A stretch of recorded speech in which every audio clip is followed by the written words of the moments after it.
Good morning, everybody. Welcome to our quarterly strategic session.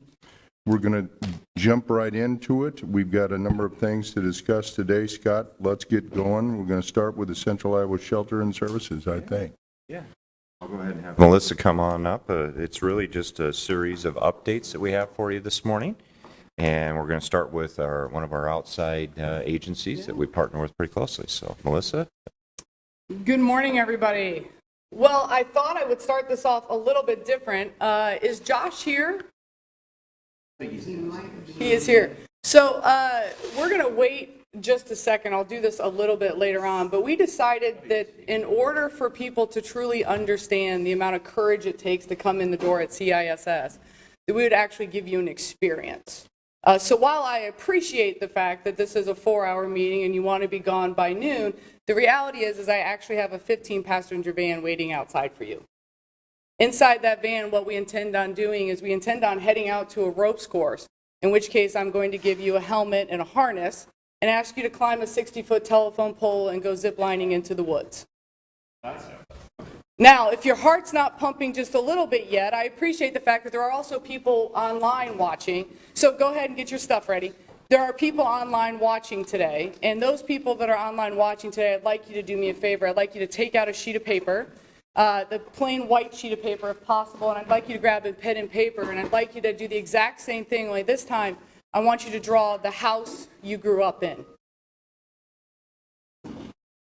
Those council members that are now drawing, you're not getting out of the zipline experience.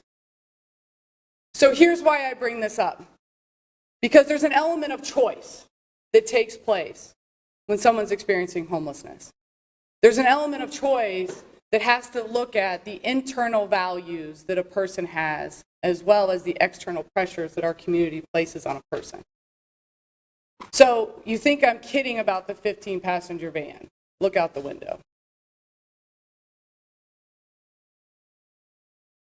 Because something tells me you're a little scared that you might actually have to climb a 60-foot telephone pole and go ziplining into the woods. Am I right? Your heart might be pumping just a little bit now. The reality is most people who check into our emergency shelter don't want to be there. It's a series of life decisions that take place that lead somebody into homelessness and unhoused. Some of them out of their control completely, others within their control and recognizing that they made a bad decision. So today I'm going to talk a little bit about Central Iowa Shelter and Service, our history, and as a low barrier shelter. We do a lot of other things within our community I think council is aware of, but today we're going to focus on shelter. And so within the elements of choice, we want to meet people where they're at without any preconditions to whether or not somebody enters our building. The reality is just like I asked you to put on a helmet, climb a 60-foot telephone pole, and go ziplining, the same physiological chemical response takes place in your body when you knock on the door of our emergency shelter and ask to come inside. It's the same physiological response that takes place when you enter into a crucial conversation with a peer, where your heart might start pumping just a little bit, and you actually have to take a deep breath and control your emotions. Most people who enter our shelter exit in less than 14 days, and 54% of them find permanent housing within those 14 days. The numbers are staggering when you actually look at the data and the amount of individuals that we serve who find housing within our community, as well as going back from a workforce development standpoint. So let's dive into this a little bit. I want to make sure everyone here, and those of you online, you can quit drawing now. But the reality is this, is the same thing as when I asked you to draw the picture of your home as a child growing up. You have experiences, you have memories, you have life that has happened to you, and some of those things are really good and some of those things are a little bit scary. And that's the reality is that I'm asking you to face, is that every single one of us have a background. Every single one of us can think of a point in time where we might have been just a little bit nervous and scared about what our future would be like. Everyone that I know that I talk to within our emergency shelter and our services and our programming are no different than everyone here sitting in this room and the people that we see online.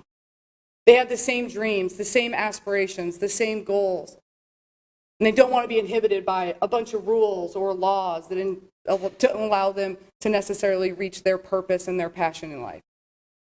So CISS, if we can show the screen here, founded in 1992 as a low barrier shelter. In 92, 8 churches in the downtown community came together, and they basically said enough.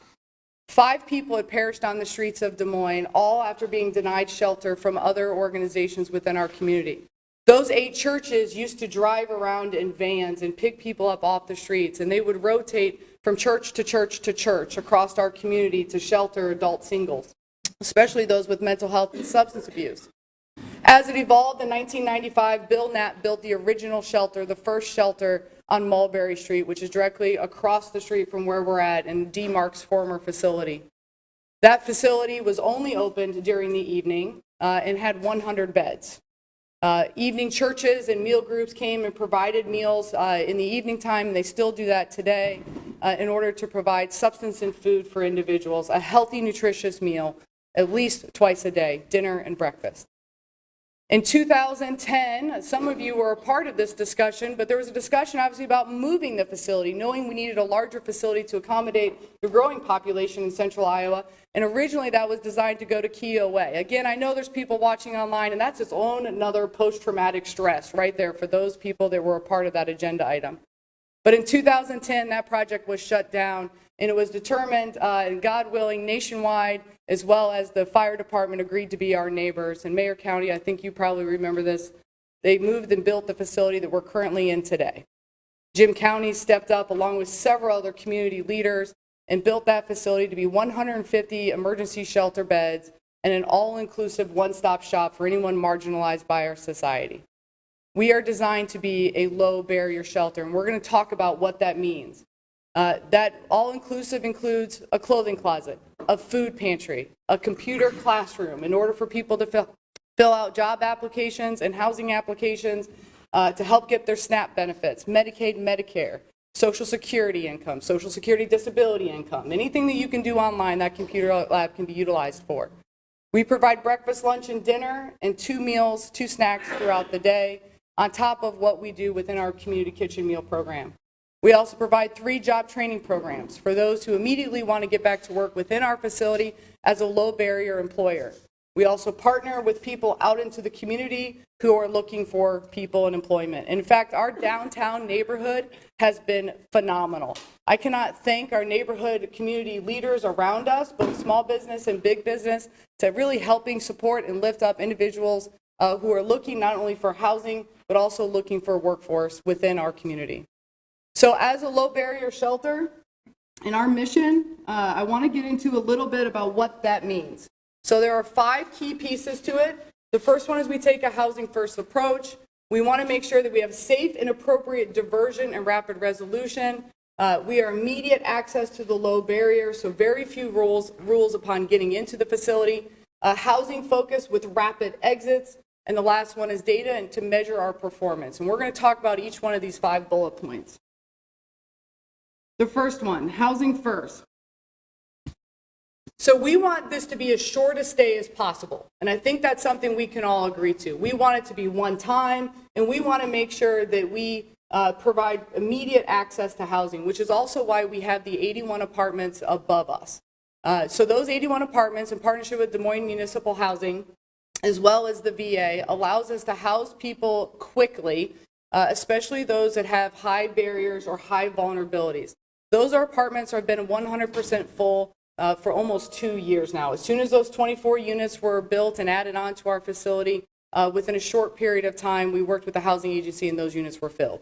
Those units are filled with individuals who aspire to have the same thing. Many of them have gone through a recovery and a treatment in a substance abuse program or a mental health program, and these apartments serve the hardest of the hard.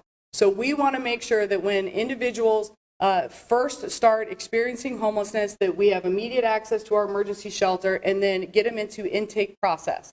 That intake process happens with primary health care. It's centralized intake here in Polk County. If an individual aspires to leave Polk County, we do have access to coordinated entry, and they can do an intake in order to go home where they came from. Where oftentimes emergency shelters are not available in rural Iowa, they will utilize our shelters. And we will get to that, Connie, in a minute. We've got some great data for you, okay? So safe and appropriate diversion. One of the things that took place and highlighted quite a bit of during COVID-19 was the importance of diversion. We knew that mass sheltering within our facility was not going to be a healthy solution. And by the support of the City Council and the Polk County Supervisors, we obviously operated those hotels for 2 additional years. That took quite the burden on our staff, and we'll talk about the capacity issues that we have as a staff when it comes to running multiple different facilities and hotels across our region. But that also became quite a blessing. We never had a COVID-19 outbreak, and when we did, it was actually our staff that got sick. Oftentimes because they were out traveling around the community. We would have one-offs here and there with our clients, but nothing significant enough where the state or Polk County Health Department had any major red flags. It was oftentimes our staff. So just to debunk that COVID-19 rumor. In the appropriate diversion, you'll see that in our data that about a quarter of the individuals that knock on our door and ask for help never have to enter shelter. When we started in 2016, we served over 2,000 people within our emergency shelter. Over the last 2 years, we're running around 1,700 people. And that's simply because we're able to serve people in their hometowns, help them find housing, help them learn how to have crucial conversations with family members in order to allow them to stay on their couch or stay into somebody else's housing doubled up. That's not a long-term solution, but that does eliminate the number of people that have to sleep on our streets or in our emergency shelter, and hopefully reduces homelessness long-term. So I'm going really fast. Any questions on the first 2 bullet points? All right, so immediate access to low barrier. This is actually interesting. The data actually comes from the National Alliance to End Homelessness. Janice Alford, our VP of Operations, who's joined me here today, routinely does town hall meetings with individuals residing within our emergency shelter and meets with individuals who are unsheltered around our facility. The team would tell you that these are the exact same things that we hear on a regular basis as to why people don't want to enter our emergency shelter.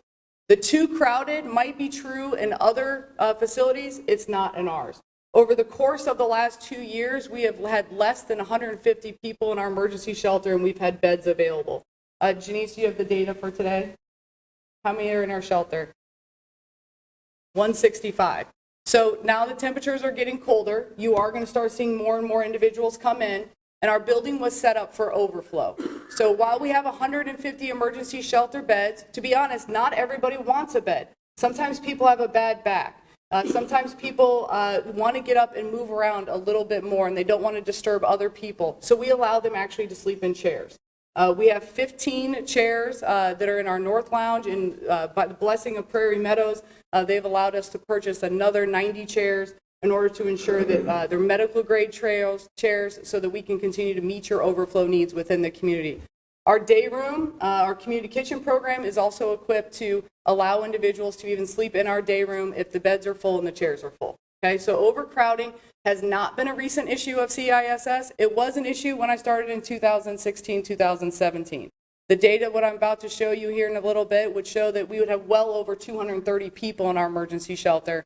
And when you don't have the appropriate staff, your staff to client ratio starts to pick up some of the other issues like safety. I can tell you that bed bugs no longer exist within our facility. That was an issue when I started in 2016. They've been eradicated. We don't have that issue. I would also put the cleanliness of our kitchen up against absolutely any restaurant in the downtown community. I know, Joe, Connie, you both served in our kitchen, and I hope you can appreciate the fact that the cleanliness of that kitchen is absolutely top grade. Other things that you'll see in our janitorial program, I give all the kudos to Karen Overton, our head of janitorial services, and the trainees as to why we did not have COVID-19. They kept that facility crystal clear, wiped it down on a consistent, regular basis, and took so much pride in making sure that health was managed within our facility. But COVID's not our greatest concern.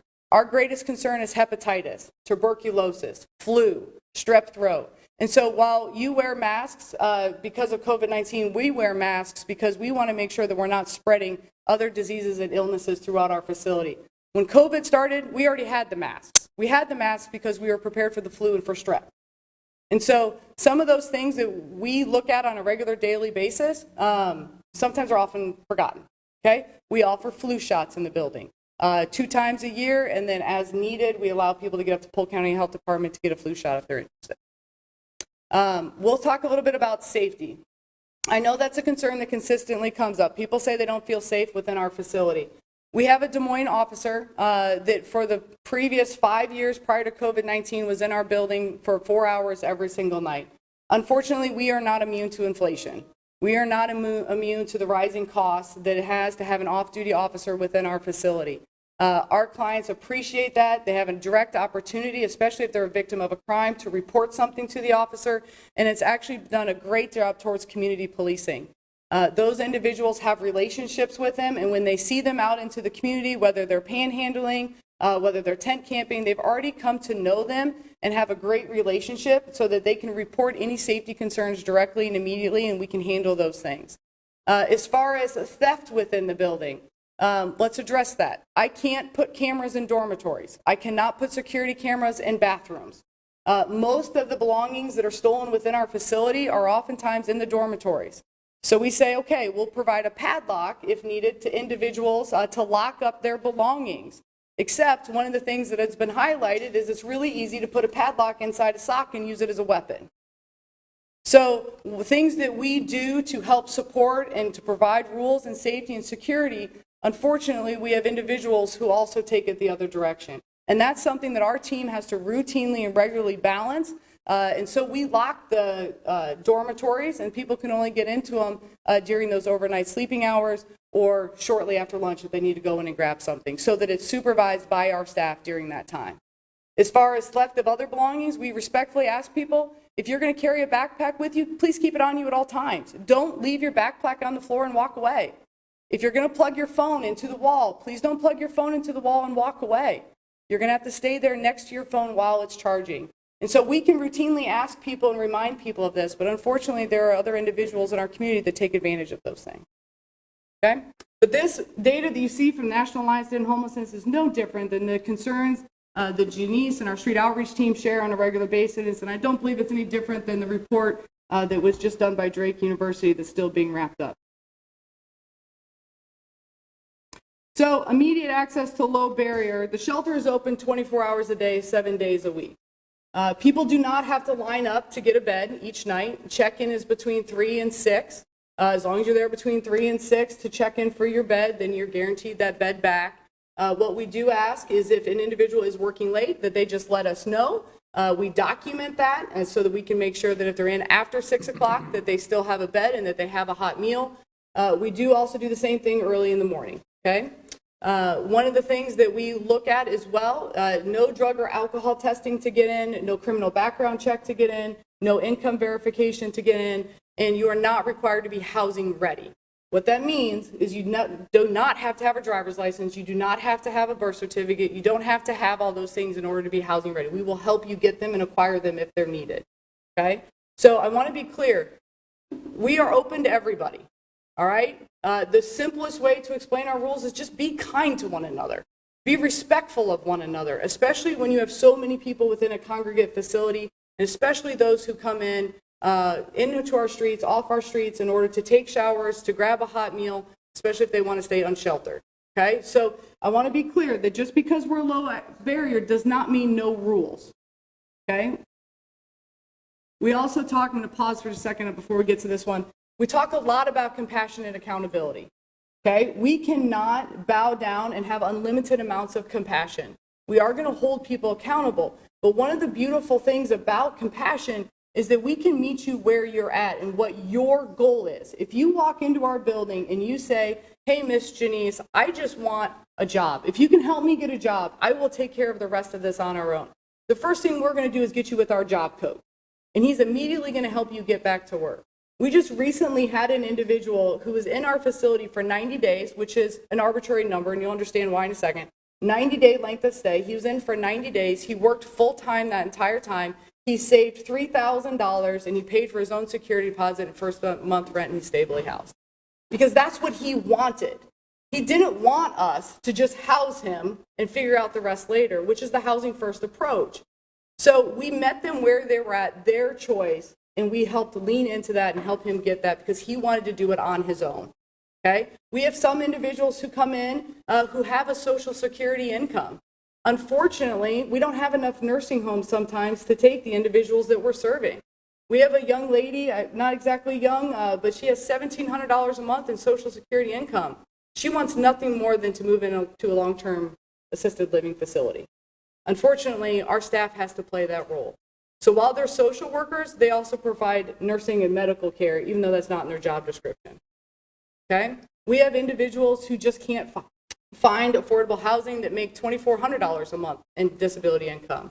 Most of our diversion and homeless prevention efforts right now are for senior citizens who might even own their home, but can no longer afford their SHA or HSA or their taxes or their medical care or their transportation. And so they're talking about giving up their housing in order to get those other things met. So I started this conversation about the elements of choice. Okay? We understand that every individual has their own set of values and beliefs, and we want to meet them where they're at in their values and beliefs. When we have to talk to individuals about giving up their housing, because that's what they want in order to meet everything else, they're valuing something else more than they're valuing their housing. And so the reason why I share this with you is there is a vast array of complexity that happens with every individual person that we serve, and we look at them truly as individuals. We can't look at this as a collective blanket. It's also to the reason why no one has solved homelessness. Finland's the closest, and we use Finland's housing plans inside our facility because it mirrors the compassionate accountability in meeting people where they're at and their goals and teaching crucial conversations. So we use Finland because it's the only country that's done it. We can talk mental health, we can talk substance abuse, we can talk livable wage jobs. If you really want to break your heart, let's talk about the fact that we have no place for children under the age of 18. So if a family can't find shelter and somehow gets DHS involved, the parents come to me and the kids go someplace else. Now you're creating secondary traumas that's completely unnecessary. So there's a reason nobody has done this. But I do believe that we've got the right minds in the room. We have an amazing core of community nonprofit partners who are fighting every single day to solve one of society's hardest problems. It's a challenging topic, and it's not one that's real sexy to talk about.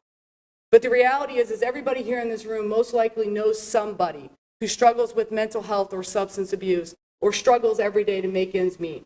And I've even heard each of you starting to talk about the fact some people have to work 2 jobs, right? And if they're working 2 jobs, who's watching the kids? I know you've got some other crucial conversations about how do we help with our childcare and our preschools. Because you really want to end homelessness? Let's make sure every child can read at a 3rd grade level. Let's make sure that every child going through our educational system is met where they need to be. It's not an advanced manufacturing line like it was when education was originally established. Let's look at experiential education. Let's look at project-based learning. Because most of the individuals we serve within our emergency shelter struggled in school. And maybe we've got some amazing teachers. I know that my father was a teacher. He was home, missed home a lot because he was helping tutor kids at all different levels, meeting them where they were at. I know we've got some amazing teachers, and that's on your agenda as well. We want to end homelessness. Let's help our kids. Let's help our family structure. So, equal access rule. Our building is open to everybody, regardless of your ethnicity, your race, your age, and your demographics. One of the things that we worked really hard to do over the last 6 years is make sure that our staff mirrors the population that we serve. So when it comes to the demographics of our building, yes, you'll see this in the data in a few minutes. Yes, we have a higher proportionate number of African Americans, okay, 27%. We also make sure that our staff mirrors that so that we have the right person meeting with the individual as they enter our shelter. If an individual is Asian, we make sure we have an Asian staff member. If they're Hispanic, they have an Hispanic staff member. We make sure that if somebody has struggled with substance abuse, that we have somebody as a peer support who's recovering from substance abuse. Same thing with houselessness and homelessness. If we have people with lived experience on the streets that are also there coaching and guiding and supporting those individuals within our shelter. Same thing with food insecurity. We have people in our building who've lost their job, lost their income, lived on the streets. And so we have an equal access rule to make sure that everybody is met where they're at. If somebody walks into our building transgendered or gay or bi, we allow them to pick which dormitory they want to sleep in. And if it's not safe, we actually have another space available to them. It's still 1% or less of the population that we serve. And the national data will tell you that there are quite a few individuals, LGBTQIA, who have experienced homelessness and are questioning doesn't mirror.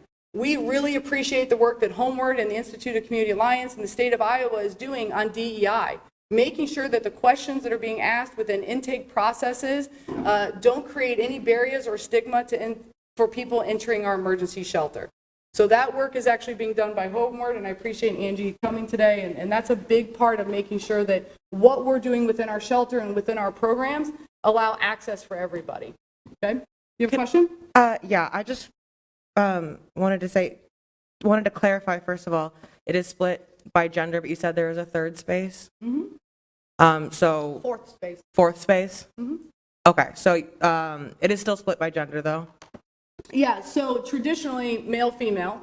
As this has evolved in our time over the last 6 years, if an individual presents female, we'll just simply, and they say, I'm a gay, I'm a male, transgendered, we will allow them to move into the men's dorm if that's what they ask, okay? Now, if safety is a concern, we actually have another space that we will allow them to move into. Some people will not take that space, but it is available. It's limited, but it is available. And I just want to say that in like compassionate accountability, in the spirit of compassionate accountability, the term transgendered is an old term that can be triggering to some people, and I feel like people prefer to be referred to as transgender. Okay. Okay, that's all. Thank you. No, I appreciate it. Any other questions? All right. I've kind of gone all of these a little bit, but what low barrier doesn't mean. If you want me to dive into this a little bit more, I think you guys can read that a little bit on your own. The simple rules: no guns, please be respectful, please no shanks or weapons. We ask people to turn those in. We'll even store knives for individuals upon entry, or if they've made a shank, we'll store those in a locked cabinet. No substance abuse allowed on the premise. We do, if you choose to use outside and come in intoxicated, that's fine. We'll support you where you're at in that. We would appreciate a continued dialogue and conversation around the detox and sobering facility. Oftentimes, Exemplar Care, who operates in the back of our facility, serves in that role and capacity right now. Even our overnight officers sometimes serve in that role right now. So continued dialogue on that is much appreciated from our side. All right. We've been 2 years of less than a 30-day length of stay within our emergency shelter. Average length of stay is 29 days right now when I asked them to pull the data from the last year. But if you actually look back the last 2.5 years, people are in and out of our facility very quick and stably housed. The reason why this is important is when we measure ending homelessness within our community, with nationally, it's looked at as a 30-day window. We want to house people faster than they come in the system and within 30 days. Our data on average within our facility meets that guideline, and it has for over 2.5 years. We're going to continue to strive and to get better. In August of this last year, we were super excited when we saw we had a 22 length of stay for the month of August. Okay, so again, meeting people where they're at, helping them get where they want to go based on those intrinsic motivators that they value and they believe. By the way, when we started 75 days, we've come a long way. Now, this graph can be a little bit overwhelming, so I'm going to simplify it. The top 4 lines are pre-COVID. This was the trend. So we look at this trend line data, even as we prepare for weather amnesty, we know that between April and August, usually we get a little bit of a slow time to bring in new staff and to train new staff. After that, numbers within our emergency shelter increase quickly. As soon as, no offense, but a political leader gets cold, I start getting phone calls about what we're doing. The reality is the cold is actually not as hard on individuals who are unsheltered as the heat is. Heat is actually worse, and if you talk directly to the Polk County Health Department, they can provide you a lot of data as to why that is the case. You can only take so many layers off. In the cold, you can put layers on, you can provide heating sources, you can provide overnight shelter. People are more likely to come inside.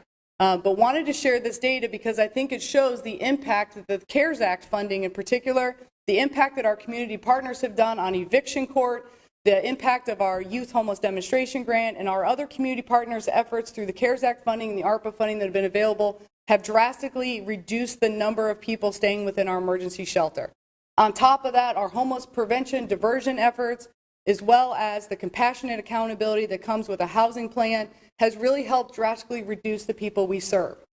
The numbers that you see on the left-hand side, those are the total number of people we would serve that month. So while Janice said we had a little over 160 people in shelter last night, you can see that we still serve in September 270 people within our shelter. That just goes to how people are exiting quickly, okay? We had an individual that I was working with last week that stayed in the building for 60 days, and I asked him, he's like, everyone else is out of here in 30 days. Why am I not out of here in 30 days?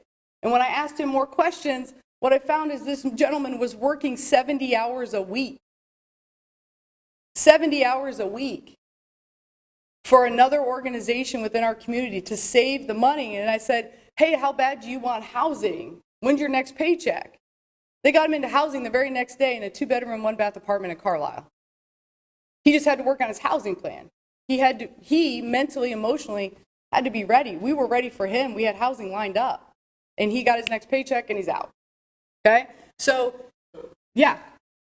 I want to ask about Sure. this actually raises a little bit of a flag in the sense that, so if you look at our point in time count numbers, what we've seen, like the overall homeless, which includes, the person living on the couch, Yep.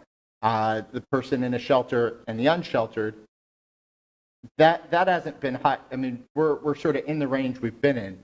But the one piece at our July point in time count, we hit a record number of unsheltered. But the number of folks that you're serving hasn't changed. And that to me is... It's actually dropped significantly, the number of people we've served. Right, but if the number that our low barrier shelter is serving is dropping at the same time... Our unsheltered is increasing? Yes. Yeah, so let's talk about that. What's going on? So early in 2020-21, as soon as we had a mask mandate, we had individuals within our emergency shelter who did not want to wear a mask. If you're going to stay within our emergency shelter, we had to follow the same CDC guidelines, and you as elected officials had to follow about the mask mandate. We have individuals who are victims of crime, who may have been raped, where a hand was put up over their mouth, and now we're saying you got to cover your own mouth. That signals all those other traumas, which was great when we had the hotels available. So we had a lot of individuals who did not want to enter shelter just simply because of the fears around COVID-19 and the fact that they had to wear a mask. Right, but that's, I mean... That's a large number of individuals, Josh, who did not want to enter our shelter for that reason. But we didn't see the corresponding climb in the number of unsheltered at that point. It's right now. Right now, it was July 2022, right? So I don't know if you still have a mask We actually just re-implemented it. We took it out for 2 weeks, and we just re-implemented it because in those 2 weeks, we had a large breakout in strep throat and flu. So you've been pretty constant in keeping Yep, the we took it mask off. I like think it was roughly 2 weeks-ish, and all of a sudden, we had an increase in sickness throughout the facility, and so we put the mask mandate back on. that. Okay. I will say I also had a flag on that. I have the numbers actually. Is the point in time count, the total was 628 for this summer, but the unsheltered was 184. And hearing that you consistently have 150, I can't imagine that this reason is the reason for everybody who's not coming in and staying in the shelter. But What's the staying consistently at 150, 160, Yep. while the unsheltered is climbing, and we've got 115 chronically homeless, who 77 are unsheltered.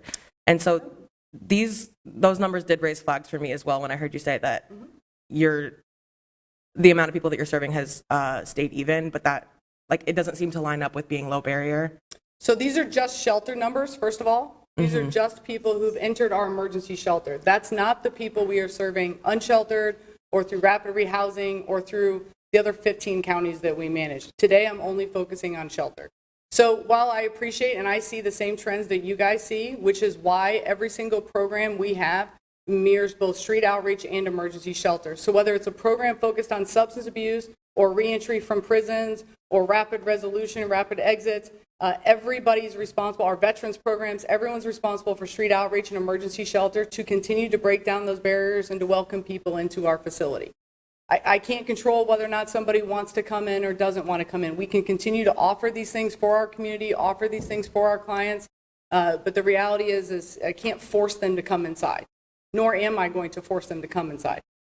Right. And I guess my question, and I don't expect an answer today, but I feel like this flags a larger question. If the numbers coming into and seeking shelter are lower than they've been historically, but the number of unsheltered is higher than it's been historically, that represents something different that we need to understand what is going on there and how we fill that service gap, and it's not anyone's fault, right? Things just change, but it means that we need to figure out what we can do as a community to make sure that we are reaching more folks. And some of it, another data point that we are seeing is the number of people who are unsheltered have more barriers than they've had in the past.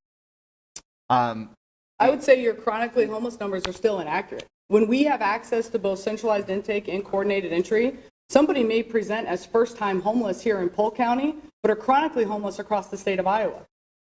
So our systems don't talk. And so one of the things we have to look at when somebody enters our building is we're looking to see, have they accessed shelter someplace else, and are they actually chronically homeless? So I would even say your chronic homeless numbers are wrong. And I think what you're both doing right now is highlighting the complexities around this. We can reduce our length of stay. We can house people faster. We can divert people. We can get people into permanent housing. I can get people into jobs at a higher rate than we've ever been able to do it. Yet, still, we haven't solved the problem. Right? This is an extremely complex conversation, and it is well more than just CISS. This is a vast array of other service providers that can be a part of the same conversation that we're having specifically about our data within our facility. It is an extremely complex situation, and even if our chronic homeless numbers are wrong, we still have the numbers of unsheltered versus sheltered and the totals. And I do think that Josh is pointing out just a gap is appearing. If your numbers are staying the same, but the unsheltered numbers are going up, then the people who are unsheltered are not getting into the shelter. And whether that's their barriers or your barriers or whatever is happening, it is a gap that we maybe need to address. So I guess the question is, you as part of a larger system here in Polk County and in Des Moines, are we willing to make those adjustments? Are we willing to look at our practices and potentially change? Yeah. So you mentioned, Indira, our barriers. So let's talk about that a little bit, because one of the things I often hear from our people is I'm not allowed to go back to CISS. So let's talk about that. I pulled the data, and Scott and I talked about it. I actually went back to 2013. So from 2013, there are only 60 people total that have ever been permanently denied services from CISS. So what does that mean? You guys remember the person who drove their vehicle through our lobby in 2019? Not allowed to come back. The 2 people that set the building on fire with the intent of killing everybody in the building, they're not allowed to come back. We have other people that have also started fires, but those 2 were specific. We have people that have stabbed other people because of a disagreement around a card game that they were playing in the building. So those safety concerns are real. And so the individuals that have been denied shelter, even those who cannot do their activities of daily living, we can work with somebody 4, 5, 6 times, but if you continue to defecate in the middle of the day room floor and make it unsafe and unclean for other people, I'm not going to allow you to stay within our facility, especially if we've given and provided many opportunities for medical treatment or for other medical supplies to be for that individual. So those 60 individuals, even when I sat down and drilled our team about what would it take for us to allow those individuals back in, and it's just a conversation, right? And most of those individuals deal around mental health and substance abuse. Even the individual I said, hey, if this guy is 2019, he knocks on our door and he drove through our building and he wants to come back in, would we let him? And they said, well, he'd have to sign a behavioral agreement that he wouldn't do it again, right? But he doesn't want to.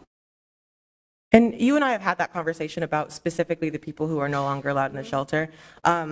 That's not really the barrier that I'm talking about. And Josh pointed out like people's own barriers as well. And are the barriers increasing for people? And Yes. Does that make it harder for them to come into shelter? But additionally, you talked about immediate, and on the slide it said immediate and low barrier access. You talked about it not being an issue at CISS and an issue other places for it to be too crowded or having too many rules. And you also mentioned the study that Drake was doing. This is like, it's an ongoing conversation because this study is still, in progress. Which is why we didn't use that data. Yes, but those two specifically are some initial results that we received, was that those were some barriers that people had. And so there are just, I'm just, I guess, putting it on the table. Like, are we willing to adjust? Are we willing to change? What are you asking to adjust and change? That, like I'm As saying, a that's community or just CISS? both. I mean, it's an ongoing conversation, right? But it's just some of the things that we're hearing today is going to be in the conversation when we get this finalized report from Drake. And with the gap that we're seeing, with the issues that is rising, with literally the highest, we were told largest of all time, the point in time count for the summer was the largest of all time. And unsheltered, excuse me. Yes, unsheltered, excuse me. And so we, as a system, need to change. And of course, you guys are a big part of that. Yeah, and I would encourage us to consistently look at incremental improvements, 1% incremental improvements over time. I don't think we need to switch the pendulum so far the other direction that we have an adverse effect that we're not anticipating. Of course. But small incremental changes, creative problem solving, innovative solutions need to consistently be brought to the table. Because as much as there is best practices around our country and really the entire world trying to work on this issue, we haven't done it yet. So we need new voice to come to the table. And honestly, some of the best problem solving can take place in our day room. Our clients are brilliant, absolutely brilliant. They think of things and their perspective on things is just so much great information, not only because of their current situation, because of the history and lived experience, right? So it's amazing when you sit down and just have a coffee in our day room. And I know many of you have done that. And Indira, I'd continue to welcome you to come have a coffee in our day room. A lot of the other council members have done so, and you'll find that what we're doing with our rules and our access is because that's what they're wanting and what they're telling us. So that's where the report is super helpful, and I think there's always ways to take information, improve, and grow as a system. It's not just CISS. Do you have some specific solutions that you're asking for, or are you just pointing out that we need to do some changing? I just wondered. I mean, do you have... Like I said, it's an ongoing conversation because we're going to have that report coming out from Drake. Yeah, I'm just asking you personally, do you have some solutions? I'd like to hear them. Like I said, it's an ongoing conversation. We'll have this report coming out That's from not Drake. solutions. That's just Thanks, Joe. throwing grenades and criticizing that, we... I know that's what you're pointing out. Well, can tell. Let's continue. We've got information here. I just wondered where we're at. I think Josh had something to say. I think the biggest issue is that we understand that it's not one organization's Yep. issue, it's many organizations. So if we hear the rest of it, because I know there's point-in-time counts that you guys have because you're on the council, that you're getting information that we don't know. So I think for what service they cover, if we could get through and kind of see, and then come up with solutions, because this is multifaceted, or we wouldn't have a whole group of agencies that come together. And to your point, system-wide, we are seeing a higher increase in substance abuse and mental health across our entire society. It is not unique to just this population, okay? So we typically do this. It's just a basic statement, conditional statement, current reality. And this is our current data from the last fiscal year. And so generally I say, participants typically white, non-Hispanic, age 25 to 54. And when my staff told me that, I'm like, that is a really big range. Like, you telling me that's that big? And they said, well, Melissa, the data, yeah. So 22% at 45 to 54, 22% at 35 to 44, and 23% 25 to 34. So yeah, it's actually that big of a range, 25 to 54, within our program and our facility. So then we said, let's break it down a little bit more. Ethnicity, non-Hispanic, and this is where we would say we have a little bit disproportionality between what we see in the state of Iowa, the county, the city, and those who are experiencing homelessness in our building, okay? And let's just call it out for what it is, and let's continue to make sure that we have a staff that's equipped and trained to mirror that, that our board of directors mirror that, and that we continue to look at the work that Homeward is doing to make sure that the questions that we're asking continue to break down these barriers when needed. And then veterans, 6% of the individuals we serve are veterans. One data point that wasn't included in here is reentry from our prisons and from our jails, and that is still around that 6% number as well. So working a lot with reentry as well. We put this one in here, Connie, because I know you ask me this question all the time, and I wanted to make sure I provided you an answer. 88% of the individuals we serve are from the state of Iowa. 54% of the individuals we serve are from the city of Des Moines. The rest of it comes from other individuals, and you'll see in different counties. And the counties that you see listed here, about 50% of these counties are strategically being looked at with our Rolling Hills Coalition and our team outside of Polk County. So we also have 4 professionals who work outside of Polk County to serve them to reduce the number of individuals who are entering our facilities from those programs. The state of Iowa has given well over $2 million to CISS to support people in rural communities over the last 2 years. We still have an additional $1 million in funds that we will be expending again to serve and support people in those communities through homeless prevention, diversion, street outreach, rapid resolution, and permanent supportive housing, all so that they don't come to Polk. Now, on that side, right, because people come to the urban care force for support. Exemplar Care, who operates now in the back of our facility, we have a shared staffing model with them. They also have 3 medical professionals that are joining us for all street outreach efforts.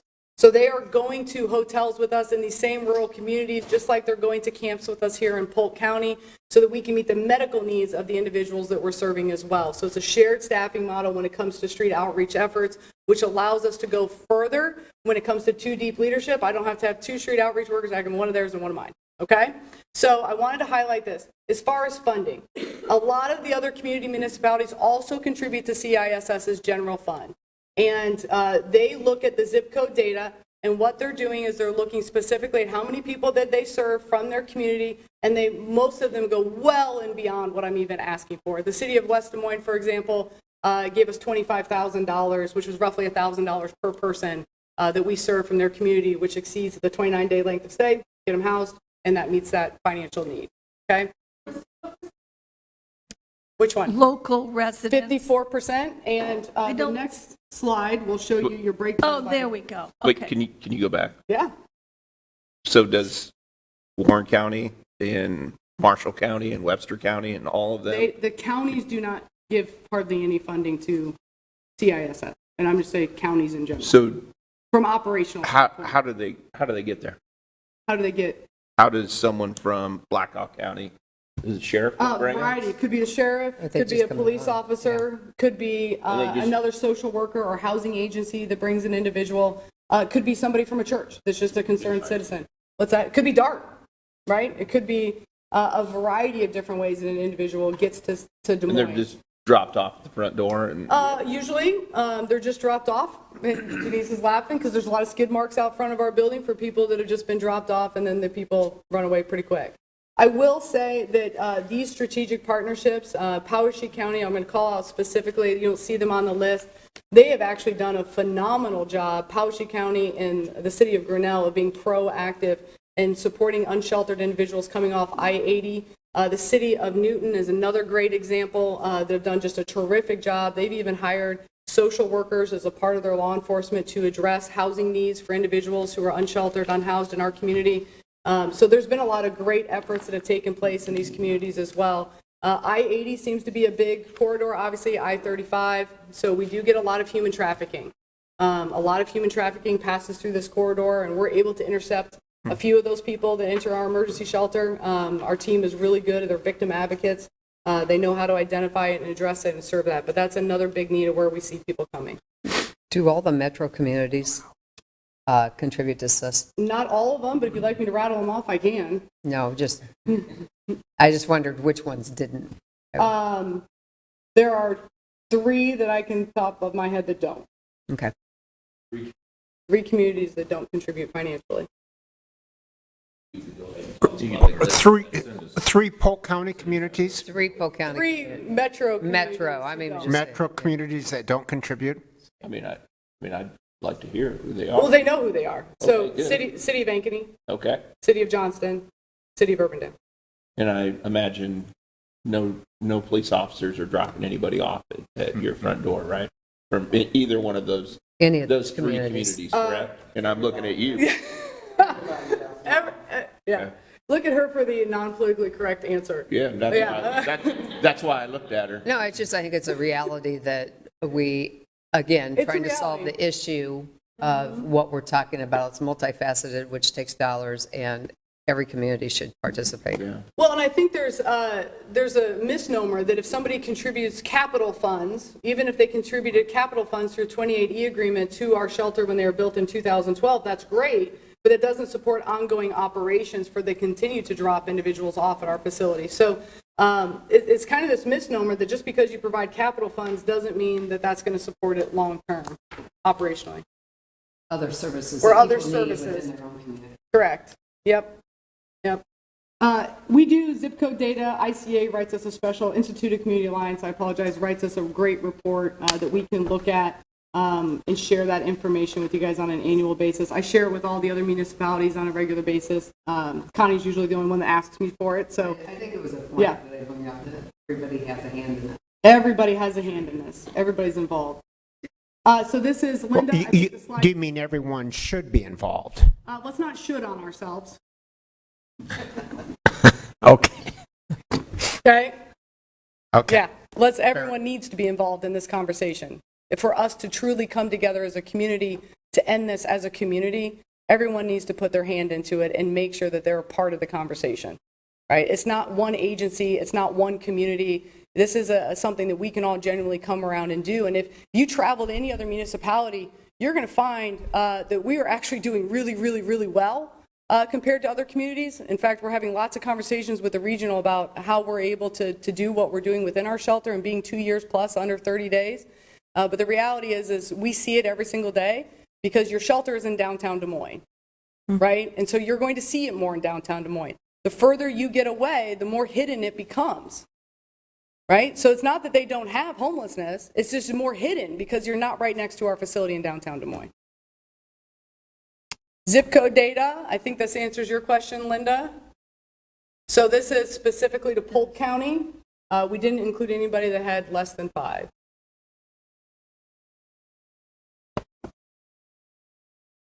And you guys know your zip codes better than I do.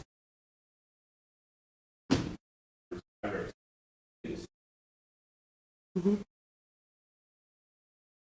Yep. You also have some of the biggest camps. Yep. So I think you guys see it here. The goal is simple, to provide immediate access to shelter to those who are marginalized by our community and who are at the greatest need. We do that to the best of our ability to reduce any barriers to access to within our facility, while also maintaining the cleanliness and safety for everyone involved within the building. Not always an easy task. Lots of sleepless nights for myself and for our staff to ensure that we don't have a repeat of what happened in 1992. Now, what's interesting is I've started to read, we're in our 30-year anniversary this year, and I started to read the newspaper articles from 1992, and what's so saddening about it is the fact we're still having the same conversation. We need mental health care. We need substance abuse care. We need affordable housing. We need livable wage jobs. We need child care. We need an educational system that works for everybody. The same conversations 30 years later. So as I leave you guys here today, I have to challenge our communities, not just here in Des Moines, but the metro area and all of our community partners to say enough. When is enough enough? What is 2052 going to look like? In the next 30 years, are we going to be having the same conversation about the fact we don't have enough affordable housing, we don't have mental health care, and we don't have substance abuse treatments? Is this going to be the same conversation, or do we actually want to put a stake in the ground and change it for the better? Not just 1% incremental steps, but actually be bold in our decision-making processes in order to do something that's unprecedented across other cities, counties, and states. You have a choice. And I think what you guys are pointing out is it's not just CISS, it's all of us. And we can all do it when we actually come together with a shared mental model about what we want our future to look like. We're already doing pretty well compared to the metro areas around us. I think we can do better. I know we can do better. And we're willing to be a part of that. So happy to answer any other questions that you guys have, and to be here as a resource for you even after the meeting if needed. I had a question about some of the days. You mentioned 90 days as an arbitrary number earlier. You said the average length of stay was 29. Yep. At one point, I thought you said the average length of stay was 14. Yep. So the goal is 14 days. The We goal want- is 14. Yeah, we want people to exit within 14 days. That's what our client advocates and our street outreach teams are thriving to do. They want to get people in and out as quickly as possible. Okay? Our current average length of stay for people who have left our building and those still residing within our building is 29.42. So 29 days. We round down. And the 90 days, is that a So limit? we have a 90-day length of stay, but because and we still hold by that, but because the average is 29 days, most people are out anyway. Like you can have a length of stay, and if you look at low barrier shelters and the National Alliance to End Homelessness, they'll even tell you, like, don't put a length of stay on there that you're not going to hold anybody accountable to. We put it, but most people are out before then anyway, and they're stably housed. We have a few, right? Just like anybody, there's that 5 to 10% that hits the 90 days, and they're still not interested, and they just want to go outside, and that's fine, and we meet them there. But it's really not a number that we're concerned about. Okay. And then you said your goal is 14 days, your average is 29.4, and when people exit 54% go into housing, the remaining, do you know kind of like what's happening with that other? We don't. Unfortunately, and even the 54, I want to be clear, those are the 14 days, okay? So when you look at the total population of the 1,722, the exit to permanent housing is actually about 25%. The 54% is only focused on those 14 days and first-time homeless. Okay? So when you're looking at the bigger 25%, the national, what we look at as a data point is no more than, well, not no more, we always want more, but 10% is what our goal is, and we're hitting 25. Okay? So most times within an emergency shelter, you're having about a 10% exit to permanent housing, and that's actually like really good, and we're at 25%. Okay, so the It's 54% only on the was just 14 the people who are out in 14 days, and They're that's in and they're out. usually people who are first-time homeless? Yep. Okay. Yep. Thank you. Yeah, go ahead, Carl. Yeah, and so if an individual has timed out, what's the gap in the number of days or weeks before they can come back in? 90 days, unless it's weather amnesty, and then they usually come right back Okay, in. thank you. Yep. All right, Melissa, thank you very, Yeah, very you're much. very welcome. Thank Appreciate you, your guys. service and your dedication. Yep. Thanks, Mayor. Thanks, Melissa. You do a great job. Thank you, Linda. Appreciate it. Let's move on to parking upgrades and new meters. Actually, I saw John earlier. Yeah. Here he comes. Let her know. It doesn't have to be a group, it can just be individuals. Yes. And so that's what, So we have actually 3 topics to cover with dealing with John Davis, so we'll just let him take over.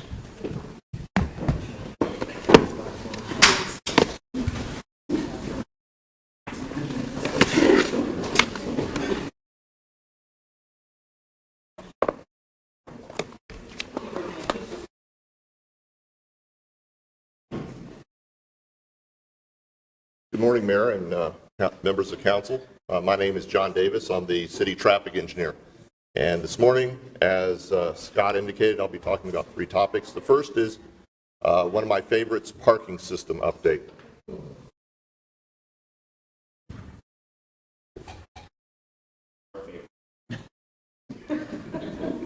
Just to give a recap, we've been coordinating development with 2 vendors. Flowbird, which is the vendor for the pay station and or the kiosk, and then Park Mobile, who is the vendor for the mobile app. The pay stations were programmed ahead of the launch date, and their shipments of pay stations were delivered to the Baker Group for installation. These installations also included concrete pads for the pay stations at some of the locations throughout the downtown, where sidewalk space was not available. About 240 pay stations have been activated to date, and overall we'll have roughly around 3,400 parking space markers and stickers that will be installed. Those have been put into production, and 2011 have been installed as of now.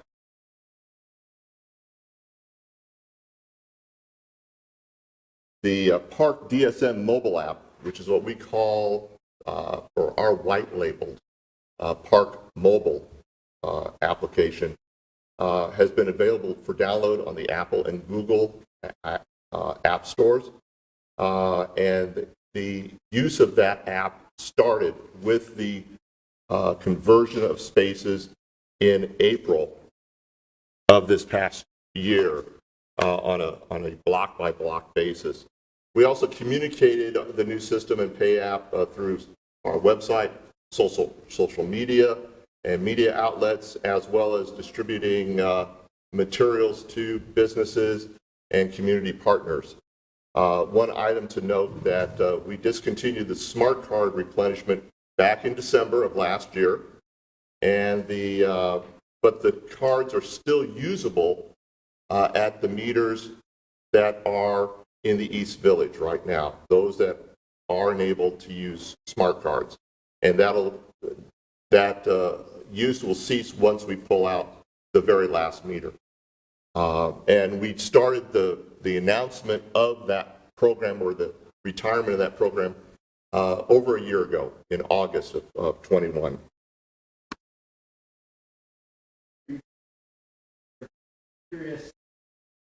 Percentage of people paying with the mobile app at this point? I'll be getting to that. Okay. So this was our plan. Originally, we were going to start on the west side and move to the east. It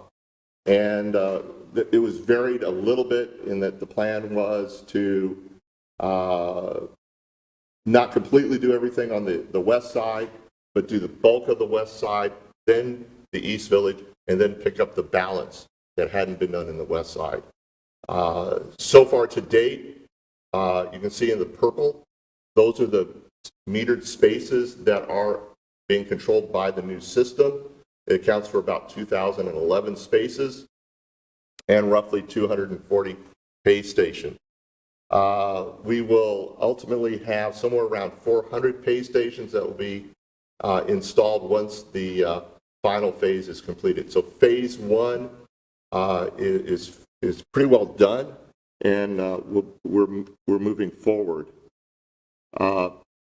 This project, as you can imagine, when you're doing a complete changeover, has had some project challenges. One of the first challenges that we had dealt with the space numbering. We used an alphanumeric system. For example, Grand Avenue would have been G, followed by a number that represented, that coincided with the street addressing. Because the mobile pay app world wants to minimize errors in entries, they don't use alpha characters. So we converted all of our spaces to numeric characters. That actually is an advantage for us in that we are one of the few cities or operators that has 6 digits for our space numbers. So if you enter in all the 6 digits, you're pretty well assured you're finding a space in Des Moines.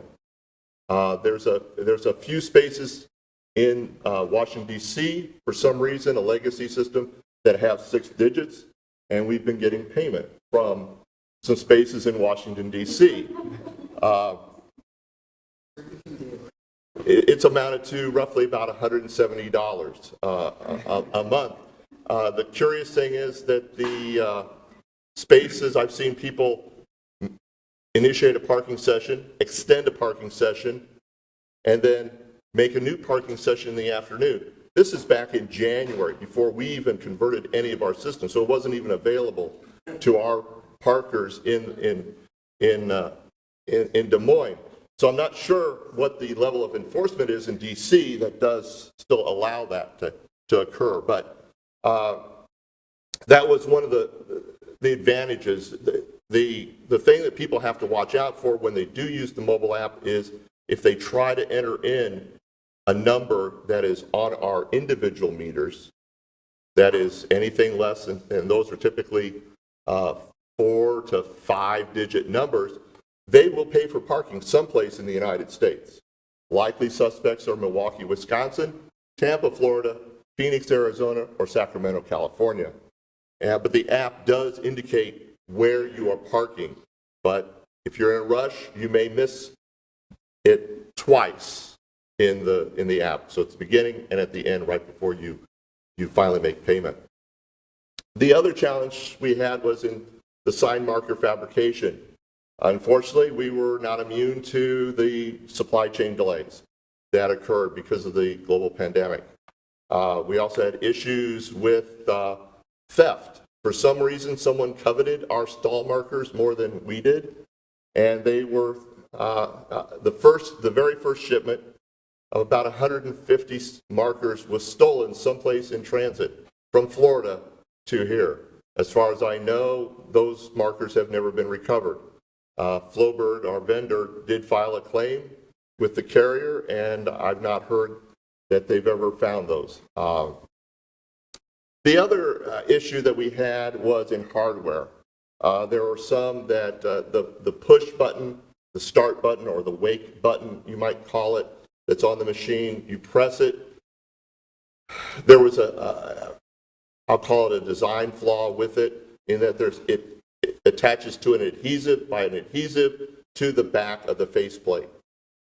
That adhesive does not stay, and so the button is not operable. Flowbird has now come up with a solution to that, and they are replacing all those buttons. All the buttons for phase 3 that we're expecting delivery in soon will have that new button installed. This was not a issue that was unique to the city of Des Moines. Minneapolis had the same issue. So did Indianapolis and Columbus, Ohio. Those are 3 communities that have the same machines that we have. And Indianapolis and Columbus most recently went through their installs earlier this year. Minneapolis did their install last year.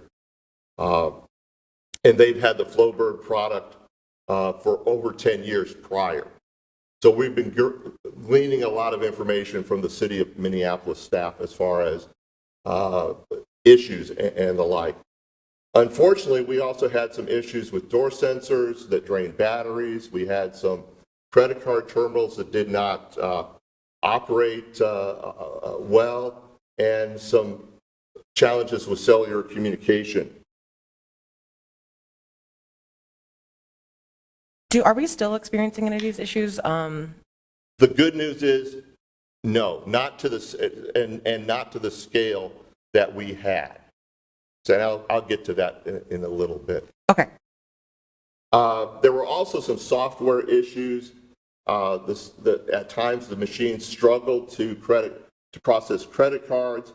A very simplified example is that there are handshakes that are required in the system, in the process, to ensure the integrity of the data and also the security.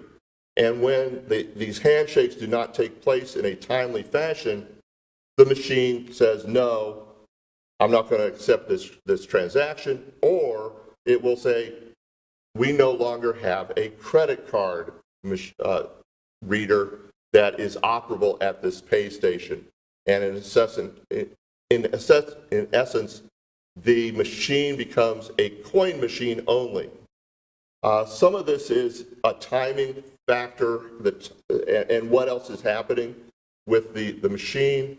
And as most of us have experienced at times, whether with our cell phones, another mobile device, or a computer, the computers get busy, so busy that they kind of freeze up. And they're doing too many things. And we found that this was some of the issues that we were seeing with early on with the Flowbird machines. This is primarily in July, a little bit started in May, it exacerbated itself in June. All these issues compounded, we're causing challenges in processing credit card payments. These issues have been resolved. Flowbird has had staff in. They've had, from what I understand, they've had meetings daily over the last 2 or 3 months to resolve these issues. And so what we're seeing today is a far cry from what we saw, say, a month ago or 2 months ago. That being said, we have paused and have not proceeded with phase 2, which would be the East Village, because quite frankly, we knew we had some issues with credit cards. We didn't want to take those over and have them on the east side of the river. But these issues have been resolved, but we're going to defer in terms of installing phase 2, which is the East Village, until after the holiday season and shopping season is done. So the time frame, in my estimation, doesn't feel long enough. And the confidence level, we're building confidence in the machines. So we're going to defer that until after the first of the year. That way, we don't have to have issues to deal with in terms of the East Village. However, we are going to try to take advantage of the, right now, unseasonably warm weather to complete phase 3, which is all the areas that haven't been changed out on the west side of the river. One thing to note is that up until last week, we had not authorized any payment to Flowbird, save an initial payment for roughly 4 machines that was early on. So $24,000 was roughly the only payments that we had made. Because we have seen progress, they have met the criteria in the agreement, we have authorized a partial payment on the phase 1 as of August 25th last week. Can I, so we're not installing phase 2, you said we are finishing up phase 3? Because, just to fill in the spots? Yes, yeah. Okay. So we've got all the pay stations are out on the street in phase 2 in the East Village, but we're not going to convert those spaces to the new system until after the holiday season, after the first of the year. Instead, we're going to receive delivery of the pay stations for phase 3. Okay.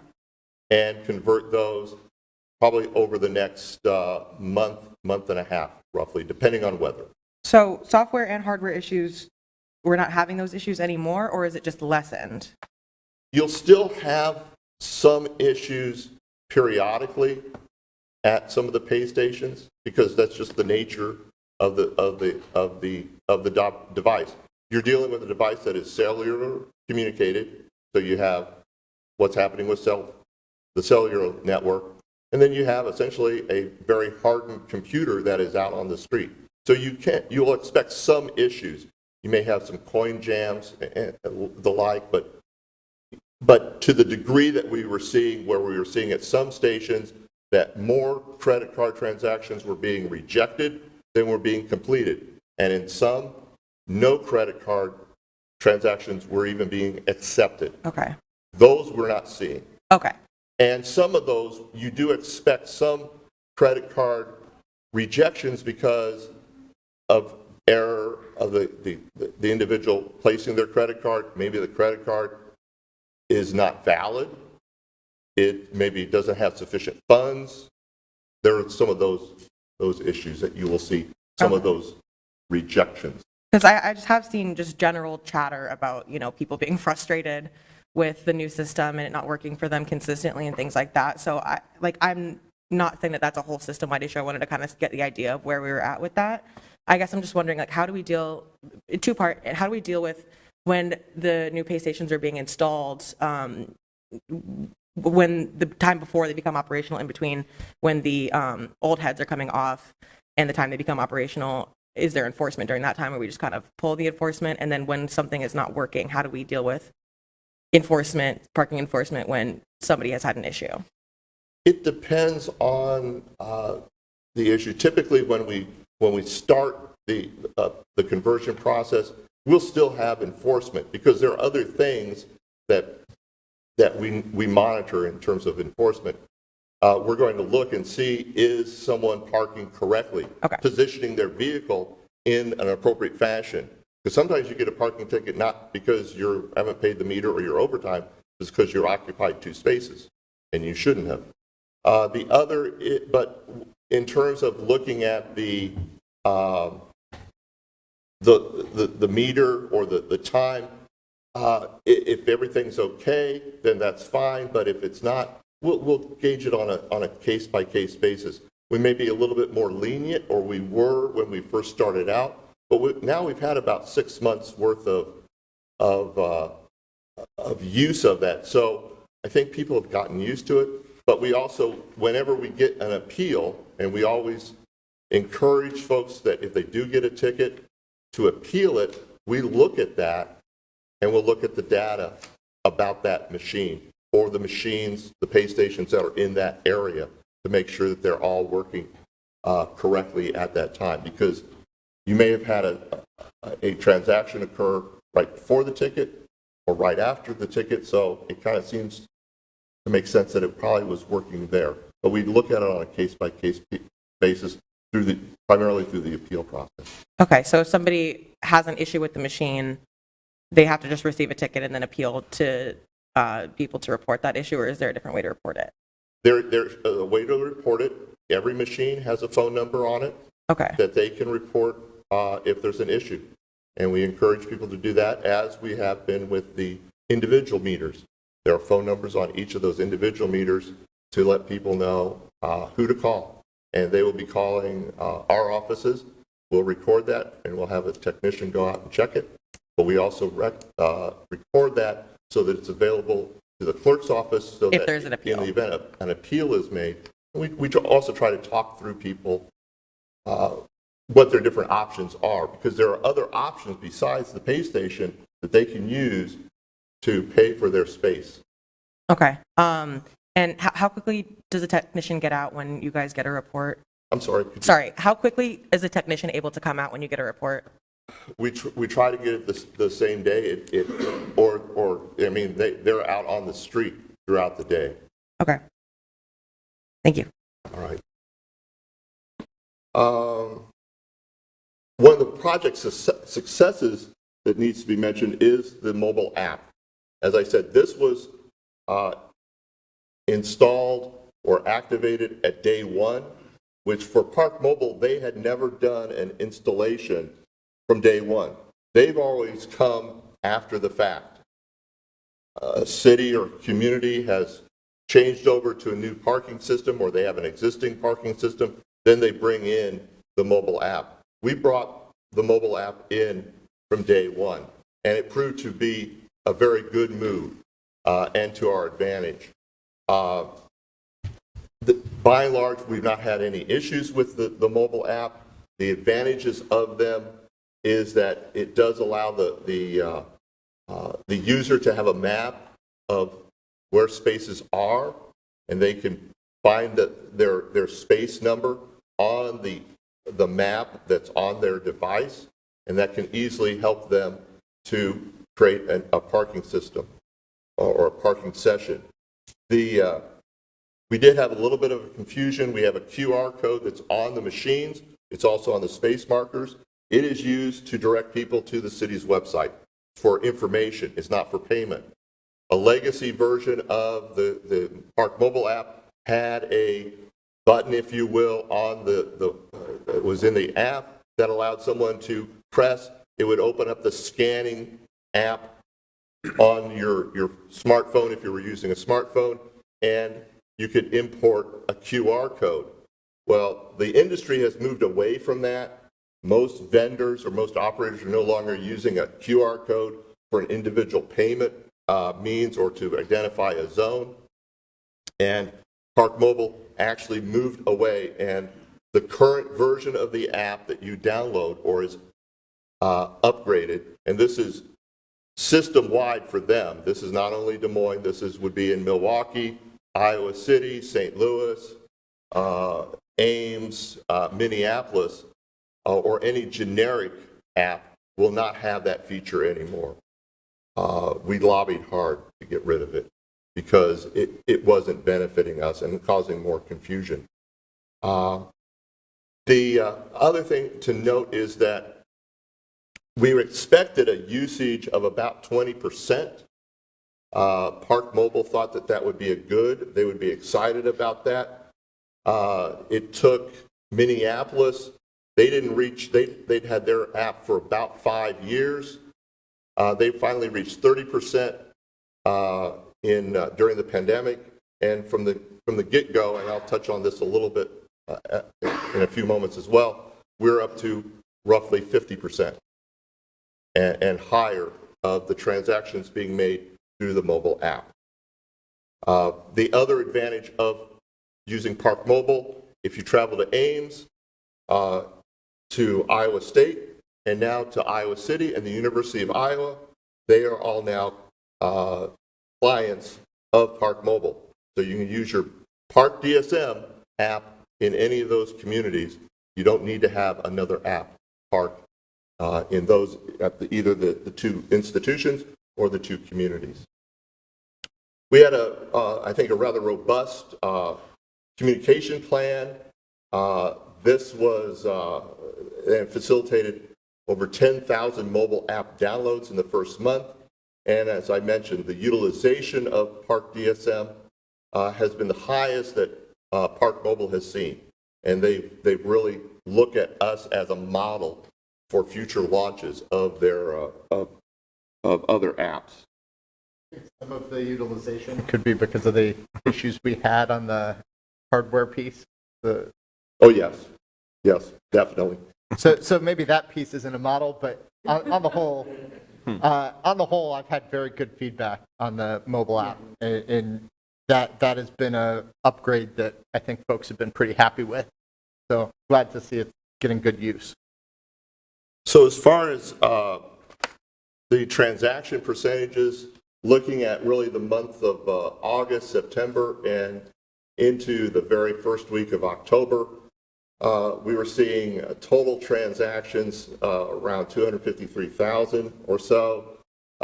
Roughly over half of those are through the mobile app, and the balance are at the pay station, either using coin or credit card.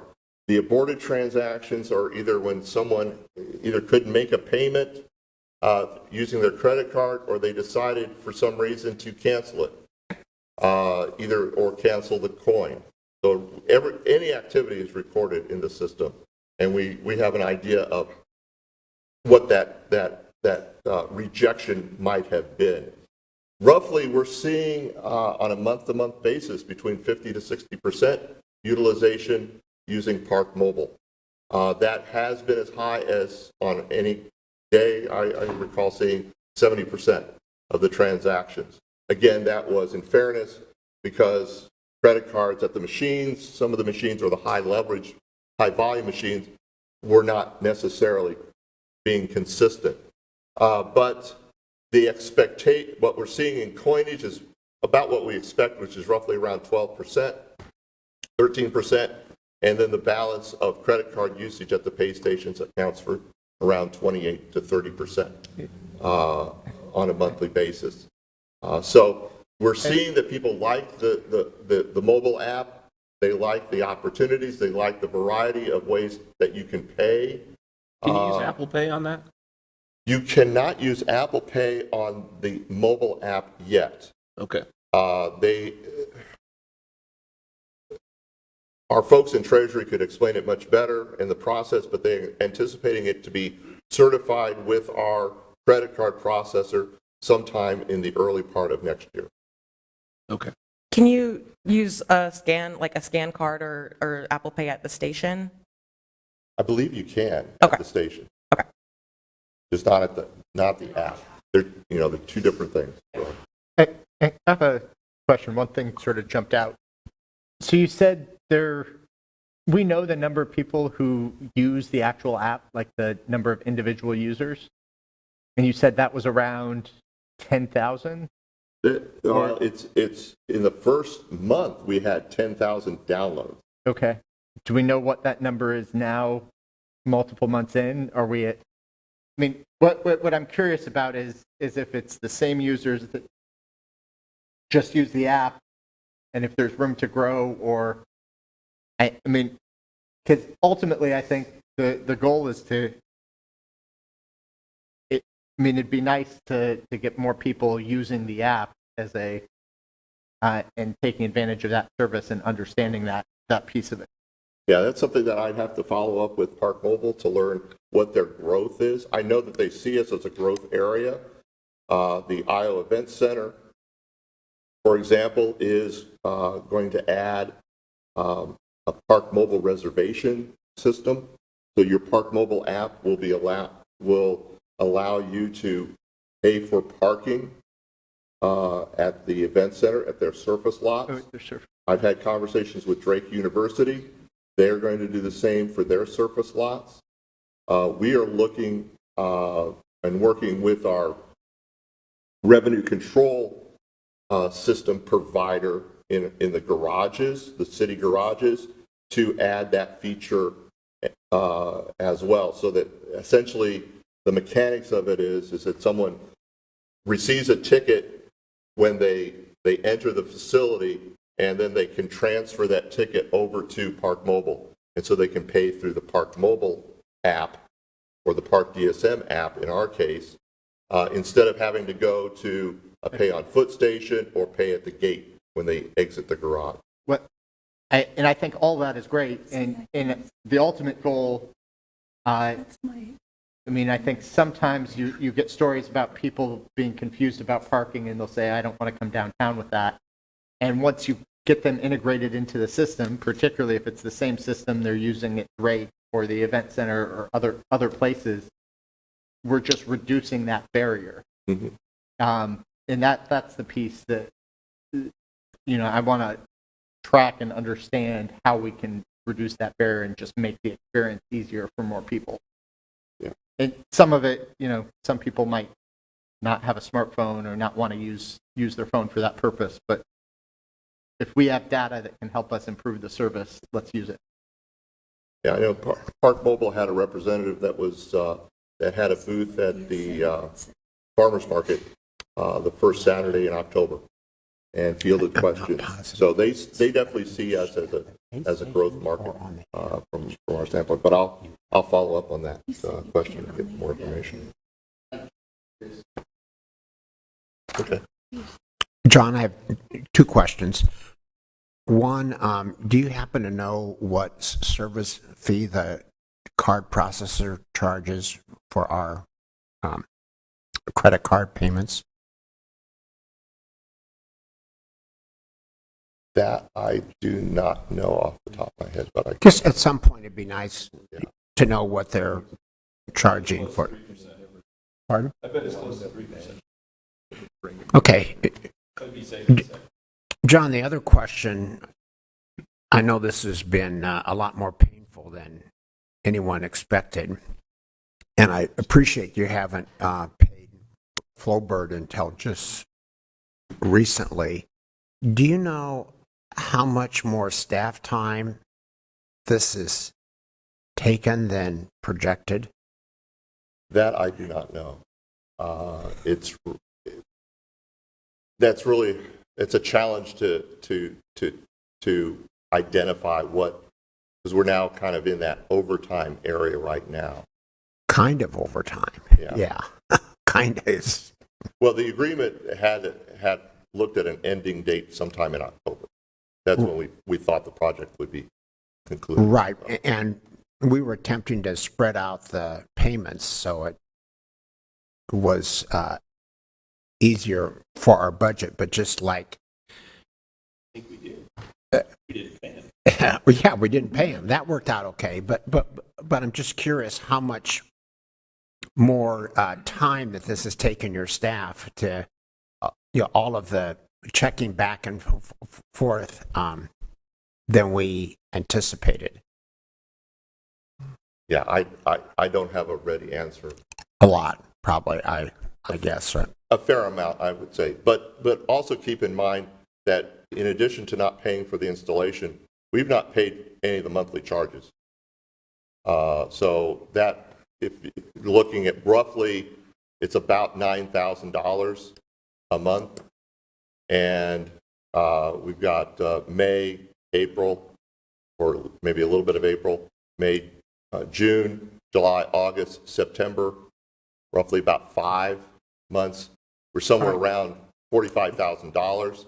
That may be, if we use $100 an hour, roughly for a labor rate, that's maybe 450 hours. That would be offset. So, All right, thanks, John. I appreciate the clarification. I have a couple of questions. I just pulled up my Park Mobile app and my Park DSM app. Both of them, on one of mine, Apple Pay is my default. And it says on the Park DSM that it takes Apple Pay. I didn't. Well, there it is. And I know that I've used it. Mine says Visa, American Express, MasterCard, Discover, PayPal. Yours what? Mine says Visa, MasterCard, Discover, Express, PayPal. Oh, mine says. If the Park DSM probably, if Councilmember Gatto, if you're looking at that, that's Payment method. yeah. The Park Mobile, which is the green green at the top and the bottom, that they may accept Apple Pay, but it depends on the operator and the credit card processor that operator is using. Yeah, mine says Apple Pay. In some instances, Park Mobile, they engage the credit card processor for a community. In our case, we get such a good volume rate for our credit card processing, we engage the credit card processing. But then also on the apps, like when I travel, I use Park Mobile, but it gives me a history. So I would think somebody would be able to determine how many times it's the same user because it shows me on mine. Oh, okay. Yeah, they can. I just don't have that at the rate. Oh, okay. Okay. Yeah, because when we've had issues where we have a question, we will ask Park Mobile and their representative can say, well, this is a very new user or one has been experienced. They have information that we don't have access to. But for example, the date that they first created their account, and they can tell. They can I share that love the app when I travel. I mean, it works great. Can I bug you with one more question? How does the city and then the software company, Park Mobile, how do they deal with user data? They are subscribing to the privacy requirements that are the best practice standards. Like they have a privacy agreement that you agree to when you sign up for the app? Yeah. Okay. And do we get any of that data and what do we do with it? And do we get specified user data or do we just get general trend data? We get general information. Okay, so we don't have access to the user data. It's just the software company? Yeah. Okay. And so signing up for a Park Mobile account, they have their own privacy standards. I was getting a complaint that they were sending out emails that people were unhappy with, but that would just be an issue with the software company that they would have to. Right, and there may be a user element that you can opt out of those. Okay, so if anybody just didn't want to deal with those sorts of things, they would just use the kiosk as a regular pay station and not sign up for an account and things like that. Mm-hmm. Okay, thank you.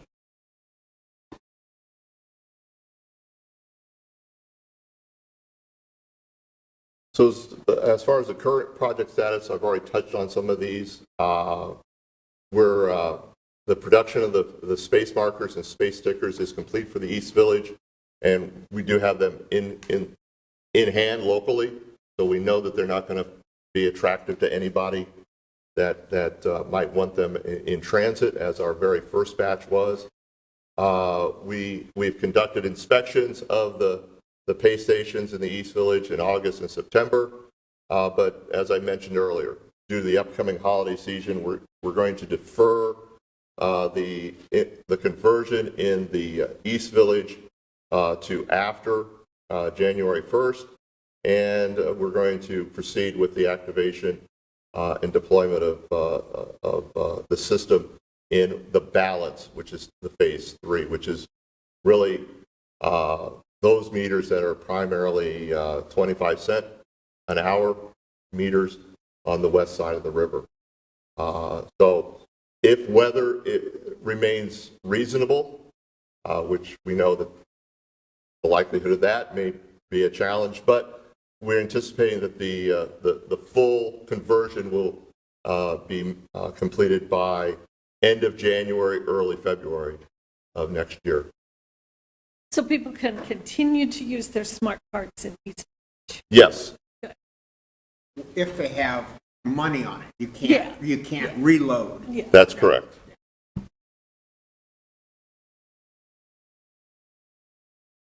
So that concludes my remarks on this topic. One last tiny thing. If people are having issues with the app, do they need to go to Park Mobile to resolve those issues, or are we able to help them with that? It's probably best that someone contacts Park Mobile Okay.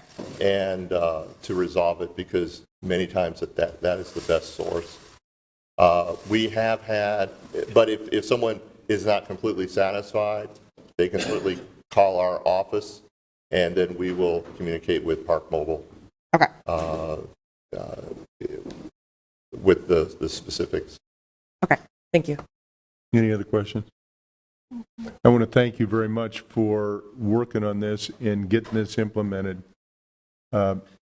I, for one, have been working on this for over a decade, and you have stepped up and got her done, and with the department, and thank you, because, as was pointed out earlier, point here is to make it more friendly for all of our residents and users downtown to, be able to access places to park and not get a ticket and be able to take care of it as conveniently as possible.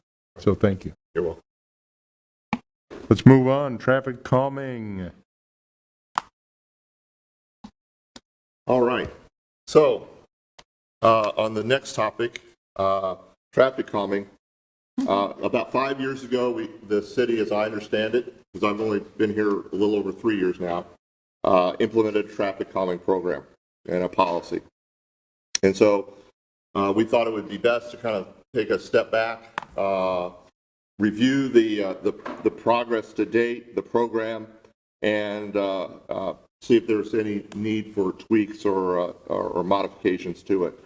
So I'm going to provide some information here on the program overview. As I mentioned, we established it. It was established back in 2017 because it was one of the number one neighborhood concerns. And the goal was to define a clear process for evaluating and implementing projects with the objectives or goals to reduce vehicular speeds, discourage cut-through traffic, and also promote a more livable neighborhood that encourages walking and biking. The annual budget for the traffic calming program is at $250,000.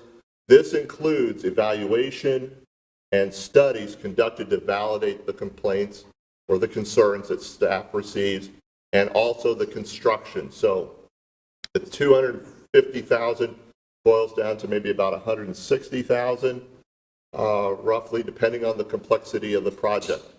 And the budget can fund, again, 2 to 4 projects each year, depending on what's involved in the complexity of it. How many do you have in the queue already? I will get to that. So these are some examples of features that have been completed. Median islands, some are predate the actual the program. Raised crosswalks, speed humps, traffic circles, recently completed a raised intersection, and then also curb extensions. Kind of get a sense of the data of the inquiries since December 2017 through October of this year. We've had 136 informational, or that really informational only out of the 185 inquiries. 24 have resulted in traffic studies. Another 21 projects have been completed, and we have 4 projects that are in process. Now, I'll get into in a little bit actually where these various projects are in terms of studies and also in process. But you can kind of see that we have peaks and valleys of that. The quarters 2 and 3 seem to be a little bit more popular for requests, and that's likely because people are getting out and about in the warmer weather. What is information only? Can you clarify that? Information only really is that someone called up, they have a concern, they want to find out more about the program, what's involved, and once they get that information, that's all that's done. Is that what they're requesting, or is that all that we've done? That's they're curious as to, okay, what's the criteria, what's involved with it, the process, and that's either in the case where maybe the road segment does not qualify because too high a volume, or that we already know that information, but no steps are, it does not move forward into the process at all.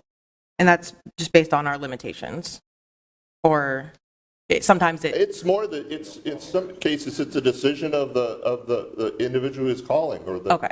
They say, okay, well, no, it's not quite, we're not ready, or we don't want to proceed.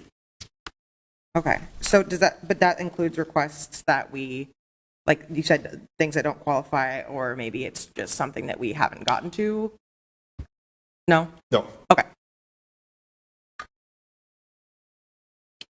So the next 2 slides, and I'll pass out a map but this shows the northern part of the city and the various locations that we've had projects.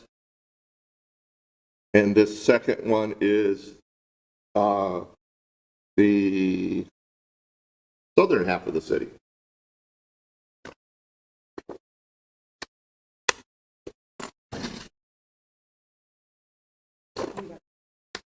We have bigger maps. So if you could just pass one down. Certainly.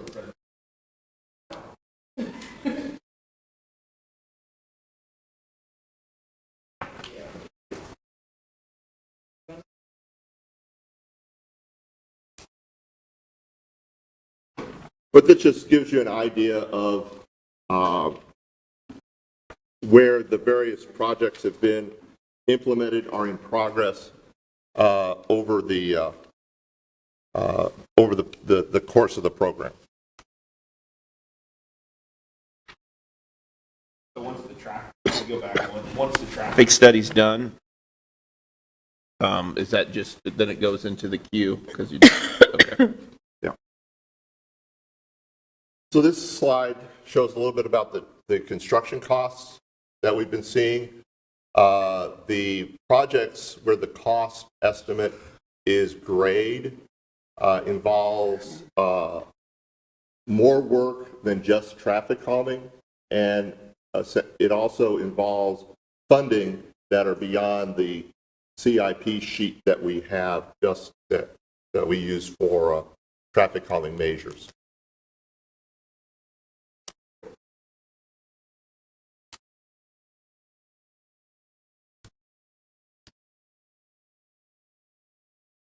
So this is our guidance. We have a policy that the council approved back in 2017. The initial way into the process is either through a request forwarded to us by the mayor or any other member of the council, neighborhood association, or a petition that's signed by 60% of the property owners on the proposed street. And roughly the vast majority of them come through council, and then the rest have come through neighborhood associations, and then about 5 have come through a petition process. And the 60% petition, if someone is renting on that street, are they able to be counted in that petition? At present, no. We just, the current proposal or current policy is just property owners. Would we be willing to change that to just people who I'll live get on to the that. street? Okay. All right. The other guidance that we have in terms of reviewing, we look at speed and volume and class. And a street has to have an observed 85th percentile, which is 85% of the vehicles are traveling 5 miles an hour, over 5 miles an hour of the posted speed limit. And then volume has to be between 500 vehicles and 4,000 vehicles. So anything greater than 4,000 vehicles per day, we would not qualify in this program. And this seems to be bringing forward about the right number of projects that really deal with, from a safety standpoint as well. Other guidance that we utilize, we use information from the Federal Highway Administration that they have on traffic calming, from the National Association of City Transportation Officials, called NATCO, and also guidance from the Institute of Transportation Engineers for recommended practices for speed reduction techniques with traffic calming. Some of the lessons learned over the 5 years has been that all requests are unique. There is not a cookie cutter approach that can be applied because you have unique characteristics and individuals in each of our neighborhood associations and on the various streets. It's important to follow the process and the guidelines, because if you don't, someone will find out you didn't and will hold your feet to the fire. We prioritize based on the order received. The process typically from initiation to really from first contact to the plans ready for construction is about 2 to 3 years. Some of that is because the neighborhood associations or the community groups, maybe they don't meet on a regular basis. Maybe they don't want to deal with the topic. There are issues that are beyond our control to process or move a request forward. We do track staff time. We've been doing that over the last couple of years now. And we've also found that it's advantageous from a construction cost standpoint to bundle the projects together, as opposed to having this project over here by itself and another project by itself someplace else. We try to bundle them together, ideally in similar geography areas, so that you can get better pricing from the contractors. We've developed engineering design details based in part from the standard practices or best practices that NATCO and the Institute of Transportation Engineers has produced, but also through other standards that we use, such as that are promoted by Iowa DOT. And we include those so we have consistency in the application of speed humps, for example. And another lesson that we've learned is spacing does matter for physical measures, such as speed humps. If you don't have them in an appropriate fashion, you will not get the desired results. And we've seen that recently on a street that initially speed humps, the spacing was a little far between devices. And so in that middle ground where there wasn't a device, we saw speeds creep up above what was desired. when we installed the speed hump in that spot, we now see more uniform speeds and at a desirable level throughout that stretch of roadway. Can you talk about the prioritization a little bit? I was wondering how we did pick which projects to do, if we're only allowed to do, or if we're only able, excuse me, to do 2 for a year. And I was wondering, we don't prioritize based on like severity or like increased speed, like higher speeds on, like higher than 5 miles an hour over or anything like that? Not really, and it's more the nature of the process and the engagement in that you have for example, a neighborhood association, a request comes in, neighborhood association, they're working through the process to gain consensus or approval, and one neighborhood association may not be embracing it, or they might not have reached a consensus in as timely a fashion as someone else does. So it's just whatever gets to you, pretty much. yeah, to prioritize it. Otherwise, you really can't force it through. And if you try, you probably are going to get things thrown at you. So the process isn't really just doing the study and then being like, okay, we're going to do something. There's a lot of like conversation that has to happen in that process. Exactly. So it involves a conversation. Once we do the study, we develop a concept, lay out some ideas. We vet those through the neighborhood association or the residents on the street. What do you want to see? Do you favor chicanes versus speed humps? Parking, is there available parking? Is that something that's an option? Again, it goes back to that all requests are unique, and we work with what we have out there in part to try to reach the goal of managing or mitigating speed. Okay, you don't want to do something that people are going to then be upset with and you've done all this construction and everything. Yeah, speed humps every place may not be the answer, Okay. but there may be some opportunities that you can mix and match different devices. All right, thank you. John, as long as neighborhood associations, I have to just say that I am so glad that this program is in place. And your staff has been phenomenal. Jeff Wiggins, the poor guy, comes to every one of the neighborhood meetings, and sometimes, there's no consensus, so he has to come back the next month. I've seen him get beat up pretty bad at a couple of neighborhood meetings, and he stands tall and he works through the process. So what you're doing works, and it works well. So thanks, and thanks, Jeff. I know it's not always easy to, they get sideways. They say, well, let's make the sidewalks. Let's do this. Let's do that. And Jeff is really good at explaining. No, that's not what the traffic calming is about. We're not talking about sidewalks here. We're talking about the calming process. So it works good, and thank you.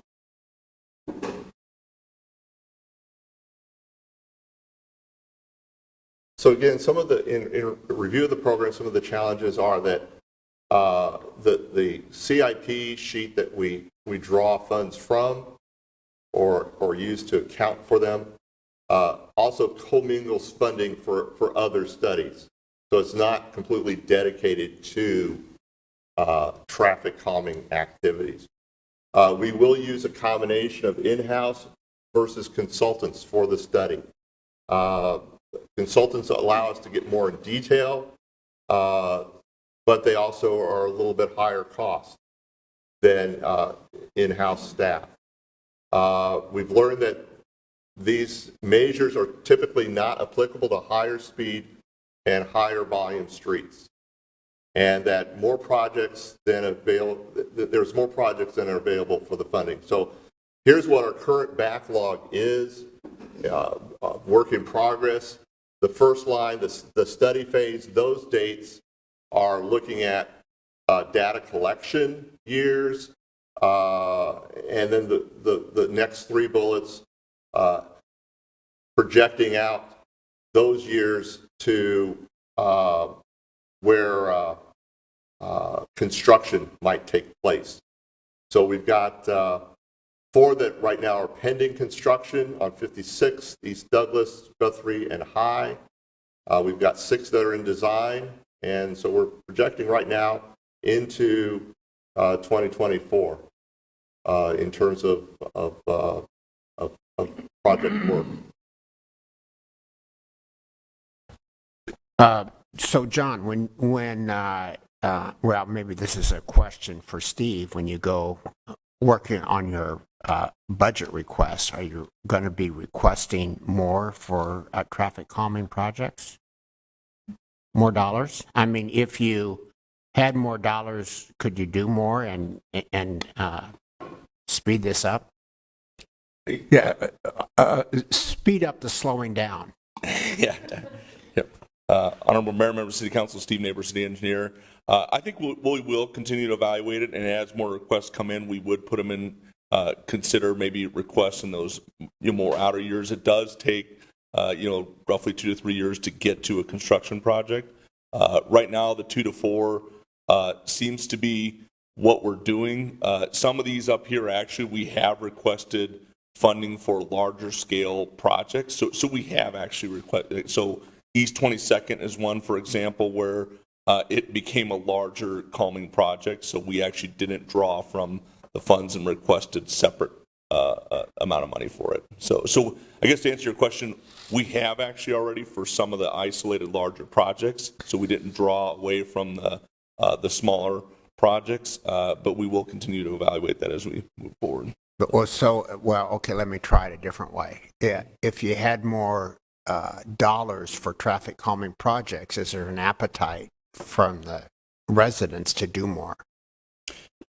I think we'd probably say that there is, but then we'd also have to look at the scale for even our staff workload, because it does take an enormous amount of effort with all the neighborhood meetings that we have to attend and go into the process. So I would probably guess that from our experience, yes, speeding seems to be one of the most brought up topics, and I think you all are hearing that too, and so that's something we would have to look at. Well, People just need to slow down. you would have to look at it, or you would, or is there an appetite within engineering to ask to do more? Well, I mean, in terms of, is there, again, there's a couple challenges we face. One is our staffing. Sure. What we can do. Would we like to slow traffic down more? Yes, absolutely. To be honest, if we're looking holistically at just safety, I would like to continue through the Vision Zero process to kind of see where should we focus our efforts, and should that be something that be increased. But again, answer your question, we have the $250,000 a year. If you really look through the past, when you look at the projects that are up there, we have added a considerable amount more projects. I mean, and money toward it. But maybe that's a little bit of a softball pitch to, okay, let's move on to Vision Zero. But well, okay, that is my hope, and I know John is right. Is going to talk about Vision Zero next, but I'll be honest, that is my hope, to try and continue to see where we should focus our energy to try and tackle safety. And so I don't know that the answer is at this time. Do we just put more money in the traffic calming? I think yes, we hear a lot from residents, but we are doing. Again, we've done quite a few projects, as John showed on the map, and we have added additional larger scale projects to address traffic calming, such as East 22nd Street. So we're still Southeast 22nd. We're still out 2 years on the border. On some of these on Porter. Yeah. We talked about that. We've been talking about it. Probably close. Yeah, and I'm not sure if there was anything. I don't know if Jeff or John did any details the on neighborhood review. What is? I mean, the neighborhood review is what they're the ones that brought it up. So we have to have them review what we're going to do.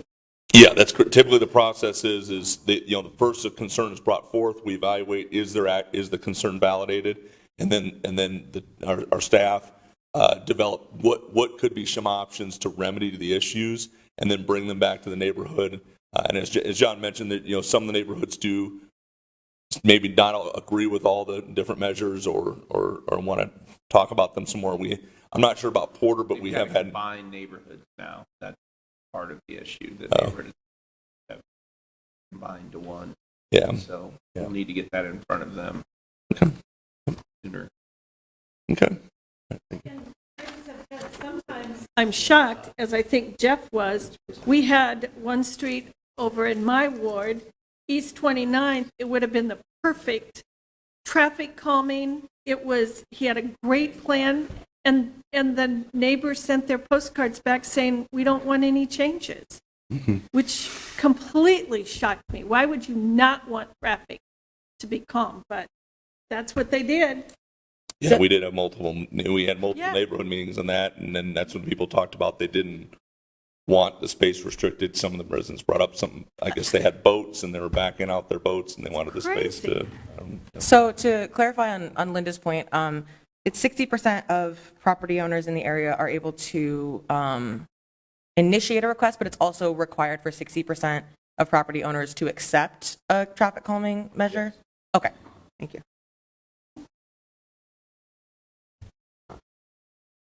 So based on the review, we have some recommendations, and we'll be coming forward with these recommendations to a council meeting coming up in the future, but this is kind of a preview of this, is where the changes would be to change to use the Move DSM street topologies instead of functional classification in labeling or classing the various streets. We would change the initiation petition to include residents. However, we would not recommend changing the final decision to residents because the property owners are the ones that have the more longer-term investment, if you will, stake in there.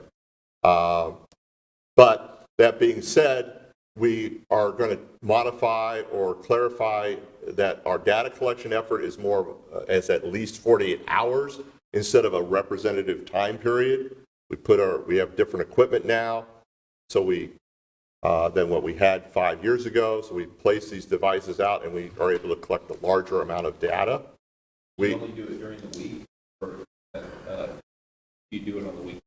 We typically do it during the week, but we can have, because we have equipment that does not involve someone sitting there with a radar gun, Right. we're able to do it more cost effectively and do it. We can span it over a weekend. could do it Yeah, on we the weekends. certainly I can. know that I've had neighbors ask for that, and we've said no. We did add some, I think, on one street, I think, Yeah. no time, we did at that request add that we could. We did do, okay. Yep, on Okay. on Southeast 18. Yeah. Yep. We're specifically are suggesting to identify specific partner entities for project coordination, DART and Des Moines Public Schools, for example. It will include language that will clarify the process for requests on streets that might be outside of a neighborhood association. We will look to provide a sentence that will say that if a project is rejected, we're not going to reconsider it for 5 years. And that's primarily just from a staffing standpoint. We just can't have people coming back and back. The decision was made. We got to draw the line someplace. Look to try to clarify funding mechanism and availability in terms of developing a singular sheet in the CIP for traffic calming measures. Further clarify that temporary requests are not eligible. These would be requests that might be associated with some construction activities that are in the area, and not including those because the changeability or the variability of the construction traffic as well as the construction activities, those types of requests really become very problematic and almost impractical at times. Are you talking about like a detour route or something? Yeah. Okay. And then streets that have a daily volume greater than 4,000, we'll evaluate those more through what's called a safe systems approach. that I'll touch a little bit on in the Vision Zero presentation, but it's a different approach. It's geared more towards arterials, major collectors, and it's more appropriate in that fashion. And we're also seeing more information or more research being done on an industry standpoint as well. And then I'll be passing out at the conclusion a red line copy of our changes so that you have reading that you can do at your leisure. We are going to be upgrading and updating our webpage to provide better guidance, more uniformity, and this is just a sample of what the webpage that we'll be implementing in the near future. And with that, if you have any more questions, I can entertain them, or I can move on to my next topic. Anybody, anything? Would it, since this is specifically neighborhood streets and not those arteries and collectors, should we be clarifying that on the website, like neighborhood traffic calming versus just traffic calming? Or do we want everything to go into that spot? We can certainly look into that and see.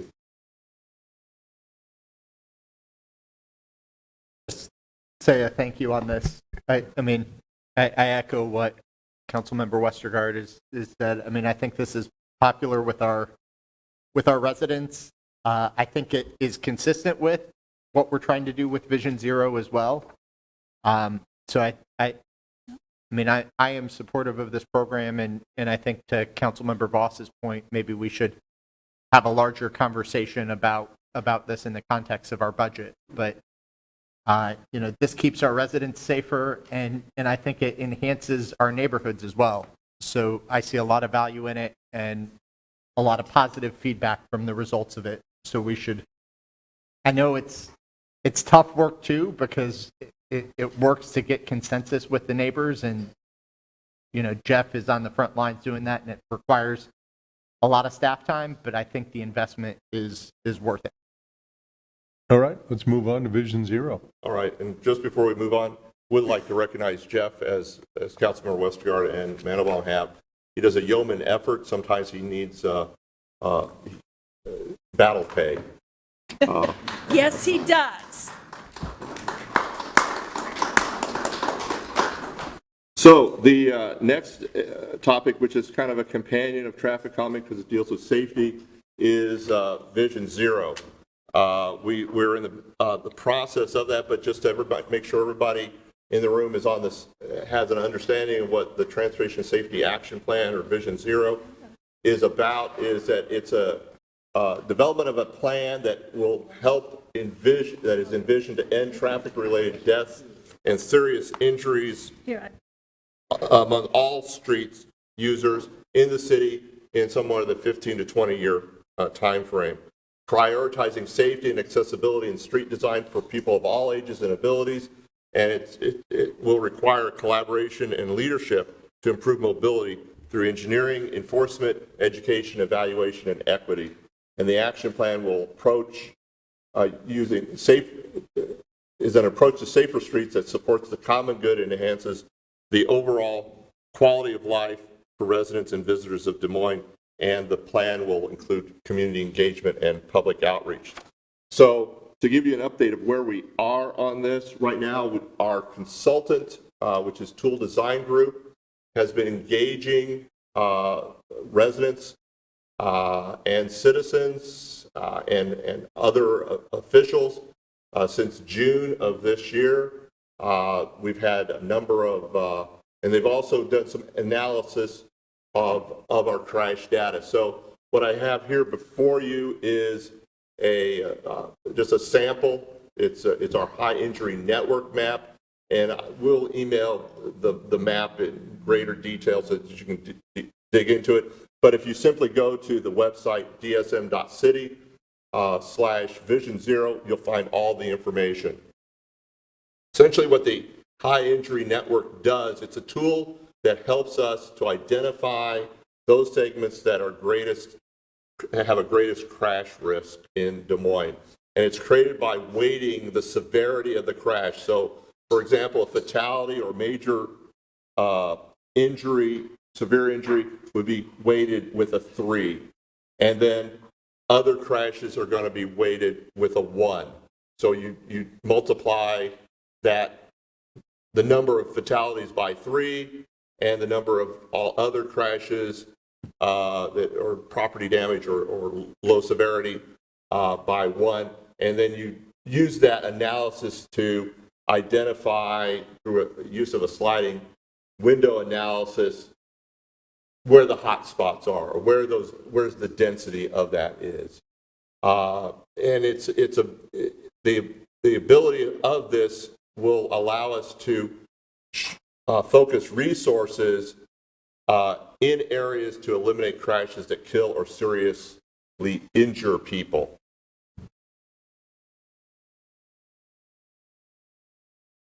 We've also been conducting a series of community meetings. We've had 5 public workshops with Des Moines residents. Roughly 1,200 residents either attended in person or visited the website between September 20th and October 24th. The 5 public workshops we held, the first one was kind of a trial to see how things went. It was in June. Down at the Central Library, and then we had 4 subsequent workshops or listening sessions that were held in each of the wards. East Side Library, the Columbus Pioneer Rec Center, South Side Library, and then the Franklin Avenue Library. And city staff and tool design were present, and we had a large map that was there that, if you recall, and individuals were allowed to place a star where they felt comfortable, that they felt safe, and a dot where they didn't feel safe.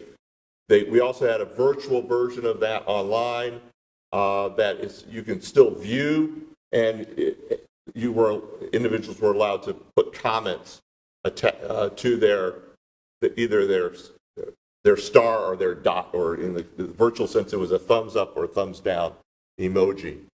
Right now, Tool Design is in the process with their sub-consultant Confluence to sifting through all that information, all that feedback that was received either virtually or in person, and we're going to create a map that's going to overlay with the high injury network map and compare and contrast. So the feedback is what's perception, and then the map is more data driven. So we'll see how those match up.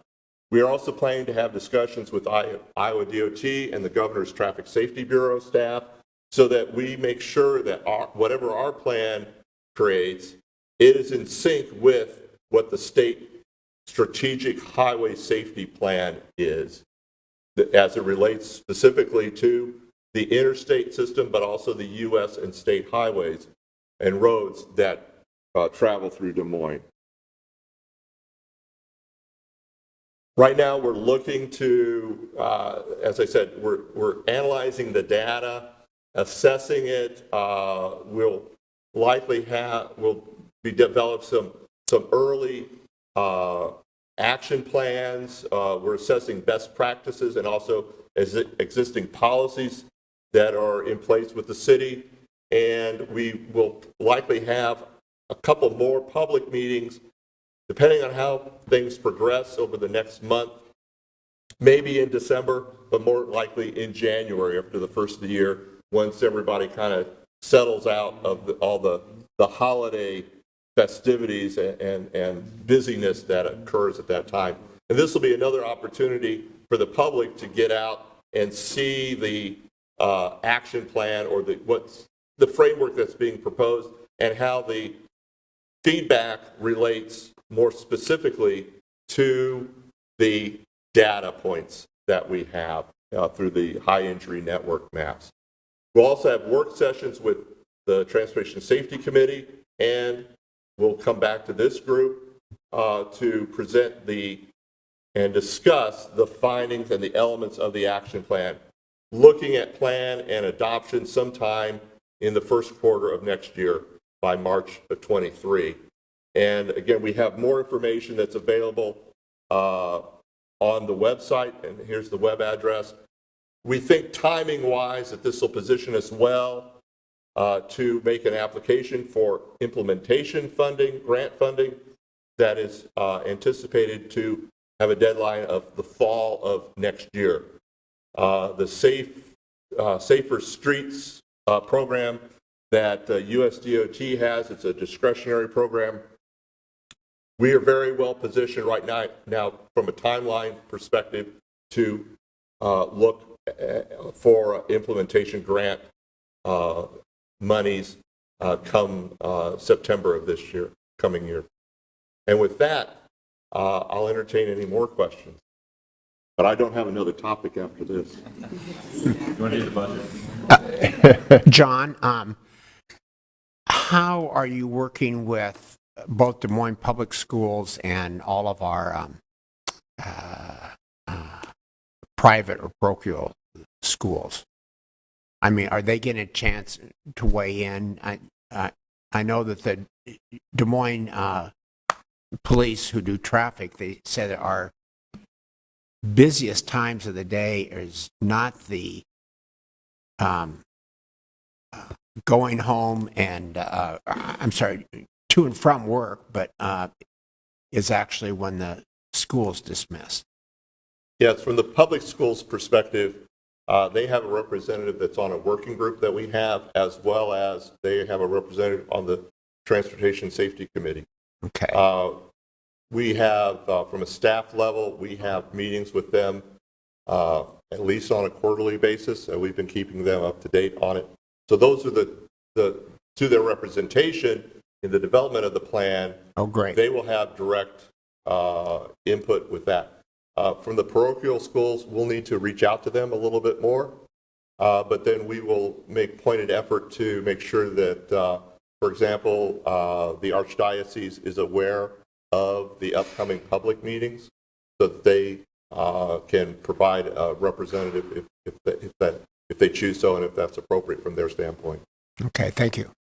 Do we have someone working? I know the principal was at one of the neighborhood meetings for Lovejoy School. And do we have anyone working? Because I know Bill Good's gone, and I don't know the current person that does that. But I know that the question came up about signage, crosswalks on that street, and some type of sidewalks. And I know it's in our priority one, but it's not in the budget for the next couple of years. But particularly signage. So if you guys can look into and correspond with the Des Moines Public School about Lovejoy, that would be helpful. And just send me an email or get back to me Certainly. where we're at. Certainly. And we do, as I said, we correspond. We meet on a quarterly basis, That's if what I not more told her. frequently, with Bill Good's replacement. And from Bill's perspective, it takes 3 people to replace him. I understand. We have 3 people that meet Well, meet with, that's and I think we're getting very, very good coverage, and we try to make them aware of requests we get directly, as well as they get requests and they bring them to us from the various Well, I told her to facilities. reach out to the district since she's part of the district, but I also said that I would pass it on to All you right, guys. we certainly will.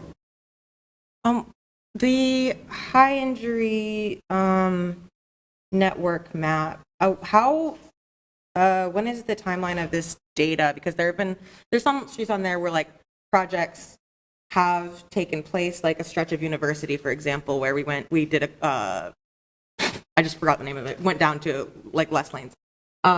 So do we know if that has made a difference yet? Or like, is this old data or is it like this whole span?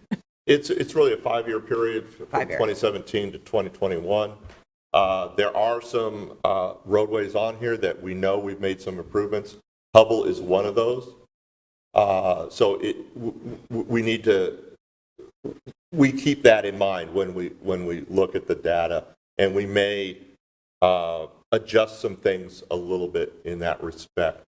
Okay. But you're able to see the challenge that you have with crash data is that you usually like to look at 3 to 5 years worth. So if you've had an improvement that was in 21 or 22, we just haven't quite got the trends, the mass, the data to look at that. So we try to look at different techniques. We're also going to break these maps down into by mode for vulnerable users, walk, pedestrians, bicyclists, and also motorcyclists, in addition to motor vehicles. Okay. Break down into mode of transportation. Okay. The other question I had was, so plan and adoption, you said that it's coming before City Council sometime between January and March. How is that going to play into the budget that we're asked to approve? Is this going to be, like, is there going to be a budget request along with that that will be included in our next budget? I think we'll have to see what comes out of the plan we'll get a better sense of that in December and January and see how we can, one, identify projects that are maybe our physical infrastructure, concrete stuff in a new fifth year, and also we'll identify current projects that we have going. This will give us an opportunity to say, okay, something we've got settled for 24 or maybe 23, can we insert something in there that is a safety-ish that will help address safety, or it will reaffirm what we're already doing?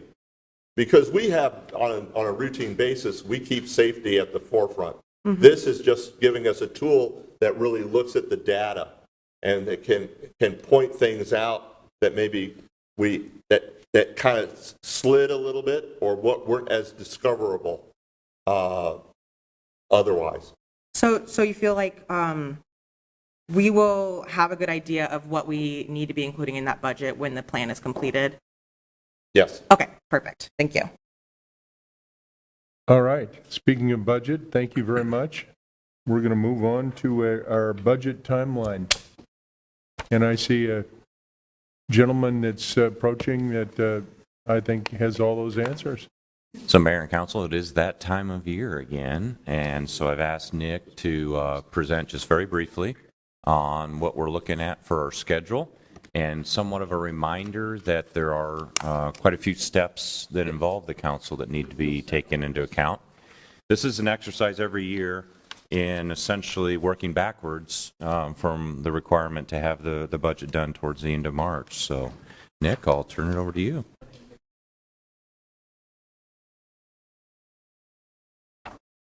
Nick, you'll electronically send everything.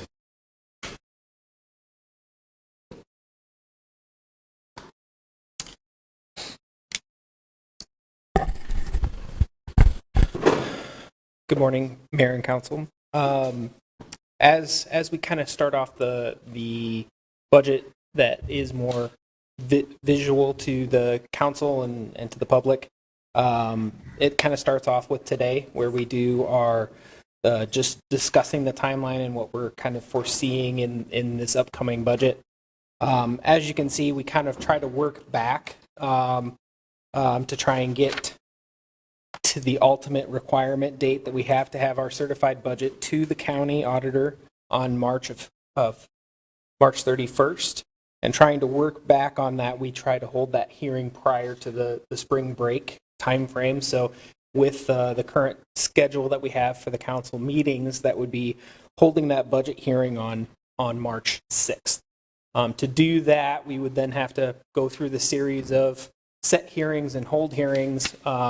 That puts it into setting the hearing prior to that, the meeting prior to that, and then there has to be that 10 to 20 day notice, and that's kind of highlighted by the gray area. And then that step before the actual budget is the setting the max property tax dollars. So that's creating that ceiling at which you have that hearing to show what the property tax was received in the prior year and what that increase would be as a maximum level.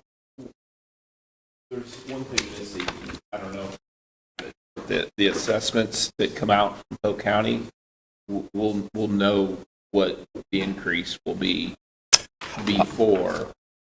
When do we typically get that? Where is that on this timeline? Technically, the ones that the county is currently talking about is actually the 1123 number that's coming, that they're projecting, Yeah. that actually isn't a part of this budget. Okay. That's actually the fiscal year 25, so not this year, but Okay. next year. Okay. So we don't get final numbers for 1/1/22.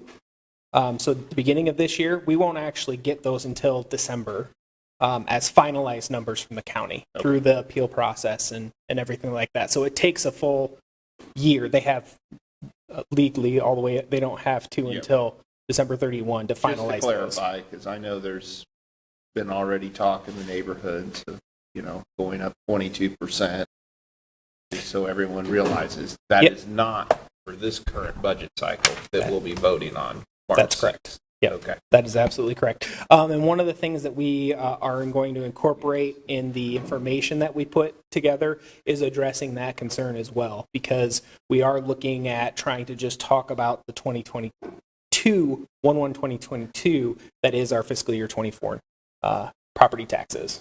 So it gets very confusing with the timelines. I know that. But But yeah, it we're going to was- try to address that within our informational videos and trying to do that I would release. continue to So- do that because as more come out about that, and even at that point when it does come out, that's not part of this budget. Yes. Yep. Just for full clarity, this is an assessment year where the percentage will change, right?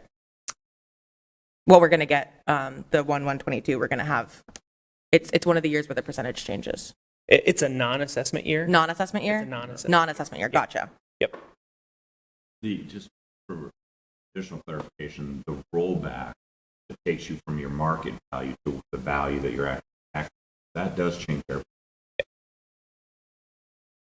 And that is one where this one will actually see the last step in the change in the multi-residential. So we'll actually see the multi-residential rollback going from like 63, 64 down to whatever the residential rollback is, which this current fiscal year, so fiscal year 23, that rollback was about 54%. But if you go back to the history of the rollback, it's anywhere from 40 to 80% in the last 20 years. But this so is the last one, so for the multi-res, yeah, this Yeah. one will we'll And that means how much in millions?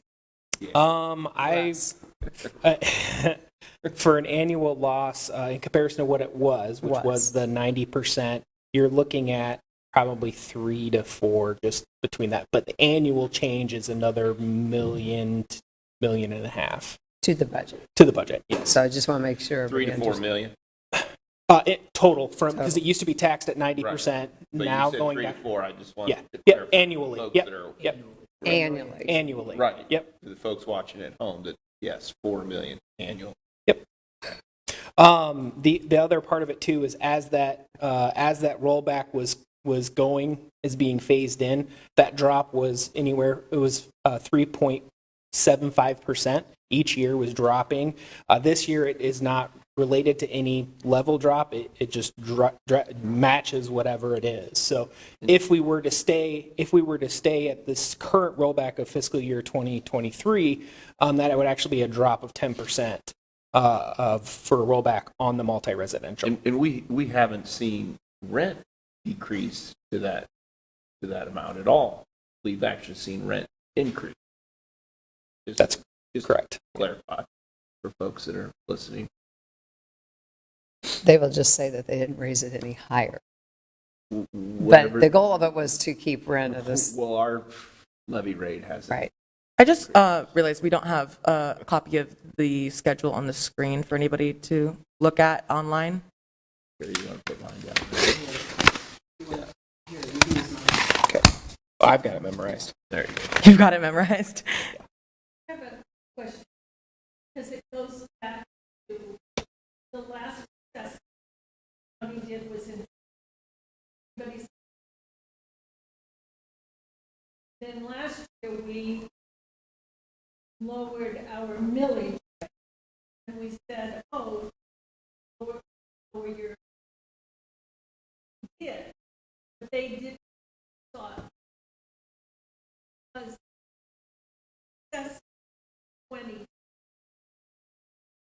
So I know when we do our here, whatever we just look at, then just in 12 short month, assessments will, yeah, and then figure in what they, actually- depending on what the rollback, I get that, depending on the rollback, but you know the difference in 21 and 20, so what we were,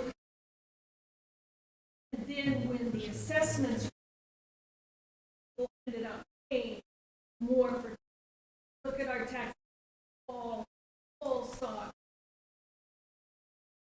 That makes sense. It does, but we don't have final numbers from the county for 1/1/22 yet. So we will be able to, when we actually get to the later part of the budget process, we will be able to give you that example of what, given the rollback change, there really shouldn't have been an assessment change between the 1/1/21 to the 1/1/22. So that the base valuation for most residents would not have changed between the 21 to 22. Market right. Well, the Not, because we all got new assessments. but that's going to be for 1/1/23. Yes. And saw We'll have. But we'll have that We're example. going to have We'll- that information. Yeah. Plus, we're going to have the sales tax information Yeah. of where. Yeah, where we're at, financially. Where that's been spent. And then at that point in time is when we can, whether we adjust the levy rate at that Yep. point. Well, and also everybody has to remember that while we're talking about our budget, there's a whole lot of other budgets that they receive a bill for. Yep. Ours is about, what, 35%? About 35, And the 40, yeah. balance, 65% comes from other entities that also are on that. So we can lower ours. But, Exactly. and we don't know what anybody else is going to do. Mhm. So sometimes people, when we go to these neighborhood meetings and they say my property taxes are going up and whatever, look at the sometimes it's not the city of Des Moines. Mhm. Uh, Yeah, we only we make up lowered a portion. ours. Yeah. So from when we got local option, we did drop from an overall millage rate of 17.24 down to now 16.61. And every year when we're looking at our local option and what when we get final numbers from the county, it will allow us to kind of talk through what we're seeing with that. It's interesting to point out, this is really all the different. Yeah, what we try to do, at least during the budget process, is show the prior year number, because that's the only one that we have the final levy rates for, and we usually break that out into a dollar chart, so everybody can kind of see for every dollar that you pay for property tax that this is how much is going to each one of the entities. And we're still the lowest millage rate we've had in 20 years Yeah. Yes. in the city of Des Moines. I think I need clarification on something. Is the 121 assessment, does that apply for the entire fiscal year budget, or we don't get like a surprise in the middle No. of the Well, of the fiscal year that someone's There rate might changes? be drawn out appeals that might affect it, but usually that's But the general General. like homeowner, property owner is going to have the same assessment and rate throughout the fiscal year? Yeah, so the way that works is once we get that final number certified from the county for the 1/1/22, those are going to be what we base our levy rate on, and all the other taxing entities do. And then that's what's going to get paid in September of 23 and March of 24. Okay. So it's going to be the same assessment in that September and that March Yes. payment for people. Yep. Okay, thank you. The rule of thumb that I've tried to look at is when you look at the assessment year, that's the 1/1/22, and then the payment is September of 23 and March of 24. So it's 22, 23, 24. So yes, it's definitely a confusing timeline that we try to try and get that out as much as possible to explain. Our last water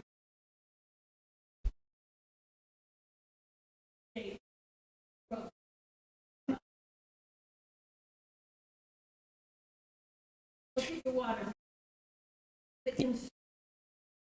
Yeah, and we try and do that to where we can kind of show what an average home would be during our budget process too, to kind of show how much of, if your property was assessed at, I think it's $200,000, and what that means to what actually is taxable and how much your tax bill is, just from all taxing entities as well as what the city's portion of it is. And I know we do public meetings to kind of explain these complications, but do we publish maybe an abridged version or sort of the same information in the city source before budget? Maybe Al can answer that question. I don't know. I think in the past we have included some information in the city source as it relates to budget. Okay.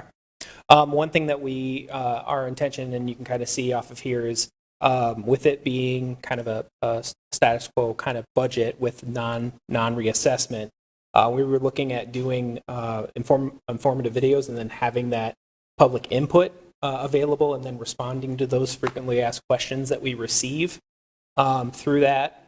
The videos I believe we were going to look at doing is the property taxes that kind of explains what everybody's seeing, and it kind of explain that breakout and that timeline issue, as well as kind of talking about what our budget process looks like, and then touching back on local option and kind of some of the stuff that we did with ARPA and how that is progressing.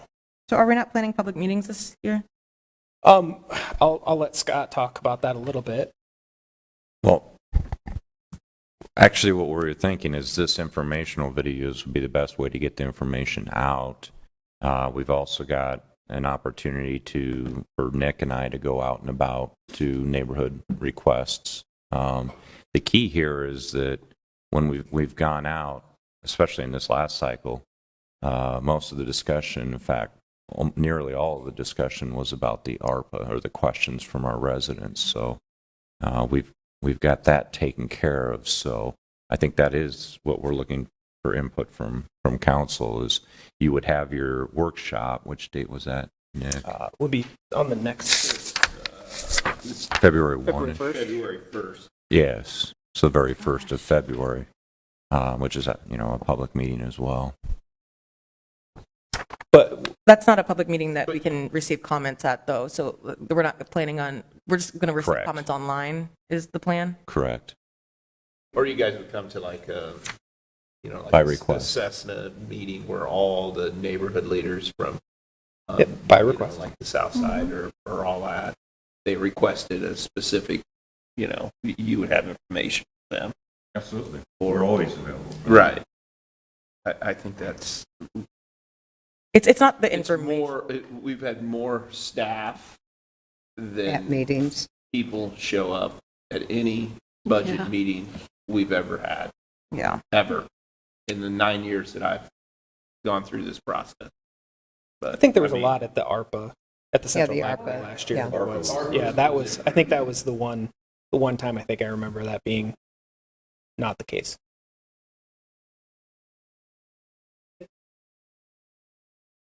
I mean, I agree we've had more staff at the meetings, but I don't think that means, I don't think we should give up on doing the public meetings and trying to figure out how we better engage the public. I don't know the answer to getting the public there. But it is an important part of being accessible and transparent. And I appreciate the other pieces, the presentation, the work, all of the pieces to it. I continue to be open to the public meeting and want us to just continue thinking about how we can better engage folks. And some of that is not, it's not for lack of effort that we've made as a staff. But I just want to say that I still think there is value in doing that, even if we don't get public showing up. I agree with that, and that I believe that the public meeting is not necessarily, the focus should not necessarily be on information. I mean, there should be an element of information, but the emphasis should be on getting that feedback from the public on the budget. I think that in the past, maybe we have spent a lot of time on the informational piece. We had a lot of feedback about ARPA, but trying to put an emphasis on asking the public what, I know that you guys have talked about doing like activities where like you spend $100 and make your own city budget type of thing. I wonder if, looking for ways that we can get feedback from the public, I think we should still be making those efforts. And we can continue to have Yeah. those conversations. I would just suggest too, if we're going to go out to tie it in to some of the larger neighborhood meetings and invite people to come in as the public, maybe to come into those, where you already have a group of people, not waiting to see if you get 4 or 5. Yeah, But to where you have a group of people that you invite the public to come into those meetings, no matter where they live, they could still possibly come. So we could talk to some of the people where you already have a base. But I know one year you did the game or whatever, and it was probably, again, it was very low attendance. But I think if we could tie it where we already have people there and invite others in. I think it would be beneficial to have it be like an official meeting, like something where we all can attend. Then it would be published in the same way as any of our meetings are, like, as a town hall or something like that. But like, it could be published in the way that any of our meetings are, and that way we can attend and the public can attend and we can get that feedback. Well, any of the neighborhood meetings are really public. Well, I mean, if for So more than we 3 of should us, be able to. for more than 3 of us to attend Well, we should be able to go to a neighborhood meeting. without having to list it. They're publicly listed. It's a public, any meeting, I believe. Jeff is Maybe shaking his legally, head. I don't know. As long as there's not an interruption. Yeah, we're not we're not doing policy. But We're listening to whatever, so I think we should be able to go to any Listening, right, Jeff? if you're asking, neighborhood meeting, as long as we're not discussing policy or city, if we're here to listen. If the council's there in attendance and only listening, that's probably not a public meeting. But given the discussion of issues, if council starts, any one of you would start to talk, would answer questions, then it's probably going to become a public meeting that has to be noticed in accordance with the Iowa Open Meetings Law. Which we probably would. I assume that one of us would accidentally break that at any point. And Well, so I mean, I'm just if thinking it the would be council beneficial. person is invited, they're asked questions, so the ward person is the one who usually answers. So it's not really, Well, no, but I think if Yeah, I one think person it's- answers, it becomes a public meeting. so when we go to a neighborhood meeting, we shouldn't say anything. What I'm saying, no, if there's more than 3 of us there. What I'm saying is I think it'd be beneficial to have an official council meeting that we can list so that it'd be available in the same place that our, yeah, I'm just saying it would be available in the same place that our meetings are listed, so anybody who is paying attention to those things would also be seeing like that we have a public meeting where we're there to hear about the budget. Like Okay. not the official hearing, but like a public meeting. Polk a town County hall. Assessor has a lot of information on their website to explain taxes. A lot of times I've just printed out some of their fact sheets and take it and hand it out, and that there's an awful lot of information to determine how our taxes are divided up and what we use them. Looking for public input as well as communicating information.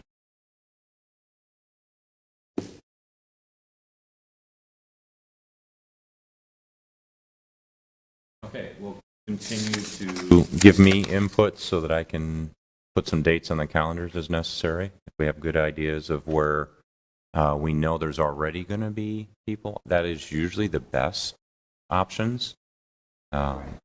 Easter Lake. So, That way you could go to every part of the city too. You can cover go to the top meetings and see if they would incorporate it within their meeting.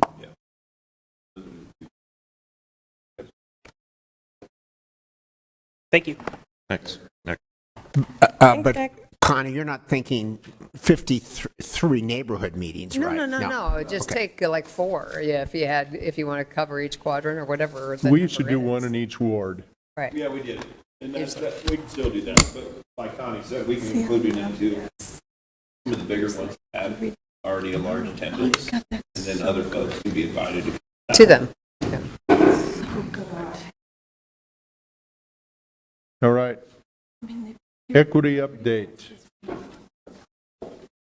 Good morning. I was wondering if you needed a little break, but I'm guessing no. We're good. Okay. There's so much good stuff in there. See if you see that. Let's keep moving. All right, good morning, Mayor, members of the City Council. My name is Manisha Paudel. I am the Equity Officer for the city. While the slides are loading up, we're really here to, when I say we, I actually have with me members of our Equitable Services team. Some are presenting and some are actually here, so I want to acknowledge everybody. There are 4 presenters here, Jeremy, Jason, Ashley, and Amar, who's actually not a member of the Equitable Services team, but has utilized the Equity Toolkit and is actually centering equity in all of his work and, of course, all of the work in Parks and Recreation.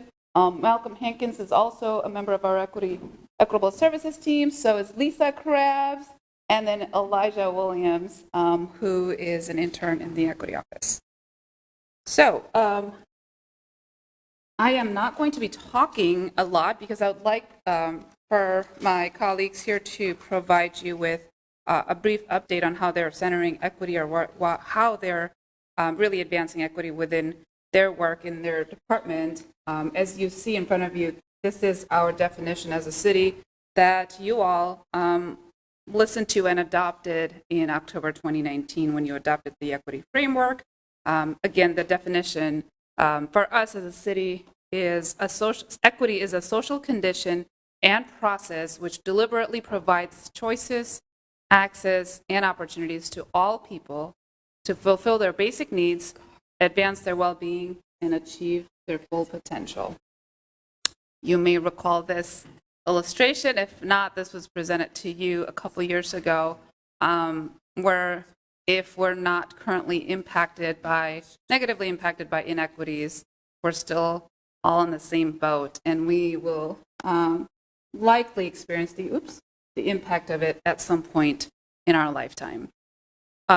This is a nationally utilized process for institutionalizing equity, and what that really means is adopting equity, normalizing equity as a priority, again, a part of our process within our institution. So in local government, again, normalizing is a piece of it's actually a really big piece, which is where we were a few years ago. This is about leadership acknowledgement and priority, discussion-driven learning, where we're actually discussing what it means to be equitable. Frequent use of equity lens. We're questioning ourselves of who's negatively impacted, who's positively impacted by our decisions. And then the next sort of step to this is organizing, where we have organizational and community assessment, and this is actually currently in process. We're reviewing RFP submission from a few consultants to do an organizational equity assessment for our organization. Creation of resource materials, which is the framework and toolkit that I actually have copies of our equity toolkit that I'm happy to pass around. Yes, let me start here. I can send it to you, yes. Best practice research sharing, and this happens quite a bit within our organizations. Many of us just share, if we see something happening in another community, we share with each other within our organization among our colleagues. Work group department-specific learning, and this is happening through our Equitable Services team, where all departments have representatives.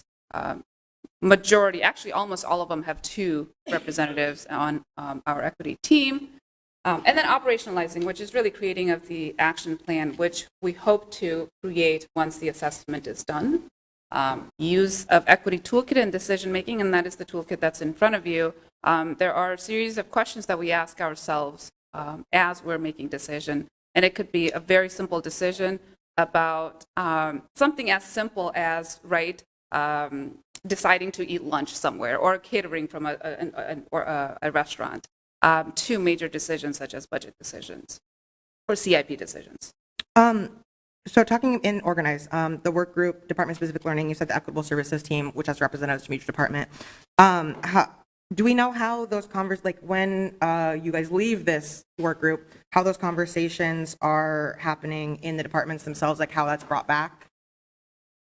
So some of them, the 4 colleagues here, they'll present on that. That is the idea, is the 2 members that are on the Equitable Services team. And now we have a newer group, meaning there are new members. They would go back to their department and talk about what they've learned, and also make it a part of their normal conversation.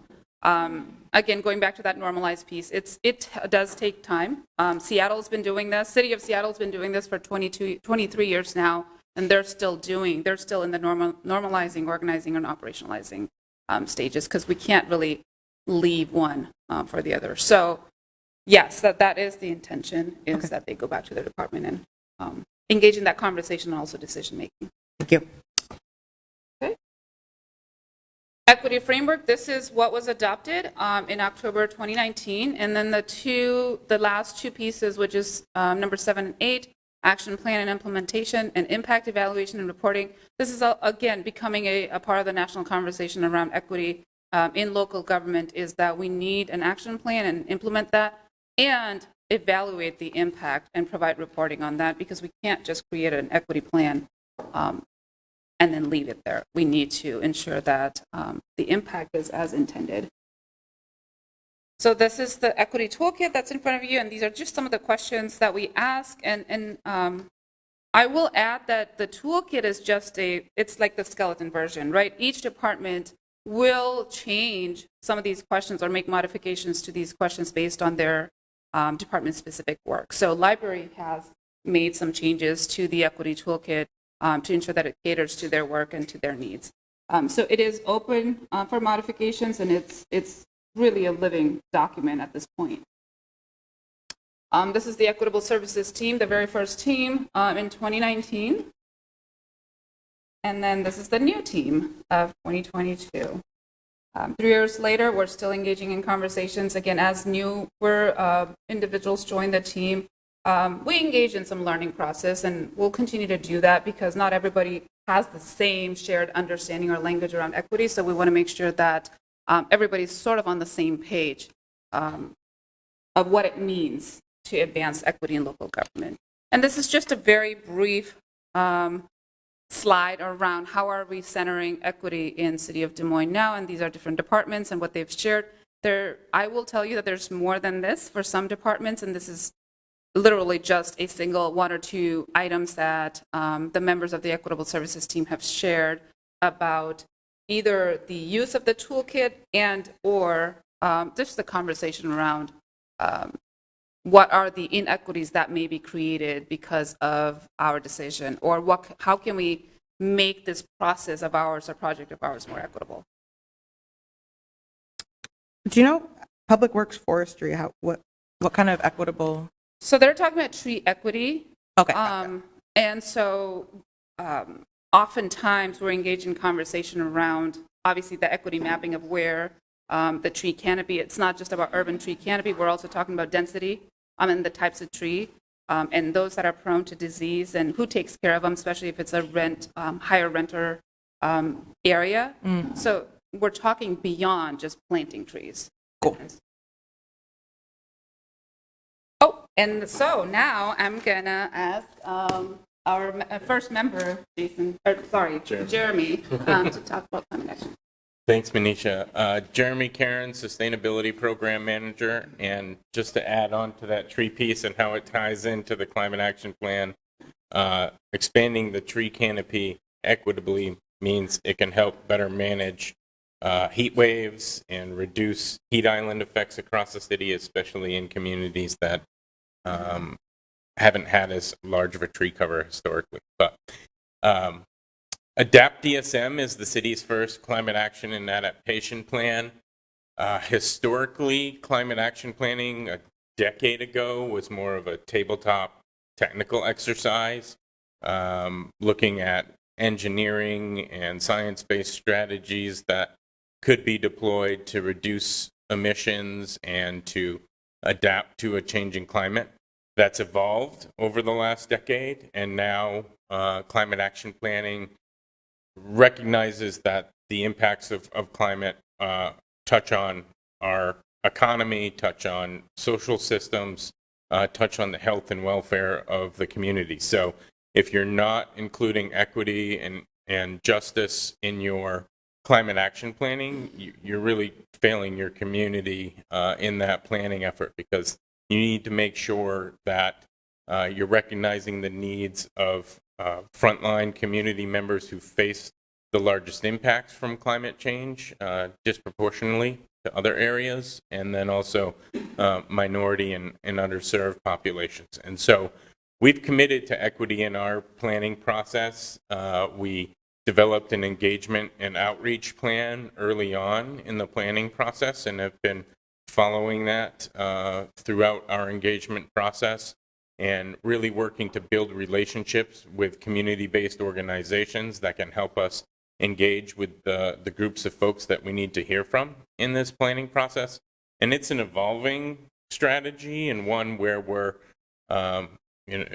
recently we've decided to pump the brakes a little bit and step back and retool so that we can get some more engagement of the voices that we want to hear. And so I'll talk to that in a moment here as well. Our engagement goals, equity-centered, ensuring that a diverse group of voices are heard in the community. It's really focused on making sure that our plan is culturally and community responsive, and that it really guides our planning process at all levels, looks at the co-benefits that can be accrued to the broader community. And we're doing this across multiple mediums. Our outreach and engagement efforts aren't just through surveys and small meetings, but we're doing surveys, specific focus groups, coordinating with those community-based organizations to pull in folks from neighborhood associations, minority-based groups. We're also looking at some faith-based organization engagement as well. We've done an online workshop in the early summer. We have an open house coming up November 16th at the Central Library from 4 to 6. So I'd encourage you all to reach out to your constituency and let them know that's happening. That's a great opportunity for the public to come and provide their feedback for the planning process. And then we're also collecting personal stories. We want to know people's lived experience. A lot of times why we see people not engaging in climate action planning is because they don't think they're subject matter experts, or they don't think that they're being impacted by it. But all of us have lived through floods over the last decade here. All of us have experienced a couple of derechos. We've seen heat waves. All of these things are exacerbated by climate change and projected to increase. And so it's that lived experience and those stories that we want to pull into this process too, so that we can put a human face on the impact of this in the plan. And then community events are being held. Were held over the summer for engagement, and then we've got a ton lined up for the fall, and I'll talk about those, I think, on this next slide. How have you been interacting with like climate activist groups or anything like that in building this climate action plan? Yeah, so we've created, for this climate action plan, we created a steering committee and a technical advisory group, and we have formal representation from a number of the advocacy organizations, as well as Mid-American Energy, local businesses. We made sure that that was representative of the broad community, and so they provide direct oversight for the planning process and recommendations for us in ways that we can better engage with the public and improve the plan. And then they're certainly all invited to participate and engage in all of our public events and activities that we're holding and come and provide feedback there. And then as part of our outreach effort, we created a community climate allies email list and distribution list where we send regular updates at different stages of the planning process. So we wrapped up the first phase of engagement in early September, and we just launched the second phase of engagement. So about a month ago, 50 or 60 different organizations and individuals across the city were distributed all the information in a packet with draft newsletters that they can send out to their the folks that they represent, email content, social media posts, things like that they can help raise awareness in their community too. Okay. Can you talk about how you've been incorporating equity in building that steering committee and the community climate allies. Are they representative? Like, how did you guys use equity to build those? Yeah, so we ran through the toolkit with that Manisha introduced a few moments ago, and used that at every step of the process to kind of make sure that we're weaving in that representation from a diverse set of community members. We also made sure that we were partnering with Civil and Human Rights Commission and Manisha to identify different groups and organizations that they've all engaged with in the past that they thought were helpful to providing feedback to planning processes, or that they thought would have an interest in participating in this planning process. And then we have a number of city staff from other departments that are on our technical advisory group, and we have a core project team that's made up of 10 or so internal staff that meets fairly regularly as well. And so we've gotten some great recommendations from the planning department on ways to better pull in perspective from folks and distribute information to folks. So we've worked all of that into the process also. That's awesome. Thank you so much. Yep. So survey one results, we had a couple of targets that we were focusing on, looking at trying to get 1/1000th of the community represented in participants. We exceeded that with 326 participants.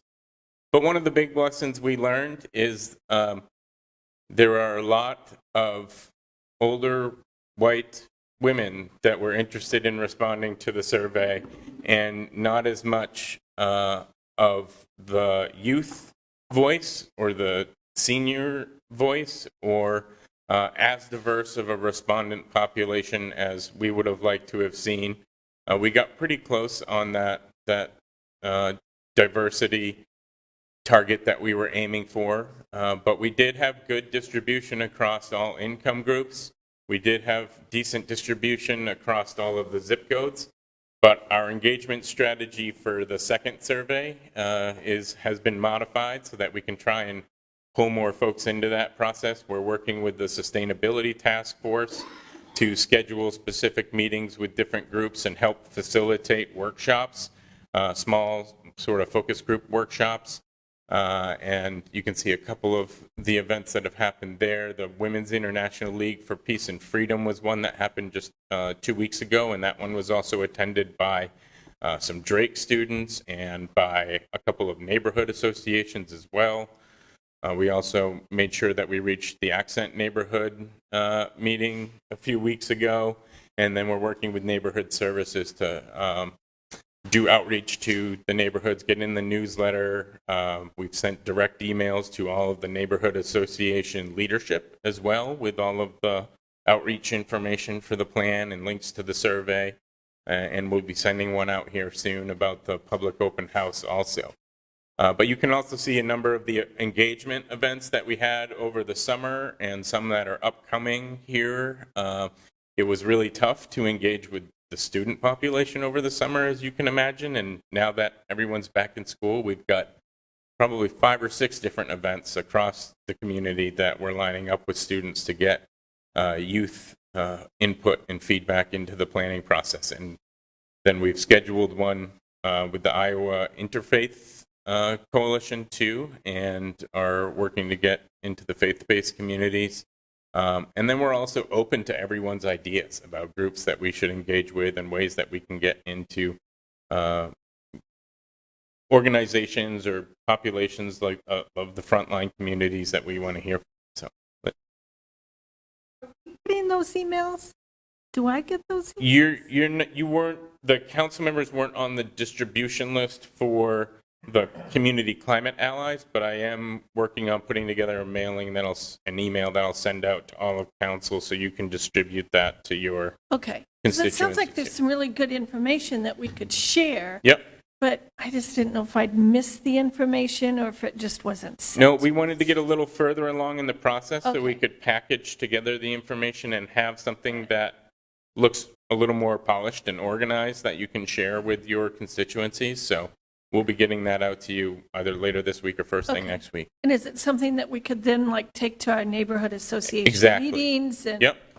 Okay. Yeah, and we have, handouts and stickers with little QR codes that you can bring to your meetings as well and Wow, pass that's out what we need. to folks so that they can just scan it with their phone. I think Okay. the pandemic made a lot of us more capable of using those QR codes. So that's another tool that you could utilize as well to get your constituency to participate. You got stickers? Yeah. With the QR codes and the website address for the climate action plan. And so those have been pretty popular, especially at some of the events. People grab those and it's easy for them to. Yeah, let me get some of those. Yeah. What time is the community open house on the 16th? 4 to 6 p.m. 4 to 6? Okay, at thanks. Central Library. And then, one of the things we're working on trying to do right now is create a bilingual Spanish version of our survey and get that out into the community as well. That's one of the challenges we've noticed in this process is being able to find the services we need affordably. Either, there's limited, I think, resources in-house that we've been able to utilize so far for that, but we've made some good connections in the community, and we're looking to put that survey together and get that live in the next couple of weeks here too. Were you only looking at Spanish for translating that? We were looking primarily at Spanish, but we're certainly open to other suggestions for language. It comes down to staff time and resources and our consultants' resources to then take and convert all of that back into English and get it into our planning process and make sure that it's accurately being recorded. Scott, we haven't completed our language access policy, have we? Okay, so that might be something. Okay, thanks. So that was one of the lessons learned I wanted to share that I think would be helpful for council to think about with our planning efforts, not just this planning effort, but broader planning efforts as well. Okay, well, I think we're just I think we're all putting it in our calendars for November 16th. And I think that gets through the bulk of everything that I have. Happy to take any other questions, and we'll be providing more updates to council in the near future here on the ADAPT DSM planning process. Could I ask one question? This is, I guess, to ask you to personally maybe accommodate me. Could you move that open house to the following week? Scratch that It's up. already been announced. It's all out there in the public and has been for a couple of weeks now. So. Well, there's this international Yeah. event that maybe some of these people would like to have some update on, and I think there's an attendee that's sitting on this thing that might want to share that kind of stuff. Yeah, I think. And that was scheduled over a year ago. Maybe that's why we included. Yeah. Yeah, this is, Mayor, this is more of an opportunity for, it's kind of like when they did the downtown plan and they had the open house where people came in and interacted with the storyboards around the different strategies and provided their input. I understand. Yeah. And so I think we can come up with some good engagement strategies for after the open house that we can get your input or feedback out to the public and talk more about the importance of participation in the climate action planning process. And to your point, it's so important that we get it from the full of the community. Yep. And ages and sectors and everything. Mm-hmm. Absolutely. But we'll have lots of opportunities for these conversations, and this is just one of them, right? Right. Awesome. Yep. Cool. All right. Thank you. Thank you. I don't know that you heard that. Good morning, Mayor, Council. Jason Van Essen with the city's planning staff. I'm going to cover our effort on the historic preservation plan. The last time the city prepared one of these was clear back in 1995. So it's an exciting opportunity for us to take a pause and look at our historic resources in the community and how to protect those and incorporate them as we move forward as a community. We're not doing this in a vacuum or a silo nationally. A lot of effort and a lot of dialogue is occurring on the notion of how do you bring equity into the historic preservation discussion, ensuring that we're thinking very broadly about what is significant to all parts of our population. So what you might, be significant to you may not match up with others, but all of it is important in telling the story of the community as a collective. So very exciting time. We've done a variety of things to try to bring that equity discussion or lens into the process, including thinking about who and what processes we use to do outreach. That started with our advisory committee, making sure that the makeup of that committee is reflective of the demographics of the city of Des Moines from both race perspective, but also making sure that we have folks from different backgrounds, whether that's development, nonprofit, and the like. So we've had a few different meetings with the advisory committee. We're pushing about halfway through the process. We actually have a meeting tomorrow morning with them. We're going to go, you can see there at the bottom, I've been doing an online survey. We did that bilingually, English and Spanish. We'll have results for that that just wrapped up that we'll go over with that advisory committee. Early in the process, we did some traditional meetings, but we recognized that to get those involved that aren't accustomed to participating in those kind of general open houses, we've looked at online. We've also looked at how do we make connections? How do we get to the right people that can connect us with maybe some of the groups in the population that we aren't hearing from? And so I think out of that middle box there, the most exciting item is the outreach cohort.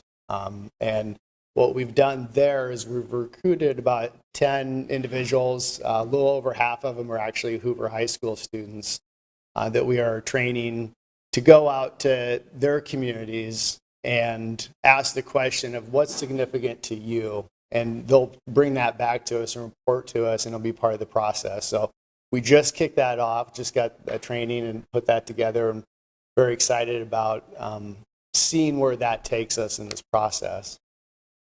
That's the engagement part and how we're trying to bring equity into it. The other part of the equation is to look at our programs and our ordinances and do an equity audit and try to understand how we can improve those. It really, we call it an equity audit because it is through the lens of equity, but I equate it to it's a quality, improvement, process improvement, where you take a step back. You first acknowledge what was the intent of this ordinance or what was the intent of this process. What are we trying to achieve?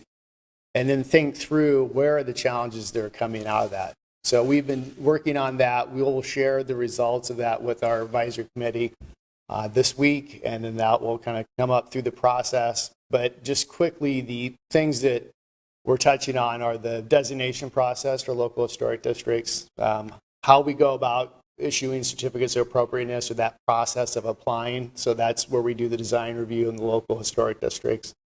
How historic surveys have been conducted in the past. Are there stories or parts of the city that have been overlooked and how we've done that?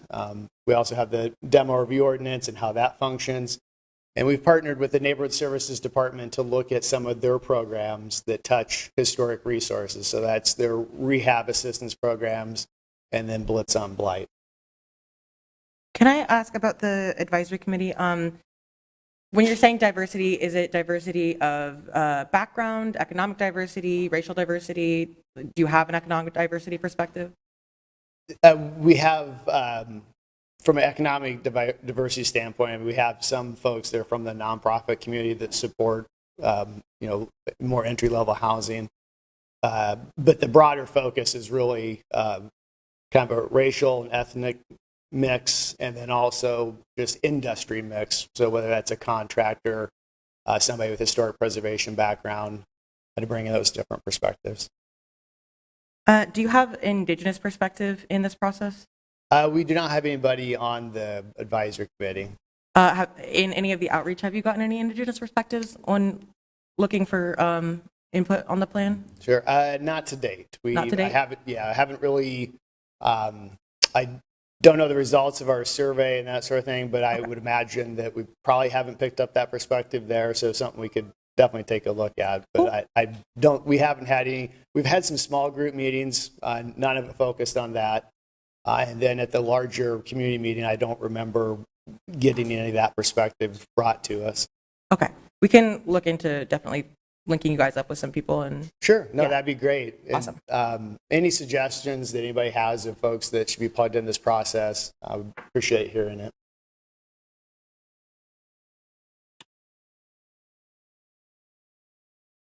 You should never use a laptop you're not used to, right? All right.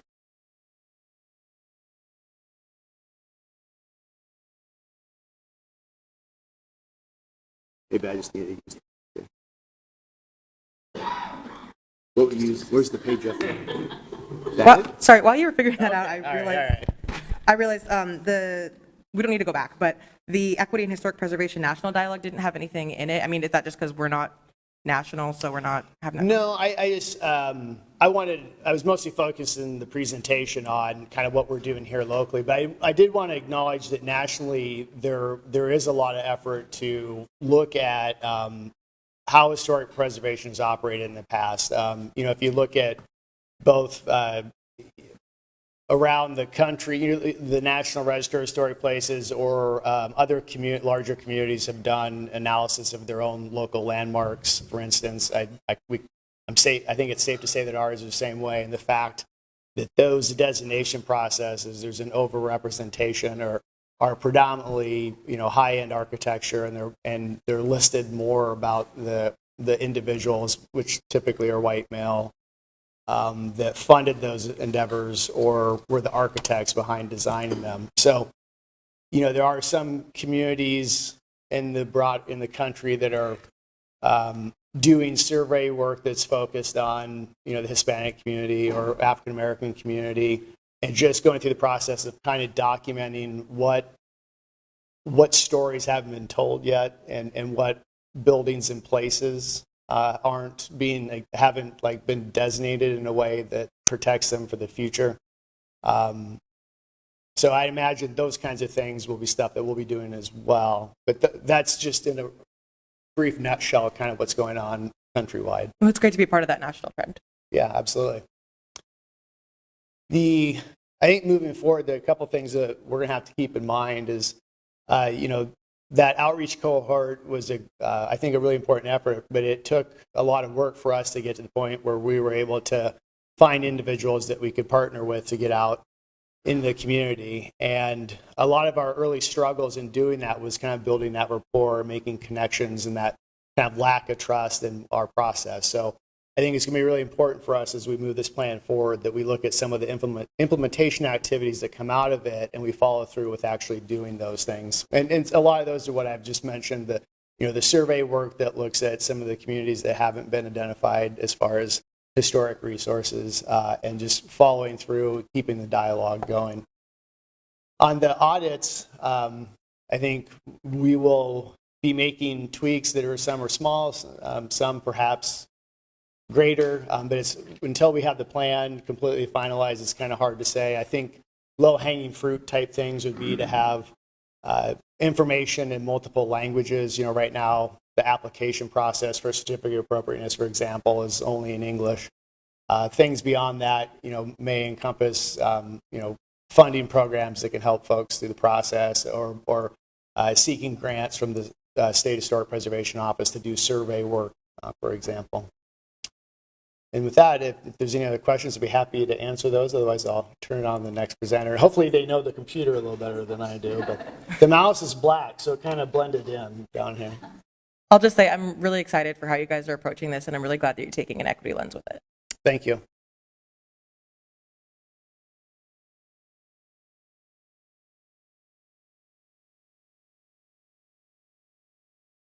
I'm not an expert with the computer, so please bear with me.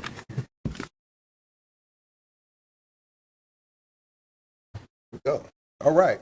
Good morning. I'm Mara Nagusi. I'm with the City of Des Moines Parks and Recreation Supervisor over our newly created Equitable Services Division.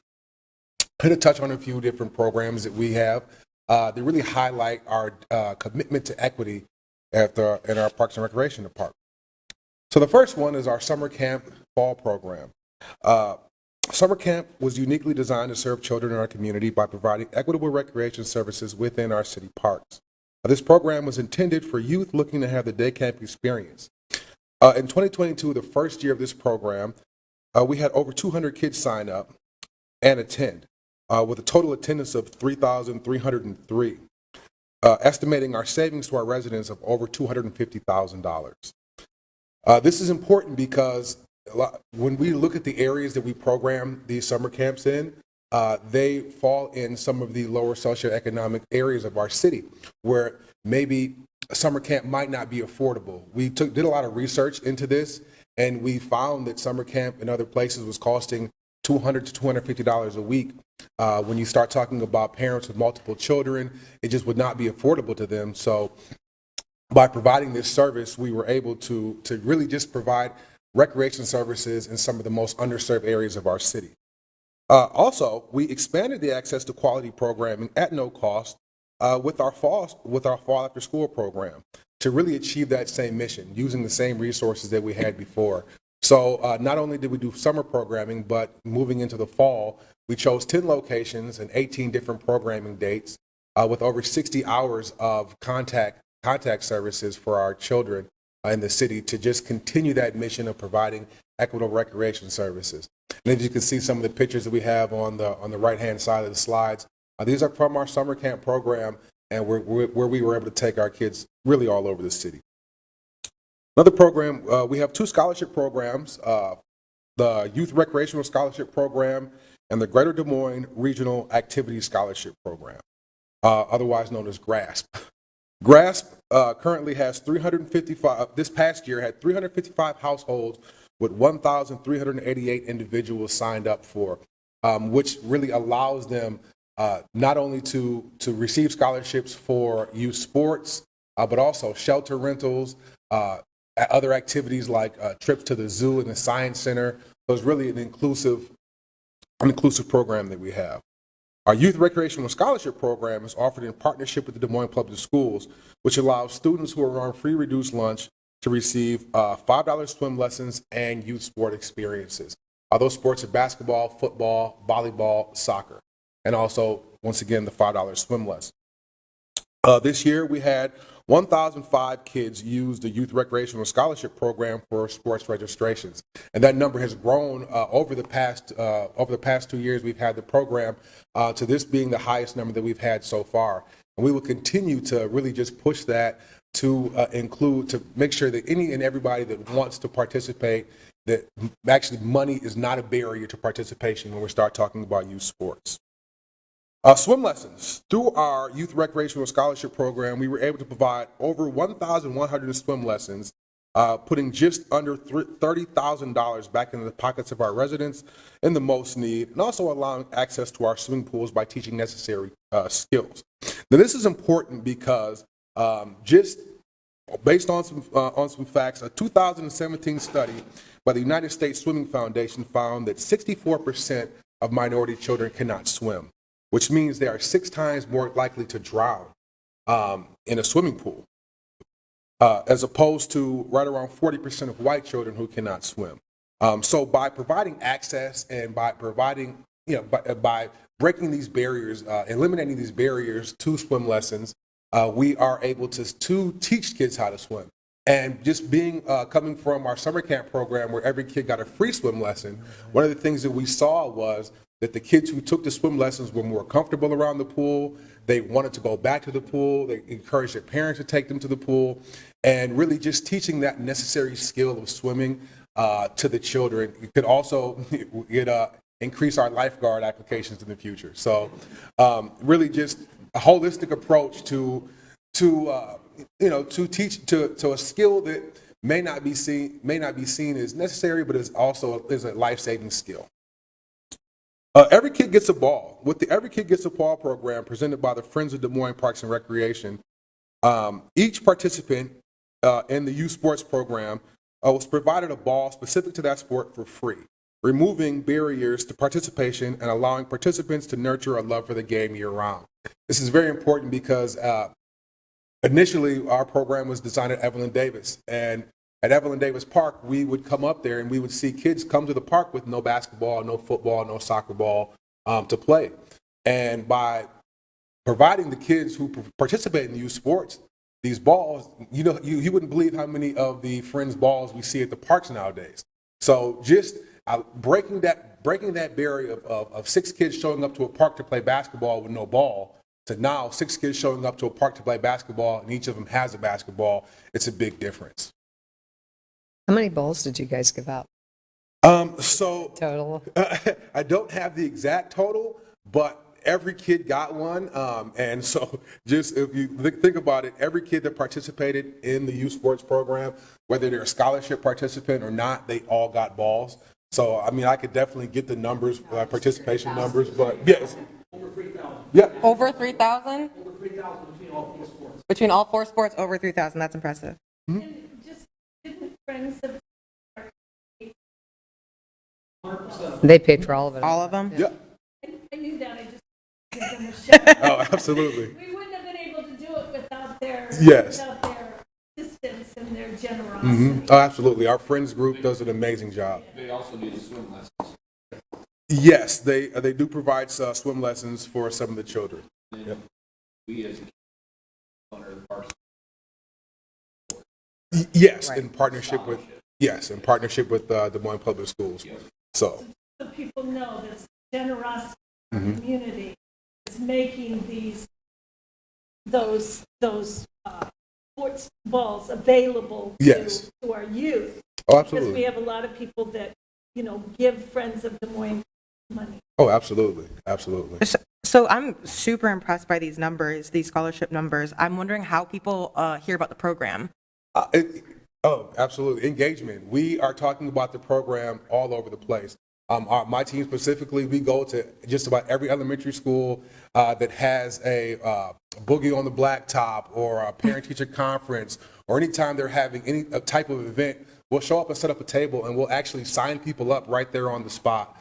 We work with the community school coordinators. We work with a lot of the Des Moines Public School brass to push out the information just to make sure that nobody, because one of my goals is for anybody to come up and if they say they've never heard about the program, I'm not doing my job. We want to make sure that this program is known by everybody and be able to be accessed by any and everybody. We just rolled out a new sign-up program, Civic Rec, and we have been working diligently to get people up to date with Civic Rec and learning how to sign up and actually register for the programs. So it's very seamless where you just go online, sign up, and it's $5 right there for you. So it's a concerted effort by our whole department, our athletics team, the equitable service team, and really any and everybody who touches, the Parks and Recreation Department is talking about the scholarship program everywhere we go.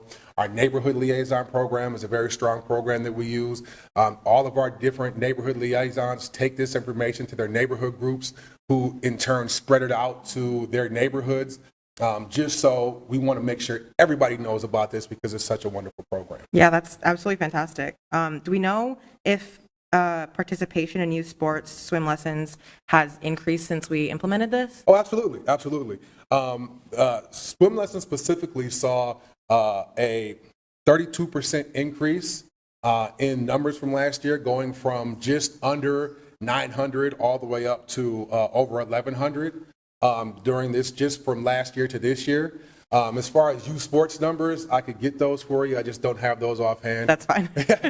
I just happened to speak with Ian Knudsen, our aquatic supervisor, right before I came here. So, But we know that like the participation in the programs has increased because of access. to yes, scholarships. absolutely. Okay. It's more than double. More than doubled? Yeah. Wow.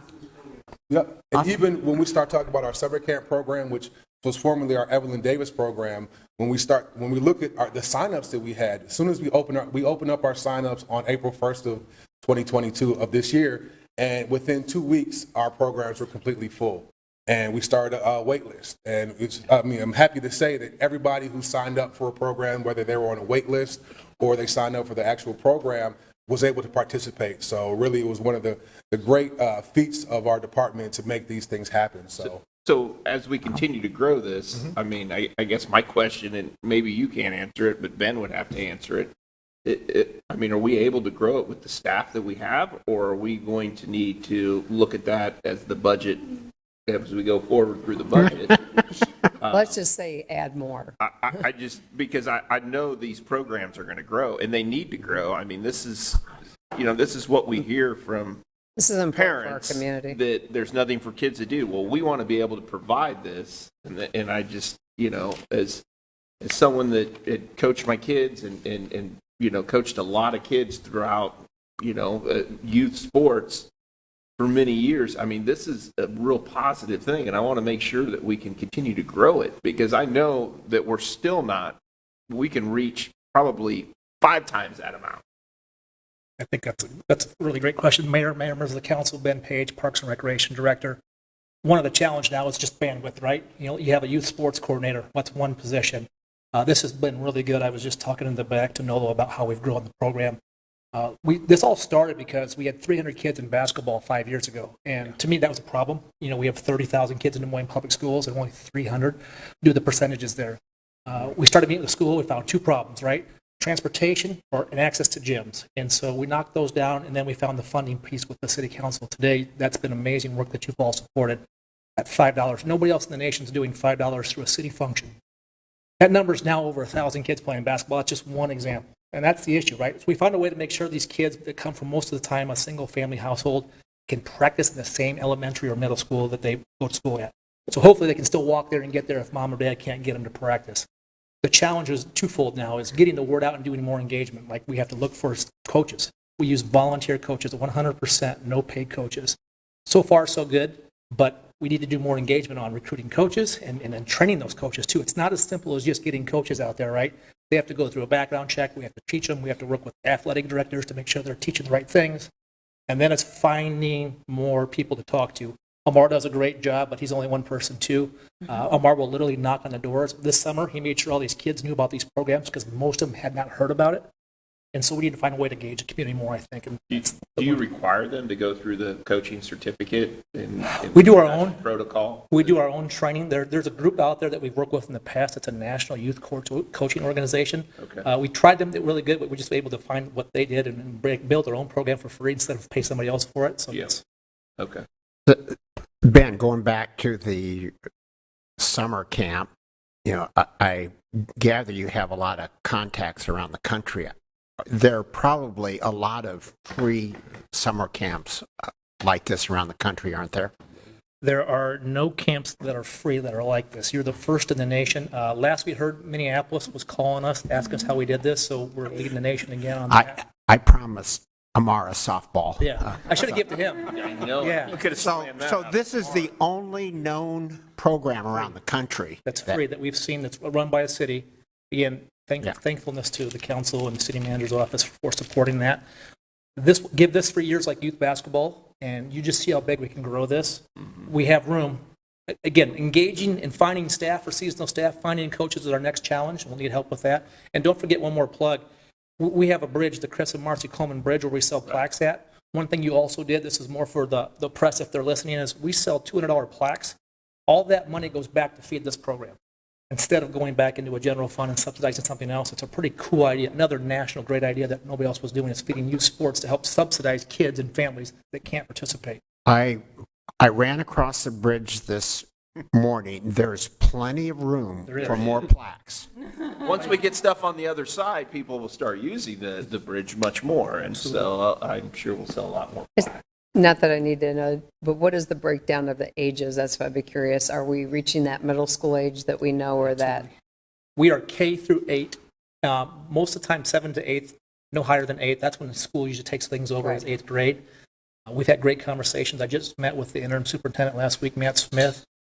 They want to know how they can be better partners in this deal and grow the numbers too. They have their own goals, one being to have each kid in Des Moines schools have one extracurricular activity.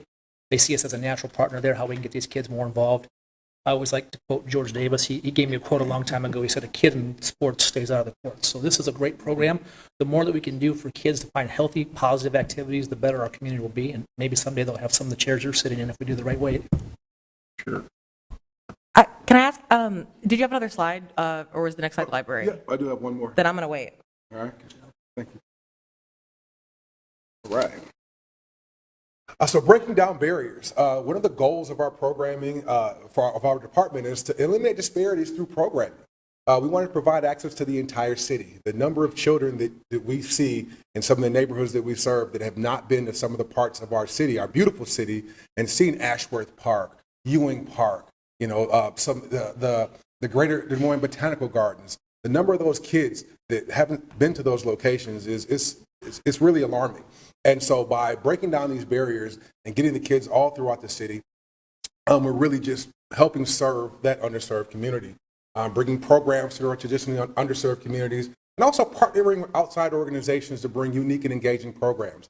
We know we can't do everything ourselves, so we have to partner with nonprofit organizations, organizations around our city who are doing great work, to bring programs into our parks to really just enhance our offerings and make sure that we can just do the most with what we have. So, are there any other questions? Okay, thank you. I was wondering, with youth sports and summer camp and everything like that, how we've taken a gender equity lens. I know that there are like sports groups forming in Des Moines that are like open to trans kids and non-binary kids and things like that. But as far as like the one that I know about specifically has to go out and play in West Des Moines against like VSA and, these like really hard teams. And I wonder if that is something that we can bring to the city, is having some, like gender inclusive teams. It's definitely something that we can look at. And one of the big things about our summer camp is we are inclusive to everybody. Any and everybody can come, and we actually have an environment where everybody's treated the same and treated fairly, and people really enjoy being around them. Our counselors go through specific training to just to understand, everything that's going on in the world around them today. And really we make a very concerted effort to be inclusive and be loving and be caring, and really just show the kids, the people who come to our program, a great time, whether they're the kids or whether the parents who drop off the kids, or even the people in the park who just may be in the park and see something going on. We have had some great partners. One of the things I didn't talk about is how we feed our children. Our children got 3 meals a day, through this program. Which was one of the highlights of our summer, is making sure that kids get fed. And really, people in the park, just our great partner, Central Iowa Shelters and Services, was able to bring food every day, and plenty of food at that, so where if somebody was in the park and they were hungry, we were able to help them out. So just to provide those social services and provide that equity-based programming was a big thing for us. That's really amazing. I'm very impressed by everything that you do and what the department is doing with the equity lens. It's really great. Well, thank you. Thank you very much. Are there? I don't know where you found it. He's a team manager. Thank you. Thank you. All right. Well, with that, I'll turn it over to. Just to answer. Thank you. Question around. Thank you, Mark. Before Ashley goes, I just wanted to give a huge shout out to the Parks and Rec, Friends of Des Moines Parks as well. When they went through their strategic planning, and they actually had asked me to review their mission vision statement, and they did their research to look at whether their statement, what they were really going for, was equitable. And I thought that's huge, right? Because that's where they started, was to say, okay, are we actually going in the right track? So really huge shout out to them for doing that. I just wanted to come and respond to the question around gender equity and equity around gender identity. So what we've learned from other cities as well, other communities, is that it's a nonstop work, right? Advancing equity doesn't really end. So we wanted to start with racial, ethnic equity, and then understanding intersectionality. We want to move on to other identities as well. Because it's hard work and it's challenging, and that normalizing piece is really complicated. So what we want to do is, moving forward, we want to address the gender equity issue. We want to focus the religion based on equity based on religion, age, right, ability. We don't normalize the conversation around ability still to this day, or disability. So I just wanted to respond to that notion of, as Equitable Services team and as an organization, we want to ensure that other identities are also brought to the conversation, so that we're not focusing on one area, but it's plus and. So. Thank you so much. And I think that with Amar's work and then work of others will ensure that that is also centered. Awesome.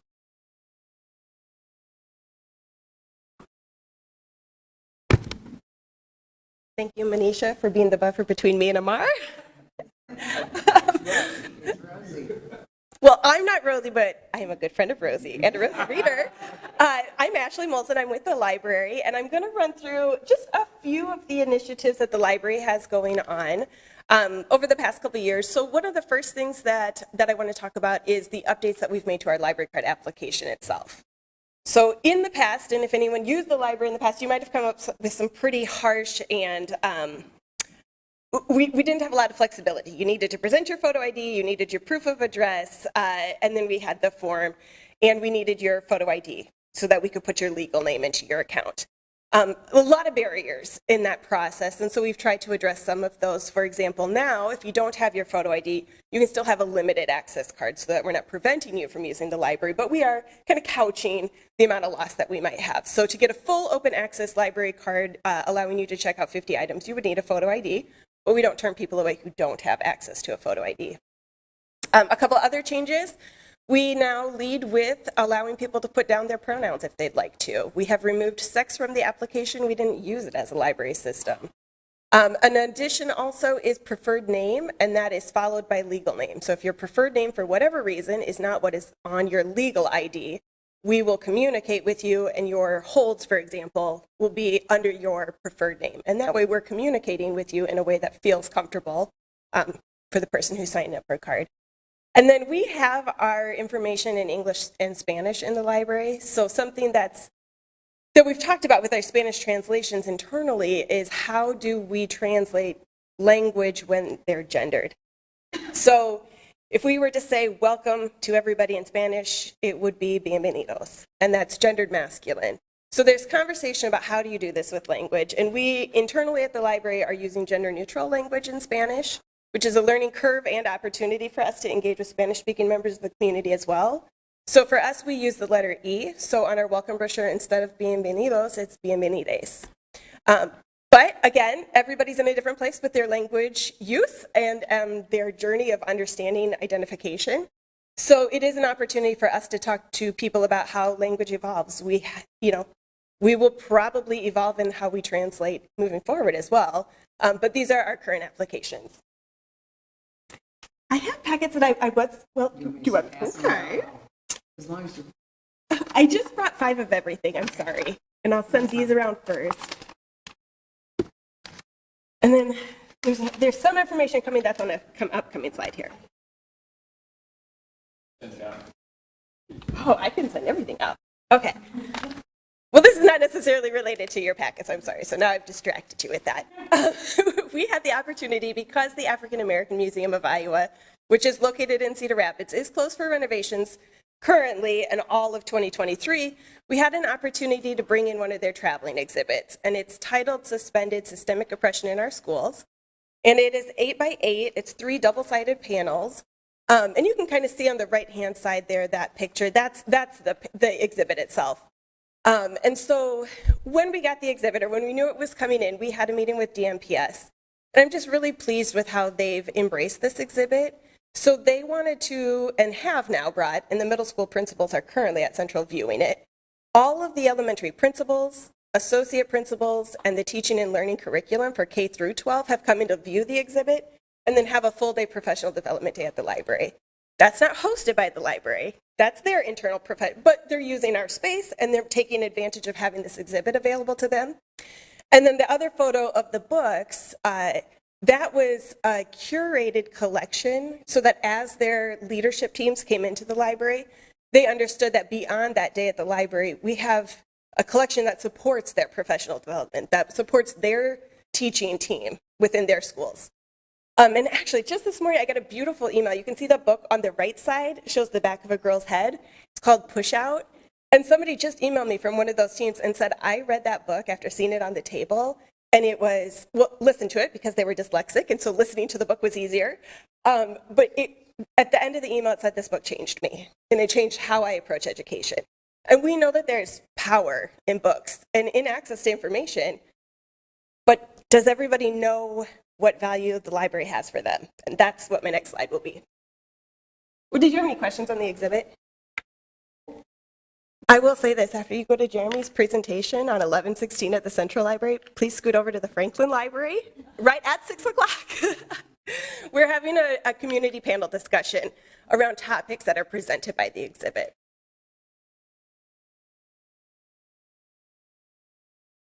Okay, so to the point that libraries are a treasure, and if you know about them, you know how useful they can be for you as an individual, for a family, and for a community. But not everybody, for a variety of reasons, feels like the library is their space or has explored the library or would know how to tap into the resources. So that is the handout that you have now. So in 10 languages, we now have what is the library. And it's very, very simple. So it's not something that needs to be updated every time we change a service or a policy at the library, but it's your invitation that the library is a place that you can come to think, work, and study, that it's a place you can come by yourself or with your family. Of course, there's so much more to discover in a library, but once people are in the door, we can talk through some of the next resources they can access. Do you guys have any questions on those in particular? This is very impressive. Like the spread of languages is like something that it's hard to find this many, like any resource in this many languages, and that's really amazing. I will say it was a learning opportunity for us because what the challenge really became is the non-Roman languages when we, through the software itself, even when we received the translation to put it in the design process, would sometimes mess up the formatting, and so it took us quite a bit longer than we had anticipated. I see one of them is in a different, just has to be the full page instead The of. Karen? Yeah. Yes, because we couldn't. So that's the only one where even when we downloaded the font in Word, when we tried to put it into our design software, it continued to create issues for us. So we have to be flexible, and that's something for our graphic designer, you know, bless her. She wants everything to be so beautiful. And so we've had to kind of adjust our expectations for what we can do. But yeah, to make that one available, we had to go with a full page document as opposed to the other half page. Do you, in kind of like this experience, and you had to get all this translated as well, do you kind of bring that back to the Equitable Services team and have that conversation about here's something that we did, here's our experience, here's how we got it translated, and bring those opportunities to other departments that might benefit from knowing that information and being able to follow the same path? That is an excellent question. There is a language access subcommittee group that when it was up and going, I had volunteered to be a part of too, just because I do have an interest in logistics and how we do this. I don't think we've talked about it as an Equitable Services team as far as process. And this does involve, I mean, I'm glad you say that because this is, every step is a translation service, but it's several individual translators too. And so each time we design them, we send it back for proofing. You know, it's just it's a laborious process. It's a long process. But it's worth it, you know, but you have to really dedicate yourself. That, you gotta want it. I did use, when I was at Polk County, actually, this school district to translate some paperwork. So reaching out to them too. Not that they have a lot of extra time, but they can do the proofread, you know, possibly, and working in conjunction with them instead of paying a translator service. Do you say the school district? Mm-hmm. They use the Snap Connect app, and that translates any information we would send out into preferred language. So when we did, and I'll get into the early literacy, when they send out our early literacy materials to families, the message that they put into their Connect app is translated into whichever language preference the family has. So that was really beneficial for us too.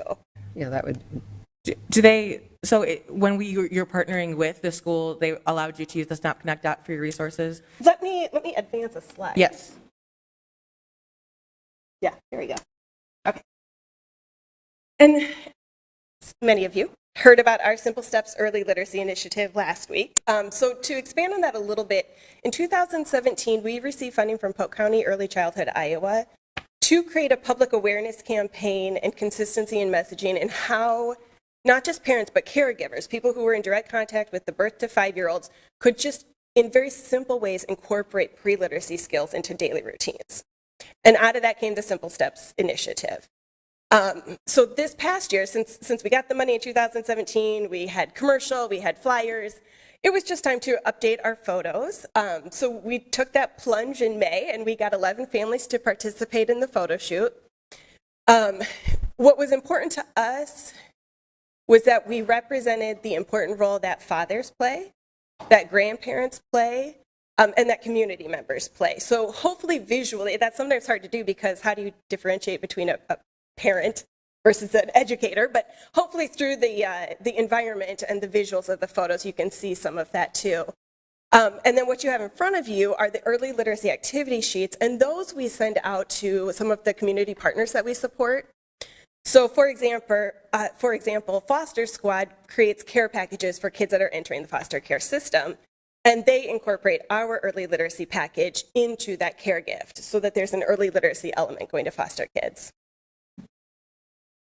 I have a visual. Is that Manisha in that photo right there? Yes, that's Manisha. And her mom and Jamin. So I mentioned DMPS preschool. We go there with our Rosie Reader. The preschoolers, all 1,300, get a Rosie Reader visit twice a month from our full-time outreach librarian. So once a year, they send home a Simple Steps package to all families. And it includes that activity sheet that has those things that are so easy to do around the house or while you're out and about running errands. But it really emphasizes for people who are in those caregiving roles why those little things that you do matter, and also how can you do it in a way that doesn't require you to set aside yet another time. We're all asking of people too much. So anyway, when we did this with DMPS, they sent home a message to their family saying, your child received a Rosie Reader visit, and here are some packages that are coming home. And they even linked to a YouTube video, so not everyone knows this is a dance scarf. I like that your eyes got wide, thank you. But why do we put this in? Because at our story times, we use the dance scarves to teach kids how to do those start and stop directions. So we'll incorporate it with a song, and everybody tosses their scarf in the air and then stops and holds it. So those little things that we incorporate, of course, a kid doesn't need to be told how to use this. They'll use it however they want. But what DMPS did was send a YouTube video link, so parents had a suggestion for how they could use the manipulative they got with their child. And then I do want to show you, because I lugged it here.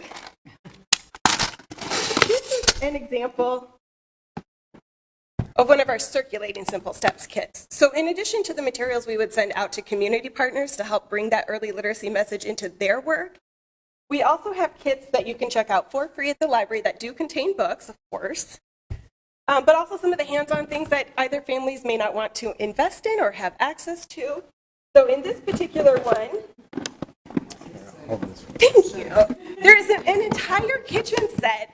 And there is a book on pizza, and then in the kitchen set is pizza. And so I was hosting a tour for a couple of English learning classes from LSI. They were adult learners, but beginner and intermediate. And we had every language represented except for one with our handout. So we missed one, but we start the tour with what is the library, because it's too good to be true. Come in, it's free. Don't tell us why you're here. You don't need a card. Or you want to take that home free, but here's a free card. So we break down how the library functions. And then there are a couple of women from Afghanistan, and they were signing up for their card. And I showed them these kits, and they were enamored by this one in particular. And their, the English proficiency was pretty low, but they immediately were like, kitchen, kitchen, kitchen. And then, there's the shape sorter. And then this one is just your being able to write on the board, but they love this one in particular. And that's going to help those kids with their fine motor skills. And so kids, again, don't need instruction on how to do it. Just having access to it will allow kids to work those finger muscles. So you check out that The whole thing. whole thing, that And kit. so on that tour that very day, she walked out to go catch the bus with the rest of the group, holding her tote in hand. And it's home. But we also explained through the translator that was with them, this could be returned to the Franklin Library because she lived closer to that branch. And on the lid, which I've now lost, is a visual of everything that's in here. And we have several of those throughout this system. We also have STEM kits. In fact, as Jeremy was talking about climate, we have a climate activist kit for little leaders. So there's a kit and a book for everything. Okay, well, I've already discussed it, but here's a visual of it. You're holding it in hand. And so the activity sheets then are in 11 languages. We don't have it in French, but we do have it in, there is some difference in language, but it's going to be lost on me right now. All right, well, that's some of the equity work that the library is doing. Do you guys have any questions? You can it's great, and your energy is just overwhelming. Great. I'm sorry, I do have one more thing. Okay. Amar's programs are great. We sent our Rosie Reader there to all of those camps. And when she goes out, particularly over the summer, every kid got a book. So we passed out, through our summer reading program, over 8,000 brand new books. And then through a wonderful donation from the Playhouse, another 1,100 books. So just under 10,000 books were distributed. And we know that building those personal libraries are so important for kids. So yes, checking out our free books is great, but knowing that they have books that they want to read and have access to right at home, that's a huge part of our summer mission in particular. Great. Any other questions or comments? So last, I know we're into an hour now. Yeah, I just remember. So really, the last point that I will make as the equity officer is this demonstrate that when we center equity, when we prioritize equity, everybody does benefit, and it feels good, right? And not every result will be seen immediately. There are some programs where we may not even see the impact for years and years to go, but and kudos to each one of them for really leading the way. And this is something that I would hope to see all 1,700 of my colleagues and our community members really prioritize and center equity and see that it is to benefit our entire community and become the best example as a community and as a city in the nation. So thank you so much for your time, and I really appreciate everyone for being here, and know that these 4 individuals are not the only ones that are prioritizing and centering equity in their work. Speaking on that, Manisha, thank you so much. Like, this is a very impressive presentation, and I'm very impressed by the work that all 4 of you are doing in your departments. I guess this is more a question for you, Manisha and Scott, but how do we kind of take this work that Manisha and the Equitable Services team is doing, and how do we ensure that other departments that we haven't seen here today are also taking those into account and are using the equity toolkit, are having those conversations regularly? Like, how do we sort of view that and how that progress is going? So all departments are represented in this process and are bringing those conversations back. I think there's an opportunity to lean forward when there are strategic plans being reviewed. Actually, we got some examples of that today. And really, even within their budget development, making sure the lens is used that too. So we can continue to lean forward, but I want this team to be able to bring their ideas up through the organization. Yeah. I guess as a council member, I want to make sure that I know that equitable practices and that we're getting equitable outcomes as well through all of our departments. And we've gotten an amazing representation here, but that's only 4 departments out of, I don't know the number, but but yeah, is there just kind of like is there a way that we can track that in a way, and so we have results that are coming back to us? We can figure out ways to better communicate what is going on, because there's much more going on. Yeah. Right. And I think the organizational equity assessment will highlight some of the areas for improvement. Again, we do see this as an opportunity to improve, not to say that anybody's doing it wrong, but that how do we become better from where we are, so that we want to use that as our baseline, really, right? We haven't really had a baseline data to understand where we are as an organization and then measure ourselves 2 years, 5 years down the road. And I also welcome the council to look at the equity toolkit and utilize that in your decision-making, even in your strategic planning, in ways that you interact with the public and also with each other, right? So I think that there's that opportunity, but I would say that the organizational equity assessment will hopefully identify certain areas for different departments where they could advance equity even more. And then we can present that back to the council again to say, hey, this is where engineering is, and they've looked at equity toolkit for the sidewalk infill gap project, or sidewalk gap infill project. And so what does that look like 5 years down the road? Or what does that process look like when the equity toolkit is used? So yes, but I just wanted to provide more context in terms of we're waiting on an assessment, and then we'll create sort of a plan based on that informed assessment. Okay, yeah, I'll really be looking for that. And you brought up kind of the other point that I was thinking about during all of this, was that like kind of the one department that isn't really involved in this as mayor and council, not that we are officially a department, but that I wonder how we can be incorporating equity into our policy making, because that's going to inform a lot of what the departments are doing as well, and not just in the practice of the departments, but I mean, I wonder if we should explore ways for you to be, your program and project to be implemented through council policymaking as well, or if it's just kind of up to us. I mean, maybe we need. No, but we can actually give you skills and training. Yes, exactly. Well, so we can look at that as we're looking at some of the other governance training. Okay, that would be awesome. Okay. Yeah, thank you. Thank you. Thank you. I think our next one, we have the Block Challenge Grant Program results. Heather's going to give us a little presentation. Thank you for your patience to those involved in this last conversation, as we're running a little late. That's okay. Do you have an estimated time frame that you'd like me? I know I would keep it short, thank you. Sorry. I have another, you have 45 minutes of my time, or 32 minutes, because I'll have to walk down the street. All right, we'll go ahead and get I started. have another meeting down at the Armory here at 12:45. Members of council, my name is Heather Tamiga. I'm the Neighborhood Outreach Coordinator. I'm here today to talk about the 2022 Block Challenge Grant results, as well as looking for recommendations regarding the 2023 program. Before I get started, this program does fall under the auspice of Neighborhood Services and the Federal Funds Division. I think a lot of you are used to seeing me out talking about the program, but we have two wonderful staff that I also work very closely with.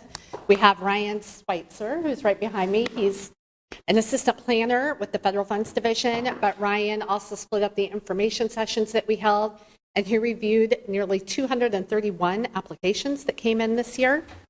And we have Kayleen Swearingen, who is our administrative assistant. She also helped with information sessions. She helped keep 231 applications going and kept this organized. And she's also leading the reimbursement process. And Lisa Krabs is our federal funds administrator, and she is our go-to. Although this is the second year in the program, I would say it's still in its infancy stage, and so she keeps us moving forward. So wanted to recognize them as we get started today. Also, I did bring the sign. Apparently, the sign was supposed to be brought last year, but if you've seen the sign throughout the city, throughout the neighborhoods, this is the program that we're talking about today. And all right, so just as a reminder, the mission of the program, what I tell people is to come outside. You know, COVID kept the neighbors inside, it kept people from talking. The mission of the program is to get neighbors to come outside, start talking again, and then start working together on completing exterior home improvement projects that will benefit their neighborhoods. So just a quick program overview. Again, this program started in 2001. As a matter of fact, it began on day 2 of Kayleen and Ryan's employment, and they managed the program in 2021. We partnered with InvestDSM. InvestDSM really worked side by side. They really administered a lot of the program, and then they up-trained the staff. In 2022, the city administered the program. InvestDSM is our fiscal sponsor, our fiscal agent, so they write all of the reimbursement checks. So we've really taken over that program piece. I always like to remind residents that the funding source for this program is through the local option sales and service tax when they ask me where the money comes from. And then just a few eligibility requirements for the program. So the property needs to be located within the city of Des Moines. Projects have to be exterior improvements that are at least partially visible from the street. The applicant must be the homeowner on record, or if they're a renter, have permission from the homeowner on record. Each property, so we have teams, you have to be able to see at least one team member from the front of your house. You don't have to see all team members, but one. I always tell them if you can stand out in your front yard and have a cup of coffee in the morning and wave to one of your neighbors, they can be on your team. And then the program is, again, team-based, so we offer matching grants. If you have a team of 5 to 9 households, each household can receive up to $1,000 in a matching grant. And teams of 10 to 19 households, each household household can receive up to $2,500 in matching grant. Is it capped at 19? The largest group is capped at 19? We generally try to cap it at 19. We did have one group this year that came in at 21, and we allowed it because they were highly organized. But what we notice is the larger the team, the harder it is for the team captain to organize. So here's a list of some of the eligible projects that we allow for this program. I will say, going back to those matching numbers, it's really important to know that if you're on the team, let's say a 5 to 9, and you're eligible to receive up to the $1,000, you don't have to meet that max. You can do some of these smaller projects, mailbox and house numbers, for $100 and receive a $50 match, where maybe your neighbor is doing a new roof at $5,000 and they're going to get that full match. So I think when we look through the list of eligible projects, it can be trying to, get yourself up there to meet and take advantage of that. But we also encourage neighbors to be at the project and price point that they're the most comfortable with. If someone participates in the Block Challenge Grant, are they ineligible to participate again? At this time, they are ineligible to participate again unless council were to provide different direction. Gotcha. I think when we talk about the wait list, we'll see that. Yeah. So just a quick overview of the process. So you usually have somebody in the neighborhood who hears about the program, and they're the self-appointed team captain. They try to gather neighbors together. They work with me to schedule an information session. I don't know, clearly it's lunchtime. I stopped being able to talk. Either Ryan or Kayleen and I go out to their homes and literally stand in their driveways, meet with the team, and review the program and the requirements. What we have learned through this process is I know that the purpose is to meet neighbors, but I always thought that, they know who all their neighbors are, but they don't. So a lot of times you get into the driveway and you see people who are introducing themselves or saying, I see you walk your dog down the street every day. So it's just a really good first opportunity for those neighbors to learn about each other. We have them talk about the projects they're going to do. That helps us curtail what we're going to be presenting that night. But essentially, we just walk them through that application process. The idea is they know and understand the program and that they're completing applications appropriately the first time around. So following that meeting, if the team does wish to participate, they submit a team application. It tells us who's going to be on the team and who we're going to be talking to. Each member of the team does need to submit an individual scope of work. It's a very quick application. It tells us who you are, where you live, what you're going to do. With that application, you need to submit a contractor estimate, or you need to submit a list of the project costs. We always say go to your favorite, if you're a DIY, go to your favorite home improvement store, put all your items in the cart, print out the list, but don't purchase anything yet. So we just want to know how you're getting to the numbers. And then you submit before photos of the project. After we receive the information for each team member, our team, Ryan, reviews all of the projects. If we have questions, we go back and forth with the homeowner until we have the completed application. But then once that application is reviewed, they have 90 days to complete the projects. I will anticipate that you're going to ask me how that worked out this year. And with supply chain issues and contractor schedules, we have been working with all of our residents who participated in the program. So we will get them through one by one. When their projects are completed, they submit a reimbursement form, which tells us, the finalized numbers. They submit a copy of the paid contractor invoice or the materials, the receipts for the materials, and then the after photo. And then the most fun of all is we encourage them all to have a block party. And I know it's been happening because I've been invited to a few. So we did make a few enhancements this year based on the feedback that was received from council from the 2020 year program. Most notably, in 2021, we had 8 teams participate. Of those teams, none of them were in low to moderate income areas. So under the recommendation from council, we reserved at least 50% of funding specifically for low to moderate income neighborhoods.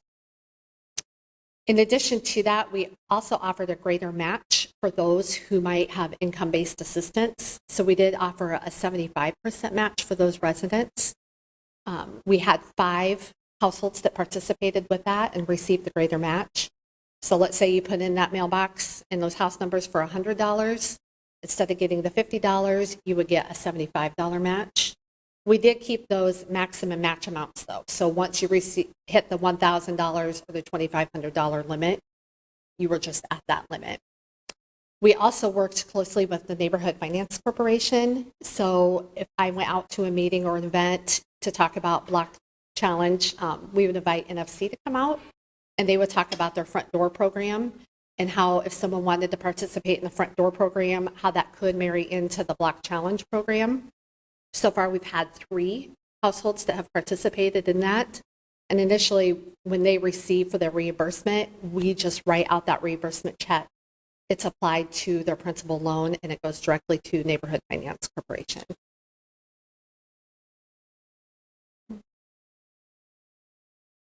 All right, so quick overview of the program timeline.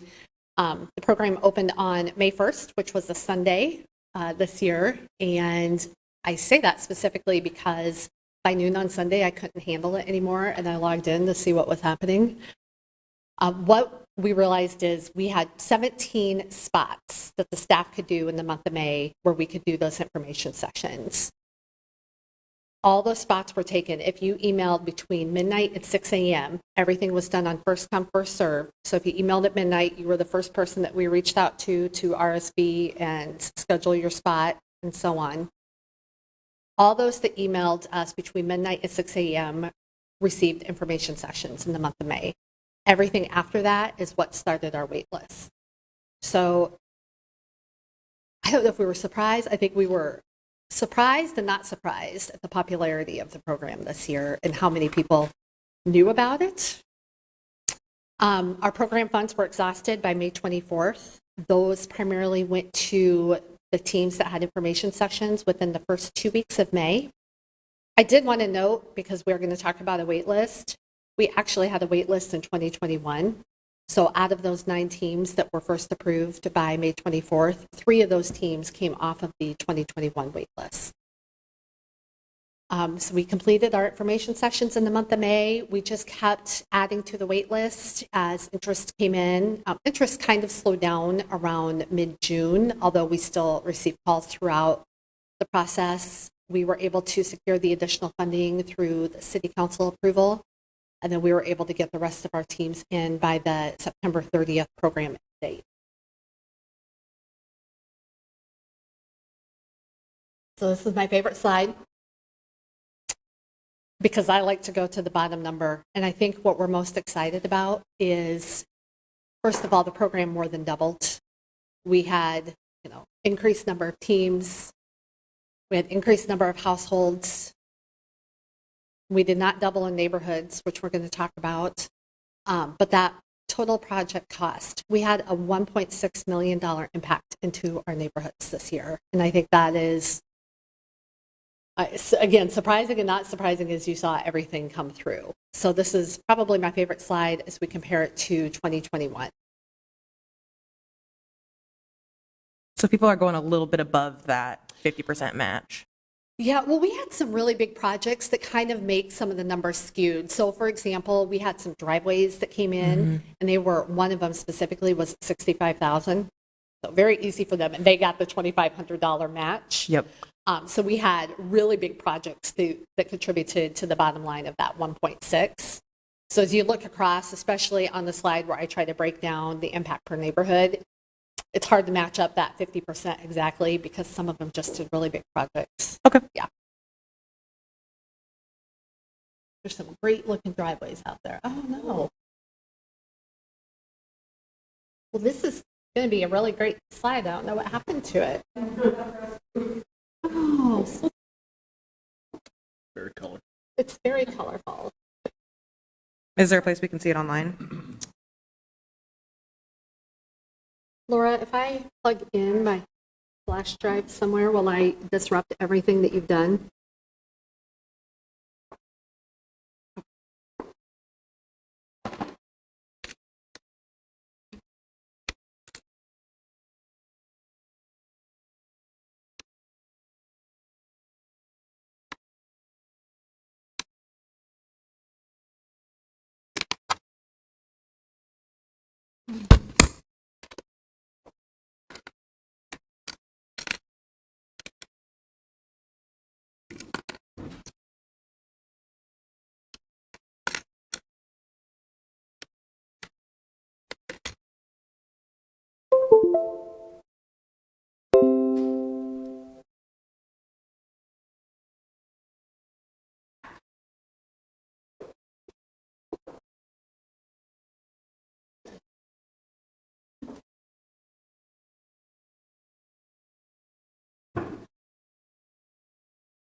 Oh no, it's still there. Okay, well, it's an amazing slide.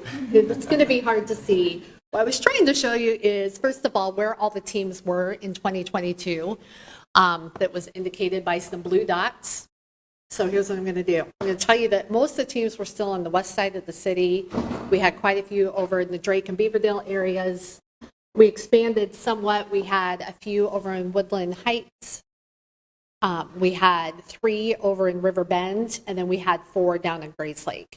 We did not have any teams this year in wards 2 or 4. Then the next beautiful slide that was going to come up.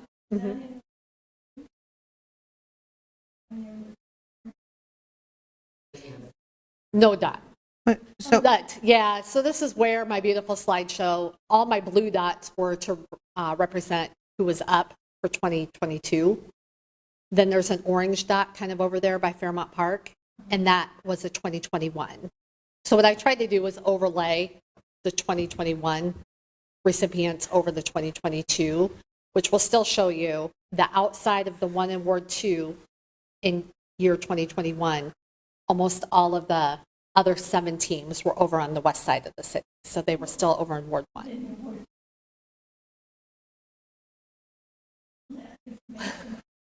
I think Ward 2 and Heather will partner up. So I did talk to a woman going door to door this weekend, and they just done their driveway. And I said, did you know about the Black Challenge? So she already went to the website properly. She took it down because they are going to do more work in their house. So you might, that's right around where this team was. Anybody's going to do a driveway, they need to NFC and get some of that paid for. I mean, some of it is absolutely forgiven. Right. So it's a really great partnership. Yeah, it is. And then the red, the little talk boxes are everywhere that I was. So that just kind of shows you where I was around the city. Really trying to demonstrate that we made an equal effort among all wards in the city. I did do some outreach to those where I, had spoke to, but then maybe we didn't get any traction to see what we could do better next year. Some of it came just down to marketing and getting out in front of organizations earlier. Is there a handout that we could take? Is it online or? We are going to redo the marketing. Okay. Yeah. Or do you want this handout? Oh, I don't. Okay. Yeah. I don't care. Just something that I can information take out to give. Something simple. Yes. Talk more about it. We are going to be redoing the marketing piece, and then I'm happy to get that out to all of the council members. When you find a version of the map that isn't corrupted, I would love to have that. Oh, it was my favorite slide, so I'm very sad. Yes. Again, here's the breakdown so you can see what you couldn't see on the map, but here is a breakdown of where all the funding went per neighborhood. So you can see the number of teams that came out of each neighborhood this year, the city funding, and then the total project costs that went into each.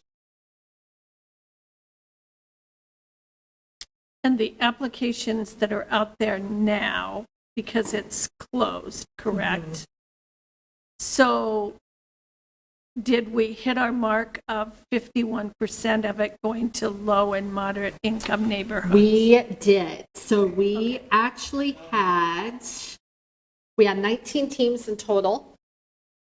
Of those 19, 11 were in the low to moderate income neighborhoods. Yeah, there you go. And then that equated to more than 50% of the funding. So with that, we had, in the low to moderate income neighborhoods, we had $240,595 of the city match went into those neighborhoods. is compared to the other 8 teams, which received $198,591. So we hit the target.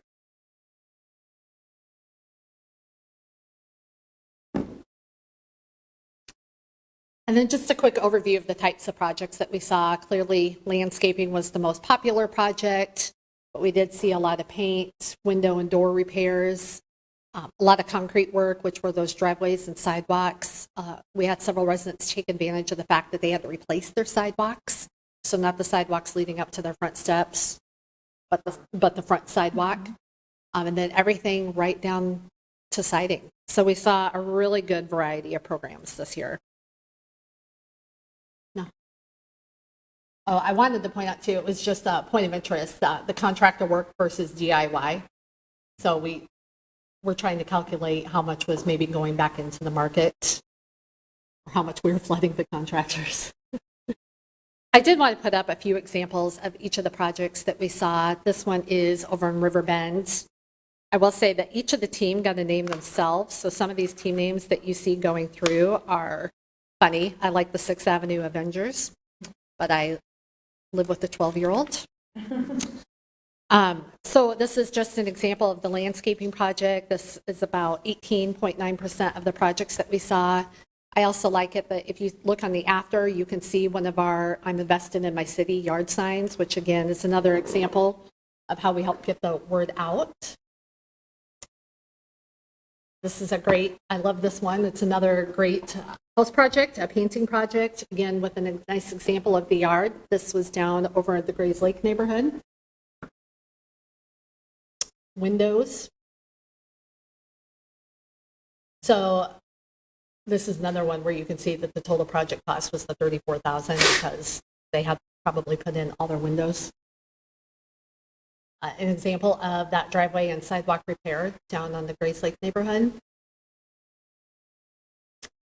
A really great example about a roof repair in Riverbend. So you do roofs, those count as visible from the street, or is it just kind of like this example? So you do your roof, do the whole roof? Yes, but it does count. No, I know. No, I didn't know if that counted. A lot. Sorry, that's why I answered. So the roof does count, but we get the question, like, if we do siding, do we just do the siding that's visible? Side your whole house, paint your whole house, roof your whole house. Yeah. But we do count those projects. Okay, cool. This is a great example. We saw a lot of trees this year, so you can have tree removal or tree care.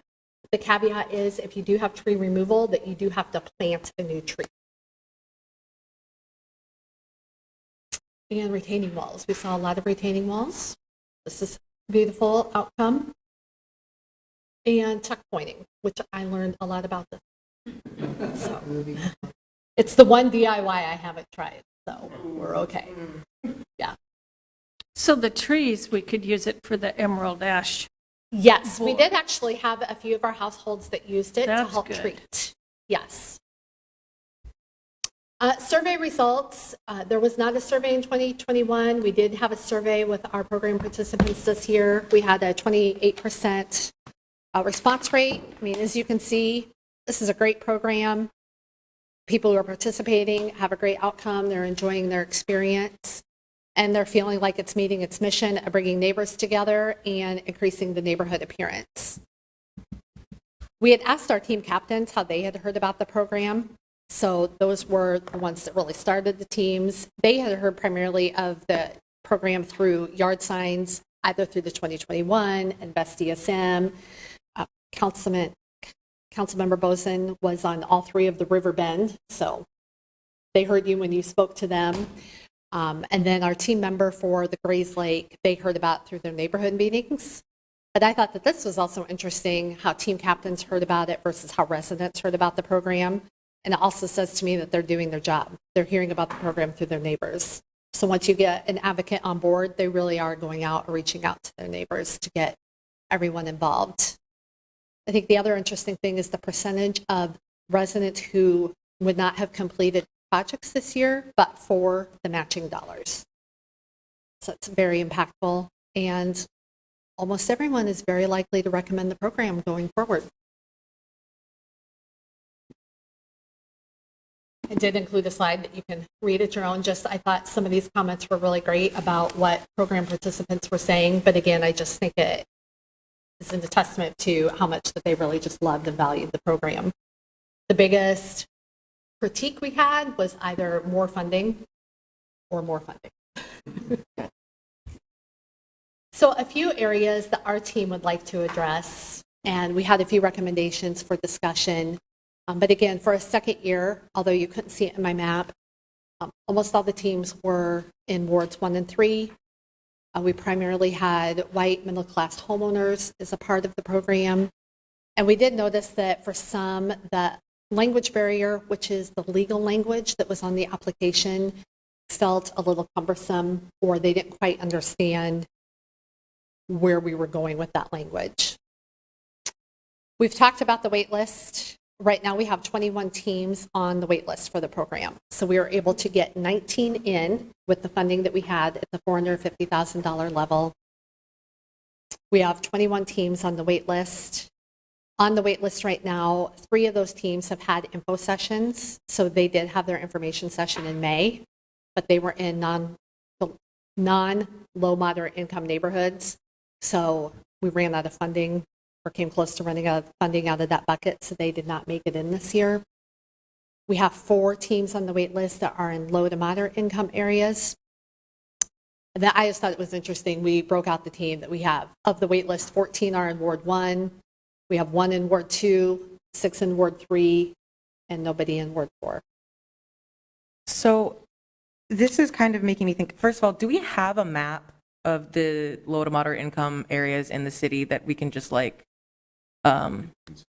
yeah, I would love to see that. And then you took the approach previously on the map that was a little bit messed up, that of like even blanket of conversations. I'm just kind of wondering if to meet that goal, seeing like 17 of the 21 teams on the wait list, and the demographic breakdown, if we need to be focusing your efforts more in those low to moderate income, more in those more diverse areas, just to try to get that side up, and you know, like maybe like overemphasizing Ward 4 since Ward 1 seems to know about it.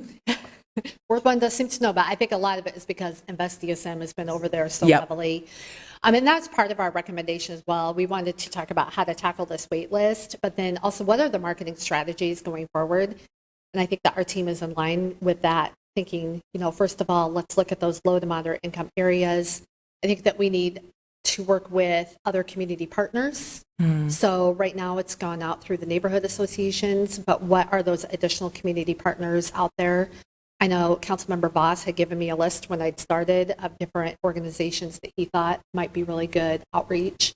So whether those are through faith-based or other community-based organizations, to help us get that word out there. I think too that focusing on the low to moderate income areas, it's just a little bit more of an umph to get organized. And so then allowing some additional time and resources and working with those team captains to really understand what that organization process is like to get the other neighbors on board. And then in Ward 4, well, starting in January 1, we won't have invest. I don't have any invest DSM in Ward 4. So I know that my colleagues are going to look into that, along with the Polk County supervisors, of expanding that, hopefully to be a part of somewhere in Ward 4. I think that definitely helps us tremendously. And, you know, I have many low to moderate areas that they're not investing in their home. They don't have it, especially not right now. Right. And so that's part of the issue that we're running into. Yeah, $1,000 is great, but when you're doing a $6,000 roof and you don't have the other $5,000, well, I mean, you don't do it. Right.